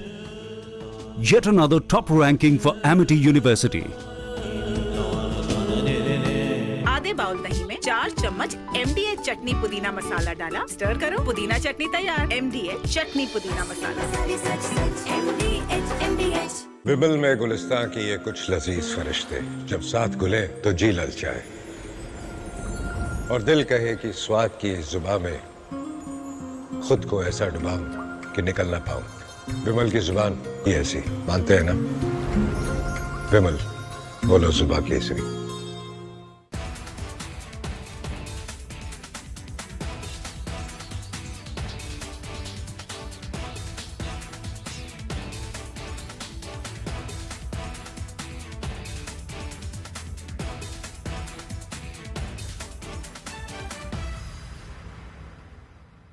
My name is Ambassador Deepak Vora, and I have been involved marginally in the review activities for the Indus Water Treaty sometime in the 1990s. I don't remember the year. But at that time, the feeling seemed to be from the Pakistani side that they could get away with whatever they wanted. It's important to remember that the creation of Pakistan was in 1947. The Indus Water Treaty was signed in 1960, 13 years later, because some fellow in Pakistan realized that the headworks of the irrigation system of the canals built in British Indian Punjab were in Madhapur and Firozpur, both in India. So India gave them some money, I think 6.5 crore pounds sterling, in order to build their own systems, etc. But they used the money to build Tarbela and the other dam, which is Mangala Dam, which is on.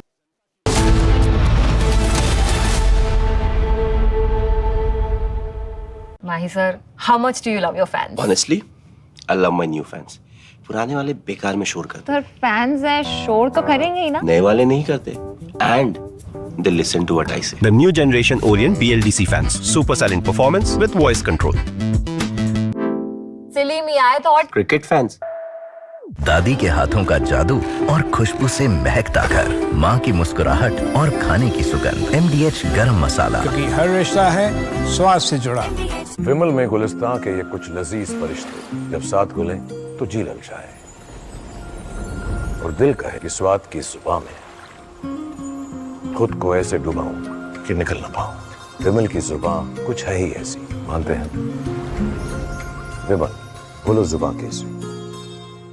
5 साल Naini centre में है तो फिर जीवन कारा होगा, फिर हमें हाई कोर्ट बेल की है, फिर छोड़ गए।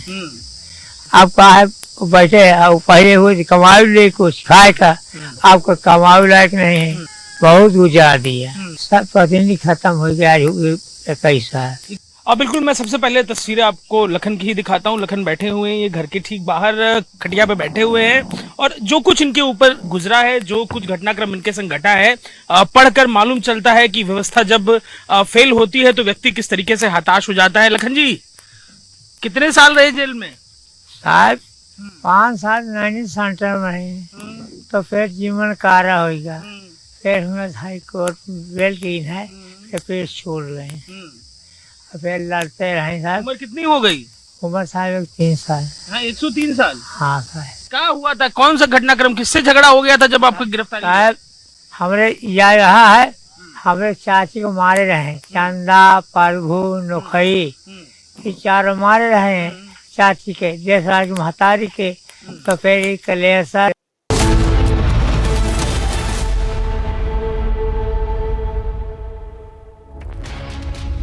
Welcome back. Now, the Kheer Bhawani Mela, an annual religious festival of the Kashmiri Pandit community, has started today. It, in fact, is being held at the Kheer Bhawani temple in the village in Gandarbal. The temple is dedicated to goddess, in fact, a reincarnation of the goddess Durga, and is being revered by the Kashmiri Hindus as one of the holiest sites in this region. Here's a ground report from Jammu and Kashmir. Kashmiri Pandits have gathered here at Mata Kheer Bhawani temple at Tulmula on Jyesht Ashtami. This is one of the religious festivals which is celebrated in 5 temples in the Kashmir Valley, from Gandarbal to Anantnag to Kupwara to Kulgam. One can see this is the temple of Mata Kheer Bhawani, and which is one of the reverted shrines. Though the footfall of the number of Kashmiri Pandits is a bit lesser compared to the previous years, but you see the puja, the festival look here at, and they are offering milk, the flowers, and they are also doing the puja. The religious rites are being performed by the Kashmiri Pandits. Meanwhile, in this festival, apart from the Kashmiri Pandits, Kashmiri Muslims do participate. That shows the sign of brotherhood, communal harmony, and also this tells you about Kashmiriyat, when Hindus and Muslims come together to celebrate these kind of festivals. We've been seeing the tight security arrangements, the multi-layer security arrangements being done by the Jammu and Kashmir police. In fact, the drone surveillances or the identity checks and the other movable and immovable infrastructure has been put in place to provide a sense of security to those who are coming to this place on this very remote occasion. As far as the MHA's report of 2020 is concerned, it has mentioned that some 64,951 Kashmiri Pandits displayed and have been living in the different parts of the world. But on this occasion, we see that these Kashmiri Pandits, they come from different parts of the country, and those who are still settled here, they come here to offer, to do the rituals. Now shifting our focus, a very concerning story is coming from Noida in Uttar Pradesh. A speeding Thar hit a youth, leaving him injured in Noida sector 53. This is a breaking news that we are getting for you. The victim fell into the nearby drain. This incident followed an earlier scuffle, after which the accused tried to run him over with his car. A video of the scuffle has now been accessed by Republic TV. Police has taken cognizance of the viral video. A case has been registered in connection with this incident. A team has been formed to arrest this accused in the case. In fact, we are getting a reaction from the victim after the aftermath. Take a look. डंडों से, चाकू से और blade से और ईंटों से इन्होंने हम पे वार किया। जिनके टूर एंड ट्रेवल से काम चल रहे हैं, इनके 2 नंबर के काम चल रहे हैं, अपने आप को माफिया बताते हैं, नोएडा का बदमाश बनते हैं। इन्होंने हम पे बहुत सख्त और घायल वार किया है, जिससे हम मूर्छित हो गए। मेरे सर में और मेरे लोअर बैक में बहुत ज्यादा चोटें आई हैं, उसका इलाज चल रहा है। मुकदमा दर्ज करवा दिया, कुछ कार्रवाई हुई? कुछ कार्रवाई, कुछ ढंग से कुछ कार्रवाई नहीं हो रही है। इतना छोटी छोटी 2 धार लगा के मेरी इतनी चोट है, मेरे सर सब फटे पड़े हैं, मेरी इतनी चोट, गंभीर चोटें हैं, कोई सख्त कार्रवाई नहीं हुई, कुछ कार्रवाई हुई नहीं। Let me go across to my colleague Akhil, who joins us live on the broadcast, and he's been tracking this story. Akhil, tell us what led to this road rage and then a scuffle between these two people. Well, initially, if you see, a scuffle broke out prior to this very incident when a social media post was done by one, what was basically posted by one camp, because there are 2 camps and one camp has basically resisted it and requested the second camp not to post it about it. And after that, the second camp did not listen and an altercation broke out. And after that, they met at a point in sector 53. Roundabout, and what happened after that we have seen in that entire visual, where a scuffle broke out, and after a scuffle broke out, the second group, 2 brothers basically tried to rush away from the various spot, and then a mass of people, approximately 8 to 10 people, ran towards that side, and after that they fled from the various spot, in which what we have seen in the CCTV footage that we have got, that a car, an SUV car is coming from the left side, and it basically struck the person who was just walking on that pavement. And if you see in this video, it's very clear that the person fell into the drain nearby, and after that what we have seen that he was taken to a nearby hospital in sector 39, and the entire incident which took place over there at the sector 53 roundabout comes under the Noida sector 24 police station jurisdiction. So a police complaint had already been registered by the Noida police. While commenting on this issue, additional DCP Sumit Kumar Shukla has said that the main accused is still at large and they have formed a team in connection with the case to nab the main accused. Keep watching Republic TV. We'll be right back after a short commercial break.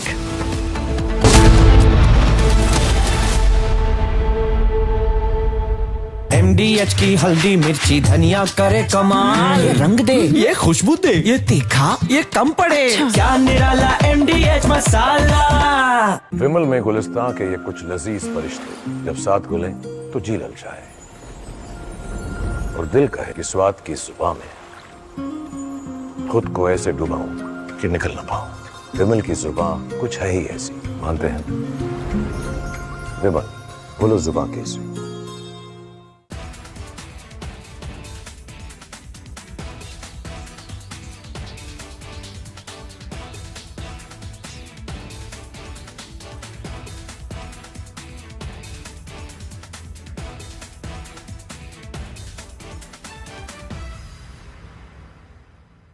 My name is Ambassador Deepak Vora, and I have been involved marginally in the review activities for the Indus Water Treaty sometime in the 1990s. I don't remember the year.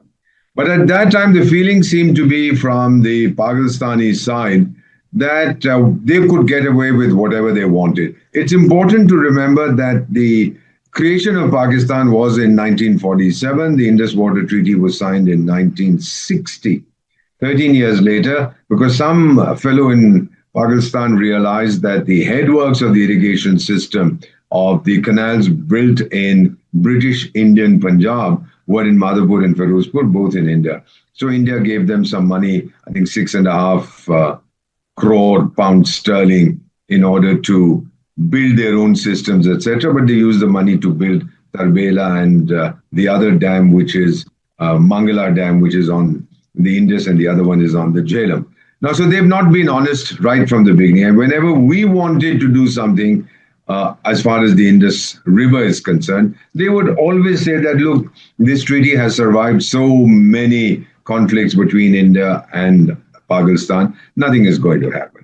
However, they did not know that this time they were dealing with a person called Narendra Bhai Damodar Das Modi, and we'd had enough, especially after the Pahalgam attack, that the feeling was that, oh, India will make some noise, India will lodge one protest here, there, everywhere, go to the United Nations. I don't just report from courtrooms on verdicts, I decode them. From breaking news to complex legal verdicts, every word is backed by law. At the Republic School of Journalism, you will learn how to report on legal issues with accuracy and speed. The RSJ Diploma, starting on the 30th of June. Apply now. मेरी नई Hyundai Exter तुमने भी तो कल नई car ली है ना, उसमें भी तो होगा ना ये वॉइस इनेबल सनरूफ है ना अंकल, सिंगर इनेबल सनरूफ। और बेनिफिट्स ये तो मिले होंगे ना, ये मिला। हाँ? हुंडई कार्स पर मिल रही है अमेजिंग डील्स। वैसे लोगे तो आप हुंडई ही, चाहे दिल की सुनो या डील्स की। ये है सीक्रेट रेसिपी MDH का जीरा सिप जल जीरा मसाला। सिप सिप जीरा सिप MDH का जल जीरा सिप 5 साल नैनी सेंटर में ही तो फिर जीवन कारा होगा, फिर हमें हाई कोर्ट बेल की है, फिर छोड़ रहे हैं। आप कहा बैठे पहले हुए कमाई ले कुछ खाए का, आपको कमाई लायक नहीं है, बहुत गुजार दिया, सब प्रतिनिधि खत्म हो गया 21 साल। अब बिल्कुल मैं सबसे पहले तस्वीरें आपको लखन की ही दिखाता हूँ। लखन बैठे हुए हैं, ये घर के ठीक बाहर खटिया पे बैठे हुए हैं और जो कुछ इनके ऊपर गुजरा है, जो कुछ घटनाक्रम इनके संग घटा है, पढ़कर मालूम चलता है कि व्यवस्था जब फेल होती है तो व्यक्ति किस तरीके से हताश हो जाता है। लखन जी, कितने साल रहे जेल में? साहब 5 साल नैनी सेंटर में ही तो फिर जीवन कारा होगा, फिर हमें हाई कोर्ट बेल की है, फिर छोड़ रहे हैं, फिर लड़ते रहे साहब। उम्र कितनी हो गई? उम्र साहब 3 साल। हाँ, 103 साल। हाँ साहब। क्या हुआ था, कौन सा घटनाक्रम, किससे झगड़ा हो गया था जब आपको गिरफ्तारी? साहब हमरे यह रहा है, हमारे चाची को मारे रहे, चंदा प्रभु नुखई, ये चारों मारे रहे हैं चाची के, देश राज की महता।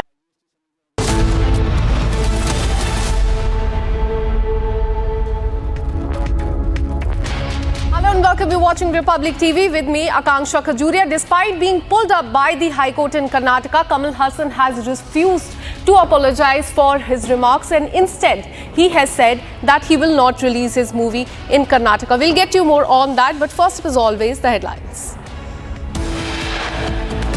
At the international level, are you going to say that you targeted? Obviously, you didn't target. It got hit. And it put a lot of fear and apprehension in the mind of the people there. It is the biggest confirmation on Republic TV. Military advisor to Defence Minister during Operation Sindoor has confirmed to us Pakistan's nuclear command centre was hit. If you hit them so hard that they've got to reach out to you, so you've done your delivery of your arsenal very well. So I think that by itself, what did you hit? How quickly did you hit them? How hard you hit them? We have the confirmation that Pakistan's nuclear facility getting hit was the biggest turning point. Fear gripped Pakistan.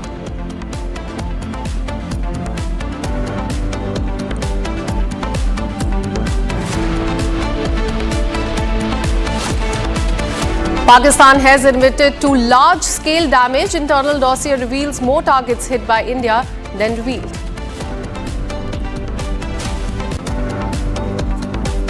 Actually, in 1965, Zulfikar Ali Bhutto declared a 1,000-year war against India. Then he addressed the United Nations Security Council. And similar kind of venom was spewed by General Asim Munir against India and Hindus. Speech just 2 days or weeks before what happened in Pahalgam. CDS Sanil Chauhan, while speaking on Operation Sindoor, has hit out at Pakistan Army Chief Asim Munir, stating that venom was spewed by Munir against India just 2 days ahead of the Pahalgam attack.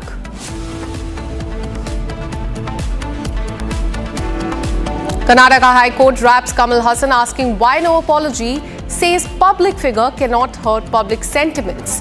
Meanwhile, Haasan thug life will not be released in Karnataka.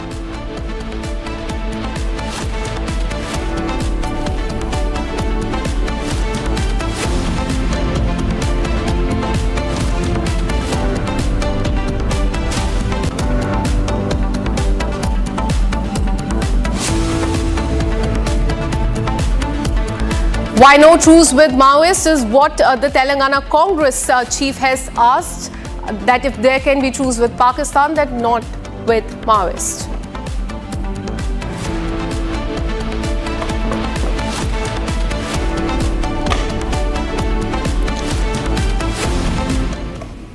Well, the first story that we're tracking for you this evening comes from Telangana. Telangana Pradesh Congress Committee Chief Mahesh Kumar Gaur has questioned central government's stance on Maoism, saying that if truce can happen with Pakistan, then why can it not happen with Maoists in India? He even accused the union government of using anti-Maoist operations as a means to displace tribal population. And not just that, in fact, he even criticized the Modi government for not accepting the offer of talks made by Maoists. Listen into what he said. కరగుట్ట ప్రాంతంలో దాదాపు 10,000 మంది police forces ఆ ప్రాంతాన్ని చుట్టుముట్టినప్పుడు ఆలస్యమైన మేము చర్చలకు సిద్ధంగా ఉన్నాం, మేము ఆయుధాలను వదులుతాం, చర్చలకు ఆహ్వానించని అడిగినప్పుడు ఏ కనికరమున్న ప్రధానమంత్రి అయినా చర్చలకు ఆహ్వానించి ఉండాల్సింది, కానీ అది చేయలేదు. మన పౌరులైనటువంటి విభిన్న అభిప్రాయాలు కలిగిన మన పౌరుల్ని చర్చలకు ఆహ్వానించలేదు. కానీ ట్రంప్ మొట్టికాయ వేస్తే తీవ్రవాదులతో ఉగ్రవాదులతో చర్చలకు సిద్ధమైనటువంటి ప్రభుత్వం మనది. మిత్రులారా, Meanwhile, Republic TV also confronted Telangana Pradesh Congress Committee Chief Mahesh Kumar Gaur. Listen in to what he said.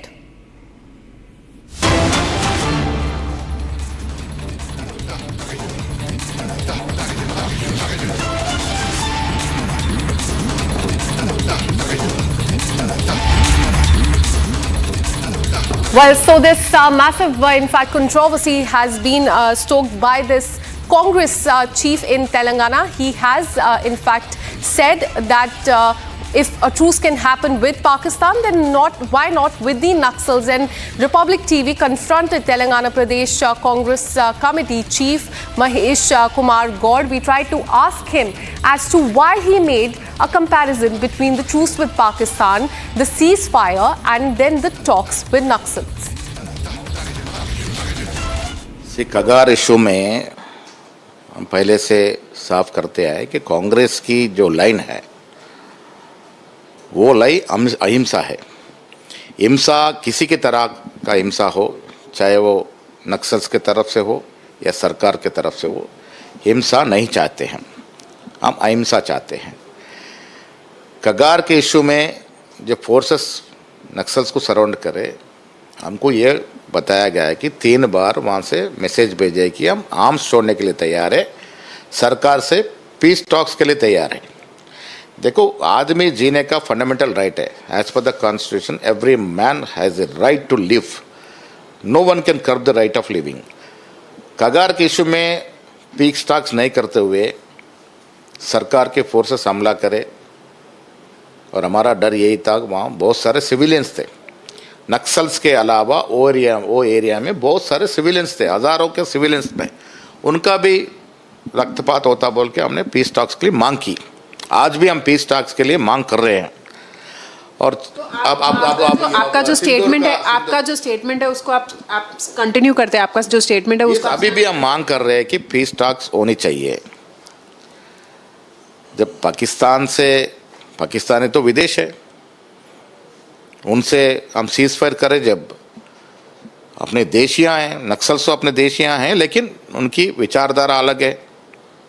हम उसकी विचारधारा को हम नहीं अपना रहे, लेकिन पीस टॉक्स के लिए जब कोई संस्था आगे आती है तो सरकार को क्या दिक्कत है पीस टॉक्स करने के लिए? पाकिस्तानी आतंकवादी हो या नक्सली हो, कांग्रेस पार्टी हमेशा वोट बैंक नीति को राष्ट्र सुरक्षा नीति के ऊपर रखती है, परिवार और दल हित को देश हित के ऊपर रखती है, वोट हित देखती है। देखे ना, पहलगाम में पाकिस्तानी आतंकवादियों को क्लीन चिट इनके नेताओं ने दिया, याद होगा विजय वड़त्तीवार थे मैया जी। अब तेलंगाना कांग्रेस के अध्यक्ष कहते हैं कि नक्सलियों के साथ सीज फायर हो जाना चाहिए। वैसे तो सीज फायर पाकिस्तान के विषय में करते रहते हैं, सीज फायर कौन चाहता है ये देख लीजिए।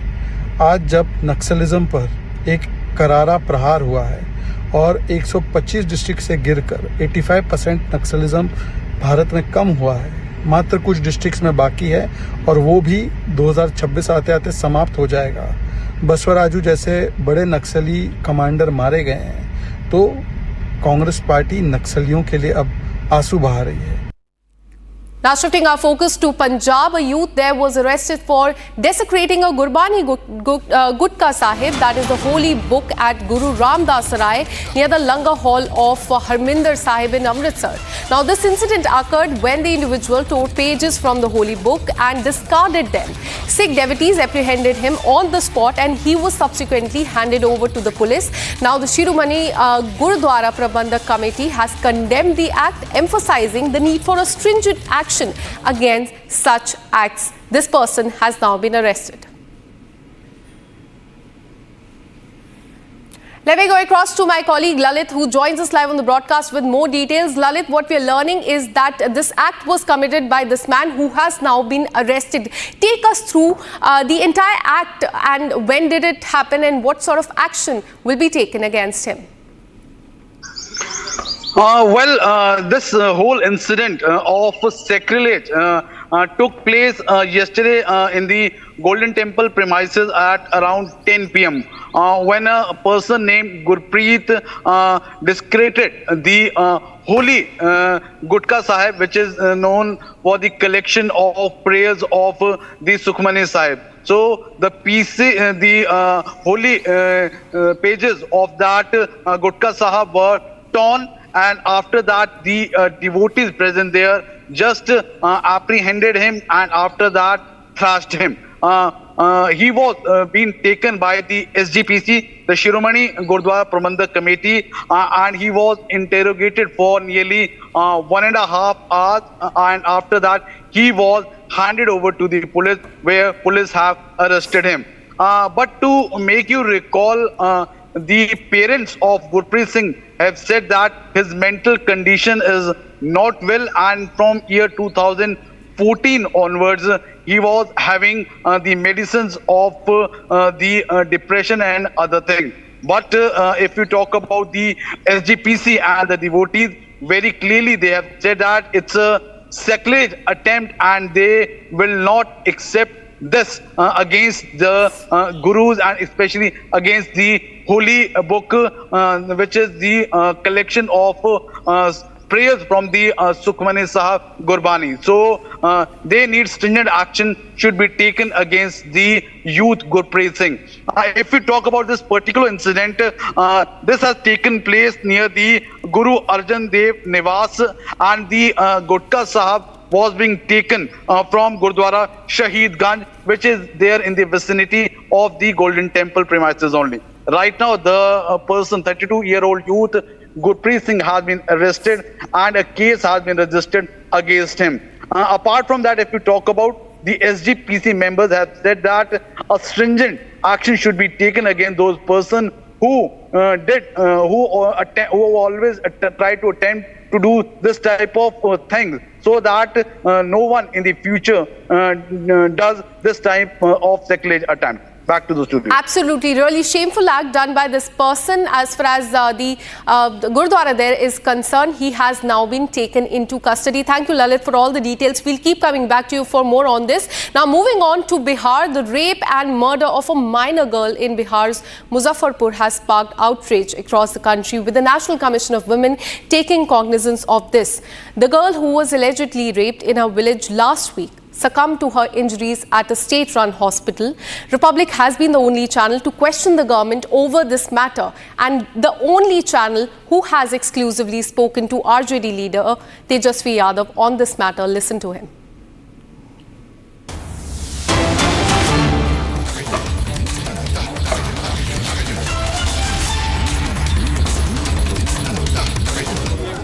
आप आए हैं यहाँ खटिया काम जो टूट जाए खटिया, क्या पाया आपने? देखिए, आप स्थिति देख सकते हैं, झोपड़ी में हम लोग हैं, बेहद गरीब परिवार है, दलित परिवार है, मजदूरी करके जो है कमाते खाते हैं। लड़की की माता जी है जो कि विधवा है, और विधवा है लड़की की जो माता जी जो है वो विधवा है, और उनके बड़े पापा और छोटे पापा यहाँ हैं, बड़ी माँ है, और जिस बच्ची की हत्या हुई है उसके 2 भाई भी हैं। लोगों का साफ कहना है कि बड़ी इसी आंगन में खेला करती थी वो लड़की, मासूम 10-11 साल की बच्ची थी, जिसका बलात्कार करके गला काट करके मार दिया गया। मतलब बिहार में सबसे ज़्यादा बच्चों पर अगर कोई शोषण हो रहा है तो बिहार में हो रहा है। दलितों पे अपराध अगर सबसे ज़्यादा हो रहा है तो बिहार में हो रहा है। ये वही ज़िला है, आपको भी पता होगा, जहां बालिका गृह जैसे कांड हुए, यानी दरिंदे अभी भी जिंदा है। और सरकार जो है पता नहीं कौन सा नशा करके सोई हुई है, मुख्यमंत्री अचेत अवस्था में है। ये डबल इंजन की सरकार, कोई सूद लेने वाला बिहार के लोगों को नहीं है। प्रधानमंत्री जी आएंगे तो वहाँ लाइन लगा रहेगा, लेकिन गरीब परिवार, पीड़ित परिवार तरसता रहेगा, अपने न्याय के लिए लड़ता रहेगा, लेकिन कोई सुनने नहीं आएगा। एक और सवाल है कि PMCH मुजफ्फरपुर तक बच्ची जो थी, अभी इनके बड़े पापा ने हमको वीडियो वगैरह भी दिखाया कि बच्ची कम्युनिकेट कर रही थी, लिख भी रही थी क्या हुआ है उसके साथ। रेफ़र किया गया PMCH, तो 5-6 घंटे इन लोगों को एडमिशन के लिए जो है जूझना पड़ा है। ऑक्सीजन ख़त्म हो गया था, ऑक्सीजन के लिए इन्होंने इनसे जो है 2500 की मांग की गई। अब आप स्थिति देख सकते हैं कि क्या सिस्टम है। इन लोगों का साफ कहना है कि अगर समय पर एडमिशन हो जाता, इलाज हो जाता, तो बच्ची की जान बचाई जा सकती थी। तो हम लोग तो यही अपील करेंगे, पूरी संवेदना है परिजनों के प्रति। एक तो कुछ दिन पहले ही मंगल पांडे हमको बोल रहे थे, चुनौती दे रहे थे कि आइए डिबेट कीजिए, पहले इस पे तो बात कर रहे हैं। आ करके जवाब देना चाहिए ना, जिस पीड़ित परिवार को आके जवाब देना चाहिए कि क्या किस दौर से ये लोग गुजरे हैं। कम से कम जाने तो कि क्या स्थिति है, तब तो सुधार लाएंगे। कोई सूद लेने नहीं आया तो, और परिवार के लोग सब लोग हैं, हम लोग तो चाहेंगे। PMCH में क्या कोताही बरती गई, क्या अच्छा, एक और सवाल है तेजस्वी जी कि ये दलित समुदाय से ये परिवार आता है, तेजस्वी जी दलित समुदाय से परिवार आता है और कई दलितों के रहनुमा बनते हैं, चिराग पासवान अभी तक नहीं आए हैं। अब कौन आए नहीं आए इस पे हमको कोई राजनीति नहीं करनी। हमारा एक मकसद, एक लड़ाई है कि इस परिवार को जो है न्याय मिलना चाहिए। किस तरह का न्याय मिलना चाहिए? कम से कम जो अपराधी हैं, पुलिस जो है, ये ना हो कि बेल लेकर के वापस आ जाए। स्पीडी ट्रायल होना चाहिए, कड़ी से कड़ी सज़ा होनी चाहिए। और ये आर्थिक मदद जो है, या तो परिवार में किसी एक को नौकरी अगर सरकार दे, ये होना चाहिए।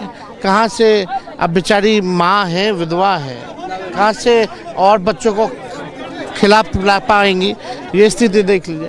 बाकी हमको लगता है कि आप परिजनों से आप अगर बात कीजिएगा तो लॉ एंड ऑर्डर पर आप लगातार सवाल उठा रहे हैं, मुख्यमंत्री के स्टेटस के बारे में भी बोलते हैं, क्या लॉ एंड ऑर्डर सही में चरमरा गया है क्योंकि कंट्रोल नहीं है? जंगल राज चिल्लाने वाले अंधे हो गए हैं, उनको अपने 20 साल का राज नहीं दिख रहा है। कि उनके 20 साल का राज क्या है।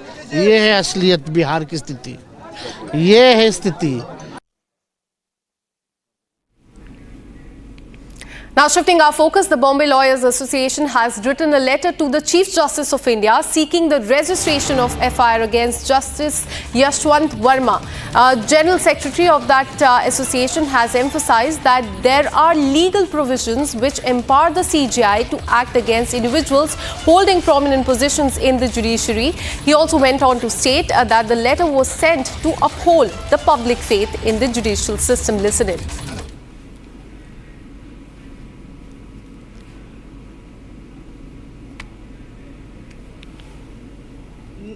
There is any information disclosing the cognizable offence, the Honorable Supreme Court has already ruled that when there is such kind of incident, there has to be an FIR first. That is very basic principle of criminal jurisprudence. In this particular case, when a lot of cash has been found at the residence of Justice Verma's place, till today there is no FIR. And in a case of Venkataswamy, the Honorable Supreme Court has already been ruled that when there is an incident against the judge, the High Court or the Supreme Court judge, there is a procedure laid down by the Honorable Supreme Court, that is the CJI, that is the Chief Justice of India, has to give prior sanction in case of any allegations or any registration of FIR against the sitting judge of High Court or the Supreme Court. So the CJI has to give prior sanction, then only, and then the case proceeds further. So we have written to the CJI to issue a sanction so that criminal prosecution can be initiated against the Justice Verma.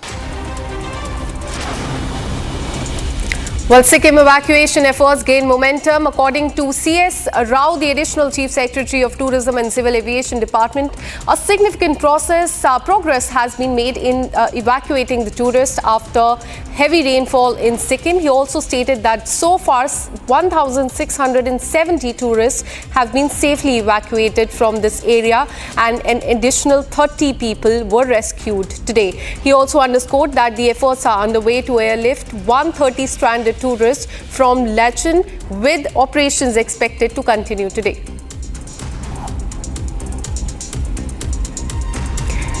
NDRF teams have been deployed to North Sikkim now in response to the ongoing disaster in North Sikkim. One V5 helicopter has landed at the Greenfield Airport, deploying teams from the NDRF. The units are equipped with satellite phones and essential emergency equipments. The first sortie of the day, comprising 23 NDRF personnel equipped with essential supplies, has successfully proceeded towards Stratton from the Greenfield Airport. Lok Sabha MP Gaurav Gogoi has assumed the presidency of Assam Pradesh Congress Committee, succeeding Bhupen Kumar Bhora. As the party prepares for the assembly polls next year, Gogoi leadership will be very crucial in shaping the strategy and the campaign.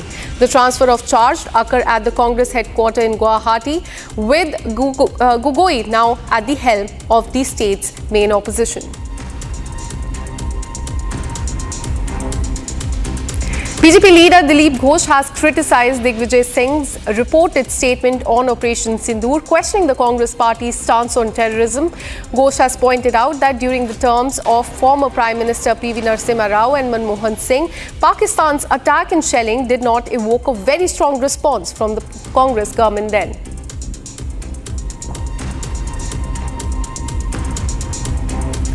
PMC has cancelled a tender worth crores for robotic rescue machines from a Turkish company. The machines were intended to be installed at 6 Chowpatty beaches in Mumbai to aid lifeguards. The decision comes in response to Turkey's stance on supporting Pakistan following the Pahalgam terror attack.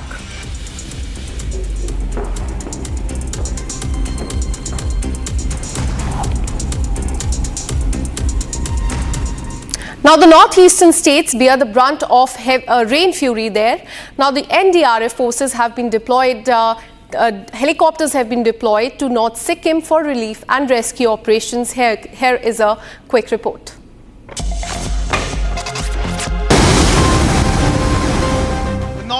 states bear the brunt of heavy rains followed by flash floods and landslides. In the latest, the NDRF has deployed helicopters to North Sikkim for relief operations. One V5 helicopter has landed at the Pakyong Greenfield Airport, deploying teams from the NDRF. The NDRF units are equipped with the satellite phones and essential emergency equipment. The first sortie of the day, comprising 23 NDRF personnel equipped with essential supplies, successfully proceeded towards Chatan from Pakyong Greenfield Airport. The deployed NDRF teams will aid in evacuation, rescue and establishment of the temporary communication lines to assist the affected residents. Meanwhile, Prime Minister Modi also dialed Sikkim Chief Minister Prem Singh Tamang, Assam Chief Minister Himanta Biswa Sarma and Manipur Governor Ajay Kumar Bhalla and assured them all possible support from the centre.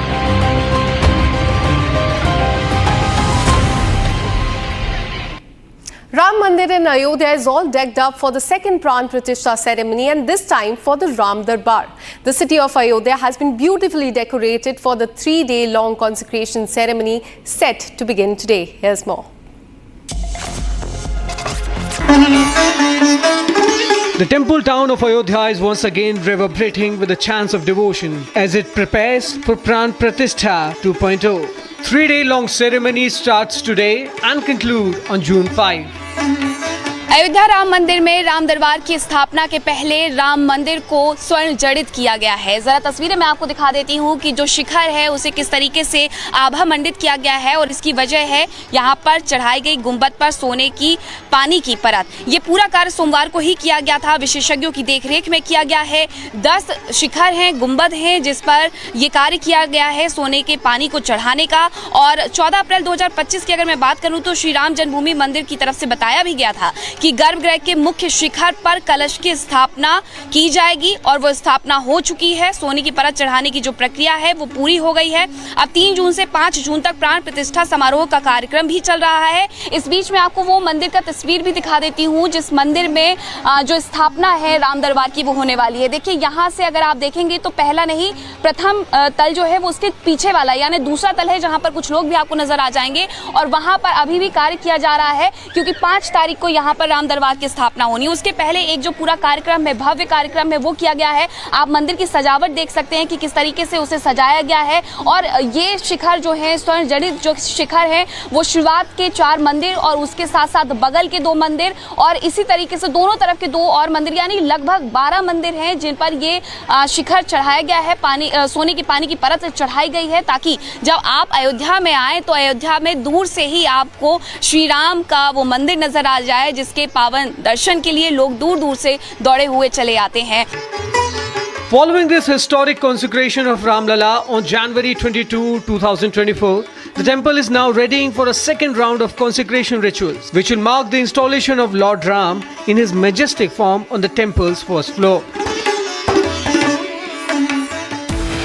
We're taking a very short break. After that, we'll tell you it is the biggest confirmation on Republic TV. Military advisor to Defence Minister during Operation Sindoor has confirmed that Pakistan's nuclear command center was hit. We'll also tell you about this confirmation that Pakistan's nuclear facility getting hit was the biggest turning point. Fear gripped Pakistan. We'll tell you about these 2 stories right after this very short break. Stay with us.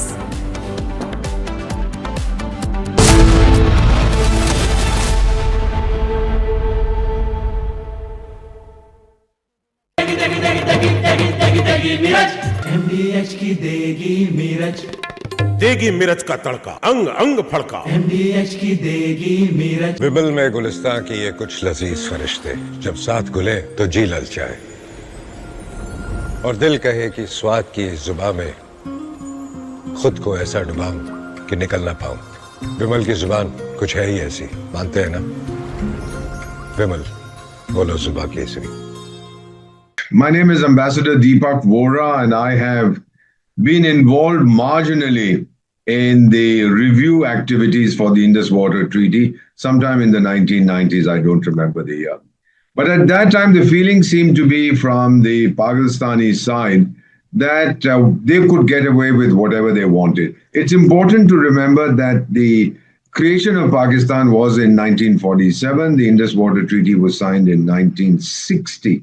13 years later, because some fellow in Pakistan realized that the headworks of the irrigation system of the canals built in British Indian Punjab were in Madhapur and Firozpur, both in India.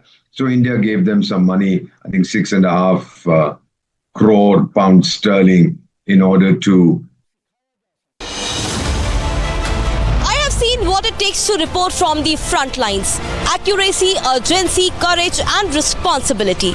At Republic School of Journalism, you will be trained for that reality. It's not a theory, it's a live learning inside a working newsroom from day one. If you want to report the truth when it matters the most, RSJ is where you begin. Courses begin from June 30th. Apply now. Mahi sir, how much do you love your fans? Honestly, I love my new fans. पुराने वाले बेकार में शोर करते sir fans हैं शोर तो करेंगे ही ना नए वाले नहीं करते and they listen to what I say. The new generation Orient BLDC fans, super silent performance with voice control. सिली में आए तो और Cricket fans. ये है सीक्रेट रेसिपी MDH का जीरा सिप जल जीरा मसाला. सिप सिप जीरा सिप MDH का जल जीरा सिप MDH का जल जीरा सिप. विमल में गुलिस्तां के ये कुछ लजीज फरिश्ते जब साथ घुले तो जी ललचाए और दिल कहे कि स्वाद की जुबां में खुद को ऐसे डुबाऊं कि निकल ना पाऊं. विमल की जुबां कुछ है ही ऐसी, मानते हैं? विमल बोलो जुबां कैसी.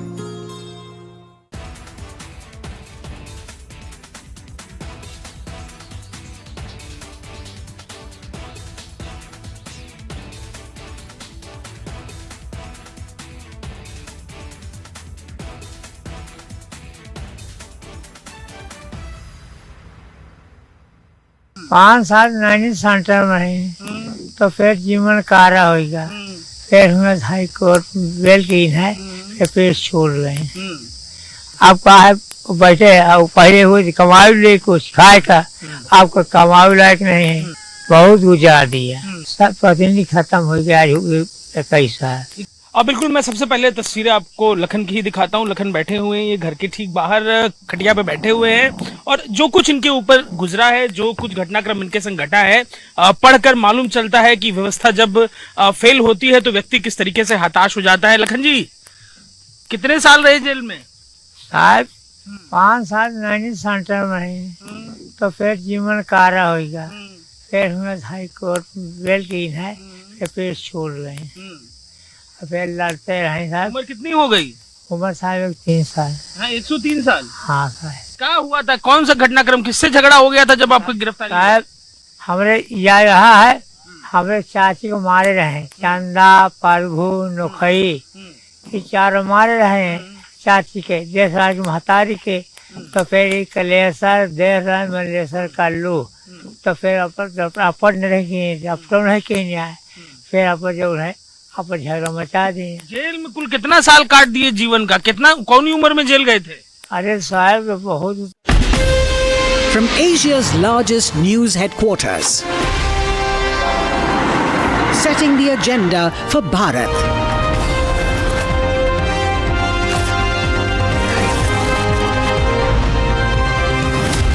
You're watching Republic.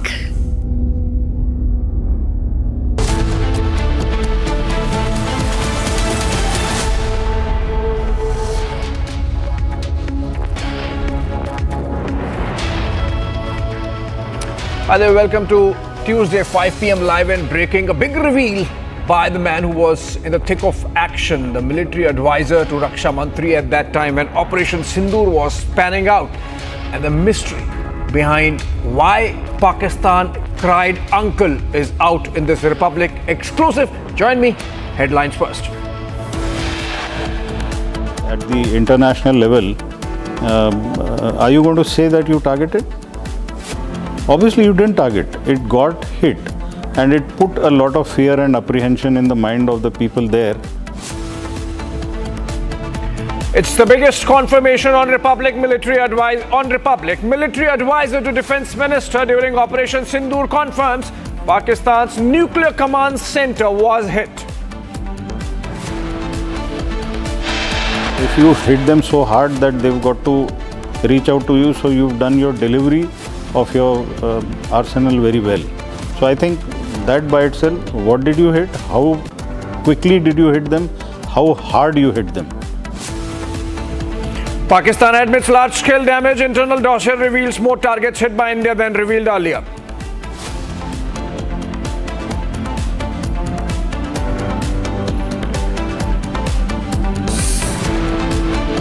CDS Anil Chauhan, while speaking on Operation Sindoor, hit out at Pak Army Chief Asim Munir, saying that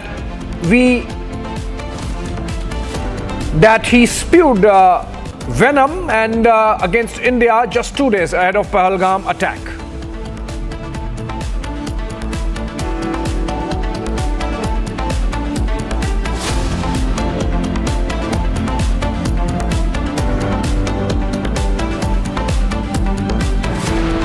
Officially, we know that 1965 Zulfikar Ali Bhutto declared a 1,000-year war against India when he addressed the United Nations Security Council. A similar kind of venom was spewed by General Asim Munir against India and Hindus.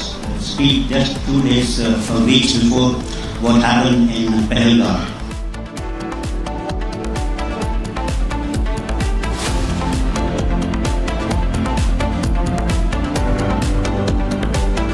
Karnataka High Court says raps Kamal Haasan, asks why no apology, says public figure can't hurt public sentiments. Meanwhile, Haasan's thug life will not release in Karnataka. And Telangana Congress chief sympathizes with Maoists, questions why no talks with them.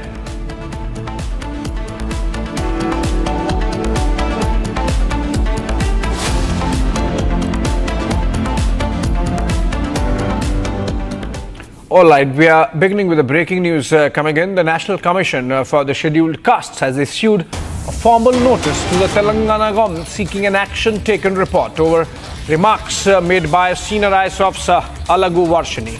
The commission has taken suo motu cognizance of Varshini's comments, which allegedly stated that Dalit students are made to clean toilets in scheduled caste Gurukula schools. The IAS officer has spoken exclusively to Republic TV now and has said that her voice was modulated. Let's listen in to what she had to say.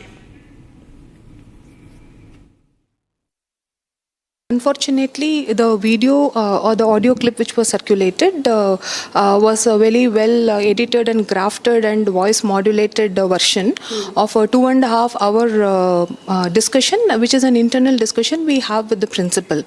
So to make my principals understand the difference between the livelihood and the needs of the children, yes, I did use those terms, but this is absolutely not with an intention, in harming a society, and I have not mentioned any words like that. And so you are saying that your audio clip which is being circulated is edited? Grafted, edited version, and also it has versions which have been spoken over 2 or 3 different meetings that we took place, which has taken place in Zoom. But why is that the toilet cleaning has to be done by the students? Because there are allegations, there are talks that the residential society doesn't have sanitation staff also to do such works, and that is why the students are being made to do this. That is totally a false allegation. In fact, none of the sanitation staff are removed. And also from the staff, you have complete staff? Sufficient staff. And let me put it in note to you, all the Ayodhya schools in its curriculum have the same practice of Shramdan, 1 hour per week. It is the same system that we are adopting. Why not adopt a good system from any established organization which has been there for years and practiced successfully? So from this year onwards, we have also included in our curriculum that 1 hour of Shramdan, which includes in 1 week they will be doing ground cleaning, in 1 week they will be doing residential block cleaning, which also includes the bath and toilet area cleaning. But the clip is very well modulated and it is repeatedly being used as an accusation, on a caste-based accusation. And this is not right. All right, the officer defending herself there.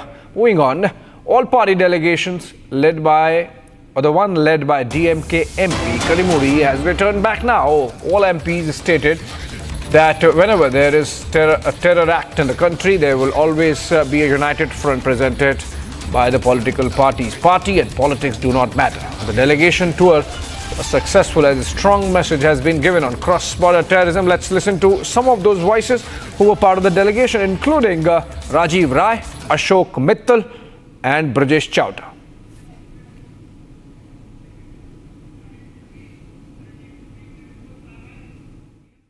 जो अच्छे संबंध हो, लेकिन जब देश पर आँच आए तो मजबूती से खड़ा होना चाहिए। सेना के साथ, सरकार के साथ नेताजी खड़े रहे, उसी मजबूती के साथ हमने अपनी बात वहाँ रखा। हमें खुशी इस बात की, जहाँ जहाँ गए सारे देशों ने कहा कि आतंकवाद की लड़ाई में हम भारत के साथ हैं। जाहिर है कोई देश आतंकवाद के साथ नहीं रहना चाहता। हमने उनको समझाया, व्यक्तिगत रूप से मैंने भी उनको भुट्टो से लेकर इमरान खान तक कहानी सुनाई कि वहाँ के जो सरकार है, कठपुतली सरकार है, और सेना आतंकवाद को धोख की तरह चलाती है। जब जब भी आप हमें सलाह देते हो कि हम बात करें, किससे बात करें? उन्हीं लोगों से बात करें जो आतंकवाद की फैक्ट्री चलाते हैं। तो जब तक आतंकवादियों के कैंप को डिसमेंटल नहीं करेंगे तब तक कोई बात नहीं होगी। सारे देशों ने भरोसा दिलाया साथ रहने के लिए। अब आगे की जिम्मेदारी सरकार की है। सर, आपको लगता है कि ये पहली बार ऑपरेशन सिंदूर के दौरान जो चीज़ देखने को मिली है कि सारा जो ऑल पार्टी डेलीगेशन है, सारा विपक्ष एकजुट हुआ है, बाहर गया है, टेररिज्म को लेकर जो नैरेटिव है, यूनिटी का जो मैसेज है वो देने में आपको या आपके चैनल को क्यों पहली बार लग रहा है? कोई ऐसे देश के ऊपर घटना बताइए जब देश के ऊपर लड़ाई छिड़ी हो, जंग छिड़ा हो, देश एक साथ नहीं रहा। 1962 में अटल बिहारी वाजपेयी जी पहले बार के सांसद थे। चीन के साथ भयंकर युद्ध चल रहा था, उन्होंने सेशन बुलाने की मांग की और सेशन बुलाया गया था। हर सवाल पक्ष विपक्ष बाद में, देश है तब पक्ष विपक्ष है ना, राष्ट्र सर्वोपरि है। जब देश के ऊपर बात आएगी तो सारे 140 करोड़ लोग एक साथ हैं। आप भी हमारे इतना जिम्मेदार है जितना हम हैं। एक आखिरी सवाल सर, जो वेस्ट लगातार एक नैरेटिव बेच रहा है, वो पाकिस्तान के साइड वाला नैरेटिव, आपको लगता है कि इस पूरे डेलीगेशन मीट से वो नैरेटिव को हिंदुस्तान ने चकनाचूर किया है? हमने एक्सपोज किया है। हमने उन्हें बताया, मैंने व्यक्तिगत रूप से भी उन्हें बताया, जब हमसे कहा गया कि हम आपके साथ हैं लेकिन दोनों देशों को बैठकर आपस में बात करना चाहते हैं। बात किससे करें? बात किससे करें? आप हिंदुस्तान में बात करना चाहते हैं तो वहाँ एक सरकार है, डेमोक्रेटिक है, एक साथ दोनों देश आज़ाद हुए, एक दुनिया का सबसे बड़ा लोकतांत्रिक देश बना, दूसरा दुनिया का सबसे बड़ा आतंकी देश बना।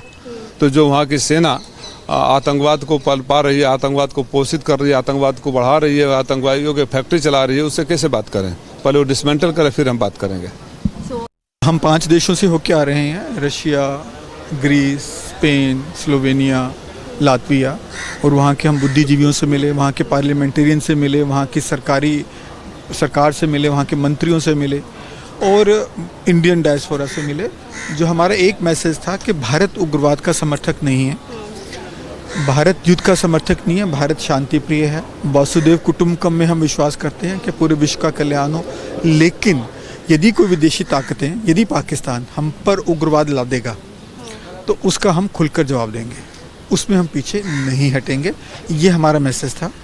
और ये जो भारत उग्रवाद की लड़ाई सिर्फ अपने लिए नहीं लड़ रहा, पूरे विश्व के लिए लड़ रहा है, क्योंकि पाकिस्तान पूरे विश्व में उग्रवाद फैलाता है। उसमें हम अगेंस्ट हैं पाकिस्तान के। ये जब बात हमने सब लोगों को रखी, सब ने कहा यस कि हम उग्रवाद के खिलाफ भारत की लड़ाई के समर्थक हैं और भारत के साथ खड़े हुए हैं, और हम खुल के भारत का इसमें हर विश्व के मंचों पर भारत का इसमें साथ देंगे। एक और चीज़ सर, आप मानते हैं कि अब जो डेलीगेशन का मीटिंग रहा, जो एक सक्सेसफुल नैरेटिव सेट किया है डेलीगेशन ने, सारी डेलीगेशन ने जिस देशों में वो गए, अब इसको लेकर के पार्लियामेंट का स्पेशल सेशन बुलाना चाहिए, क्योंकि इंडी ब्लॉक की मांग रही है। आप लोग यहाँ थे नहीं, उनकी तरफ से बात की जा रही है इंडी की तरफ से कि स्पेशल सेशन बुलाना चाहिए, इस विषय पर चर्चा होनी चाहिए। आप मानते हैं कि ज़रूरत है? देखिए, इस बारे में तो देखो पार्टीज़ के या किसी लेवल पर फैसला हुआ है, हर कोई अपने तरीके से अच्छा सोचता है, अच्छा करता है, तो उन्होंने मांग रखी है। मैं समझता हूँ भारत सरकार इस पर विचार करेगी और उनको उचित लगेगा तो ये सेशन जरूर बुलाएंगे। एक आखिरी सवाल, आप मानते हैं कि जो एक पाकिस्तान नैरेटिव सेट करने की कोशिश कर रहा था, इस डेलीगेशन की जो टूर रहा, जो आप लोग द्वारा मैसेजिंग की, वो ज़्यादा स्ट्रॉन्ग रही? बिल्कुल रही। इस मकसद से ही हम गए थे, क्योंकि पाकिस्तान भारत के खिलाफ दुष्प्रचार कर रहा था कि भारत ने हम पर युद्ध लादा, तो हमने उसको दूर करने में पूरी तरह से हम भी कामयाब हुए हैं, हमारा डेलीगेशन भी। और जो मुझे खबरों के माध्यम से या बातचीत करके पता लग रहा है, बाकी जो 6 और डेलीगेशन थे वो भी इस मामले में पूरे कामयाब हुए हैं कि भारत युद्ध का समर्थक नहीं है, लेकिन भारत उग्रवाद के खिलाफ है, और उग्रवाद को दूर करने के लिए भारत अपने लिए भी और पूरे विश्व के लिए भी खुलकर लड़ाई लड़ेगा और पूरा विश्व उसके लिए हमें समर्थन देने के लिए तैयार है हर मंच पर। The message has been very clear. I mean, this visit has been about taking India's message, taking our Prime Minister's message, taking the strong resolve of 140 crore Indians to the world, saying that terror will face consequences, and it's also about telling the world that it is a state policy of Pakistan which is sponsoring terrorism, and India has been a victim of this terror for decades now. We also told the world that we have not just been victims, we have been warriors against terrorism, and we are seeking a global alliance, a global cooperation in this battle against terrorism. And as it was, this visit was as much as about seeking support and solidarity, it was also about showing India's strength and India's position today. All right, moving on to a breaking news development coming in, a significant one, and that's from Bihar, where the government of Chief Minister Nitish Kumar has suspended the Patna Medical and Civil Hospital Deputy Superintendent Abhijit Singh. This is in connection with the Muzaffar minor rape case, that of a minor, and in which we saw apathy, absolute careless conduct of the authorities there at the Patna Medical College and Hospital, where the victim had to wait for about 6 hours before she could be given treatment, by which time her injuries had overtaken all possible medical recovery and she passed away. This happened the day before yesterday, and action now being taken by the Bihar government. We'll try and connect with our Bureau Chief in Patna, Prakash Singh, Senior Editor, and get more details. Earlier, the Bihar administration seemed like on the... All right, before we go to Prakash live, let's listen into how the opposition has been attacking the Bihar government on this rape and murder and absolutely unpardonable conduct of the authorities at the Patna Medical College.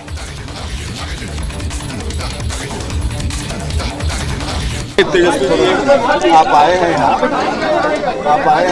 खटिया काम जो टूट जाएगा खटिया क्या पाया आपने? देखिए, आप स्थिति देख सकते हैं, झोपड़ी में हम लोग हैं, बेहद गरीब परिवार है, दलित परिवार है, मजदूरी करके जो है कमाते खाते हैं।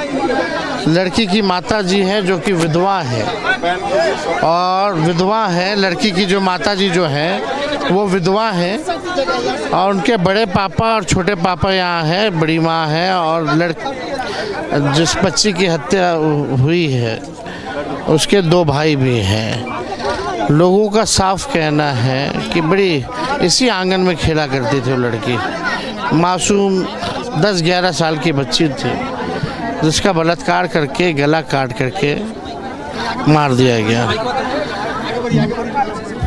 मतलब बिहार में सबसे ज़्यादा बच्चों पर अगर कोई शोषण हो रहा है तो बिहार में हो रहा है, दलितों पे अपराध अगर सबसे ज़्यादा हो रहा है तो बिहार में हो रहा है। ये वही ज़िला है, आपको भी पता होगा, जहां बालिका गृह जैसे कांड हुए, यानी दरिंदे अभी भी जिंदा है। और सरकार जो है पता नहीं कौन सा नशा करके सोई हुई है, मुख्यमंत्री अचेत अवस्था में है। ये डबल इंजन की सरकार कोई सूद लेने वाला बिहार के लोगों को नहीं है। प्रधानमंत्री जी आएंगे तो वहाँ लाइन लगा रहेगा, लेकिन गरीब परिवार, पीड़ित परिवार तरसता रहेगा, अपने न्याय के लिए लड़ता रहेगा, लेकिन कोई सुनने नहीं आएगा। एक और सवाल है कि PMCH मुजफ्फरपुर तक बच्ची जो थी, अभी इनके बड़े पापा ने हमको वीडियो वगैरह भी दिखाया कि बच्ची कम्युनिकेट कर रही थी, लिख भी रही थी क्या हुआ है उसके साथ। रेफ़र किया गया PMCH, तो 5-6 घंटे इन लोगों को एडमिशन के लिए जो है जूझना पड़ा है। ऑक्सीजन ख़त्म हो गया था, ऑक्सीजन के लिए इन्होंने इनसे जो है 2500 की मांग की गई। अब आप स्थिति देख सकते हैं कि क्या सिस्टम है। इन लोगों का साफ कहना है कि अगर समय पर एडमिशन हो जाता, इलाज हो जाता, तो बच्ची की जान बचाई जा सकती थी। तो हम लोग तो यही अपील करेंगे, पूरी संवेदना है परिजनों के प्रति। एक तो कुछ दिन पहले ही मंगल पांडे हमको बोल रहे थे, चुनौती दे रहे थे कि आइए डिबेट कीजिए, पहले इस पे तो बात कर रहे हैं। आ करके जवाब देना चाहिए ना, जिस पीड़ित परिवार को आके जवाब देना चाहिए। कि क्या किस दौर से ये लोग गुजरे हैं। कम से कम जाने तो कि क्या स्थिति है, तब तो सुधार लाएंगे। कोई सूद लेने नहीं आया तो, और परिवार के लोग सब लोग हैं, हम लोग तो चाहेंगे। MCH में क्या कोताही बरती गई, क्या अच्छा एक और सवाल है तेजस्वी जी कि ये दलित समुदाय से ये परिवार आता है, तेजस्वी जी दलित समुदाय से परिवार आता है और कई दलितों के रहनुमा बनते हैं, चिराग पासवान अभी तक नहीं आए हैं। अब कौन आए नहीं आए इस पे हमको कोई राजनीति नहीं करनी। हमारा एक मकसद, एक लड़ाई है कि इस परिवार को जो है न्याय मिलना चाहिए। किस तरह का न्याय मिलना चाहिए? कम से कम जो अपराधी हैं, पुलिस जो है, ये ना हो कि बेल लेकर के वापस आ जाए। स्पीडी ट्रायल होना चाहिए, कड़ी से कड़ी सज़ा होनी चाहिए और ये आर्थिक मदद जो है या तो परिवार में किसी एक को नौकरी अगर सरकार दे, ये होना चाहिए। कहाँ से अब बेचारी माँ है, विधवा है, कहाँ से और बच्चों को खिला पाएंगी, ये स्थिति देख लीजिए।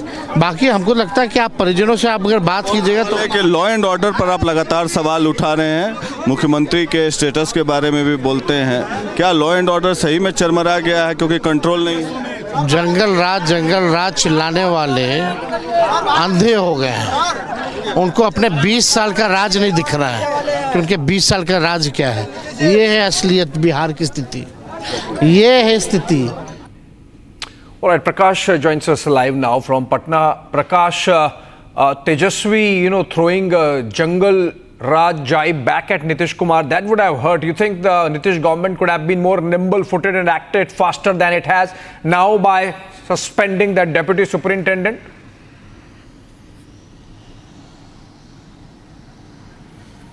Yes, the Bihar government has taken a stern decision by sacking the Deputy Superintendent Abhijit Singh for lackluster effort, for delaying, and we have got a series of social media posts from BJP leaders as well, specifically Sanjay Jaiswal, the BJP MP from Betia, who is also a Patna Medical College pass-out doctor, and he has categorically said that this was dereliction of duty because I have been a student of Patna Medical College and there are certain protocols that has to be followed. Once a critical patient arrives in Patna Medical College, even after she was referred, and the Bihar government should be lauded for sacking this particular deputy superintendent. So the deputy superintendent Abhijit Singh has been sacked. Meanwhile, the investigation is on. The suo motu cognizance has been taken by the NCW, and Bihar Chief Secretary as well as the DGP has been asked to submit an impartial report into this. Meanwhile, this suspension has taken place, and Tejasvi Yadav, of course, hitting out at Bihar Chief Minister Nitish Kumar for the deteriorating law and order situation. I was with Tejasvi Yadav in Muzaffarpur today, and he slammed Nitish government for the jungle Raj that prevails right now at the moment. He has called Nitish's government the jungle Raj. Back to you. Thank you so much, Prakash Singh, joining us there live from Muzaffarpur, in fact. Moving on, CDS Anil Chauhan has issued a strong warning to Pakistan, saying that India will not tolerate nuclear threats. He has also said that Asim Munir spewed venom against India just few days before the Pahalgam terror attack, and hence connecting the two. The CDS further said that India will not tolerate nuclear blackmail anymore. Take a listen.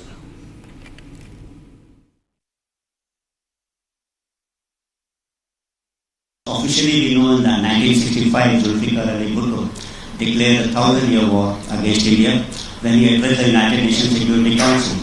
And probably Ziaul Haq gave form to this particular doctrine of 1,000 years war. And someone added this 1,000 touch into it. And similar kind of venom was spewed by General Asim Munir against India and Hindus. Speak just few days or weeks before what happened in Pahalgam. So, since this is a recent distance, it can be also, I believe, that retracted because now Pakistan is faced with a different kind of a prospect that it faces military action in case we find terror happening against us. And also, we said that we'll have water as well as, this thing will not flow together. So we have kind of raised the bar. We have connected terror to water, and we have drawn out new lines for military operations against terror. Sometimes I feel this particular policy also got accentuated after Pakistan acquired nuclear weapons, and they tried to exploit this stability-unstability paradox. That's nuclear weapons will provide stability, strategic stability between the two nations, and below that, this terrorism can contain. But of course, what India has done now is there are now two red lines. Between these two red lines, it's opened up the space for conventional operations. So that's a major change which has happened after Sindhu. As crackdown on red terror intensifies, the security forces have recovered over 2,500 kgs or 2.5 tons of explosives looted by Maoists in Odisha's Sundargarh district. Here is the report.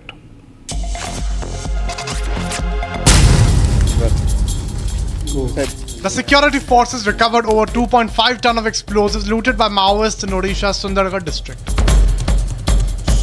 The security forces conducted a major joint operation along the Odisha-Jharkhand border with Special Operations Group, District Voluntary Force, CRPF and Jharkhand's Elite Jaguar Force. According to the Western Range DIG, the operations are still underway and only 2.5 ton of explosives have been recovered out of 4 tons which were looted by the Maoists. The security forces recovered the explosives from different forest locations during the joint operation. Significantly, the operations have been ongoing since May 27th, and the primary focus of the security forces at this stage is on recovering the explosives rather than making arrests.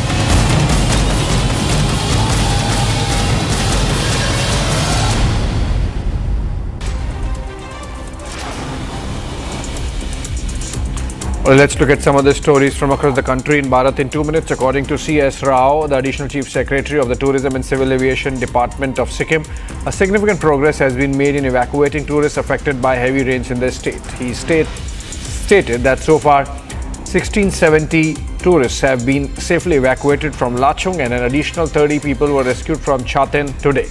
He also underscored that the efforts are underway to airlift 130 stranded tourists from Lachin, with the operations expected to continue all day. NDRF teams have been deployed to north of Sikkim in response to the ongoing disaster in the area. One V5 helicopter has landed at Pakyong Greenfield Airport, deploying teams from the National Disaster Response Force. The NDRF units are equipped with satellite phones and essential emergency equipment. The first sortie of the day, comprising 23 NDRF personnel equipped with essential supplies, has successfully proceeded towards Chaten from Pakyong Greenfield Airport. Lok Sabha MP Gaurav Gogoi has assumed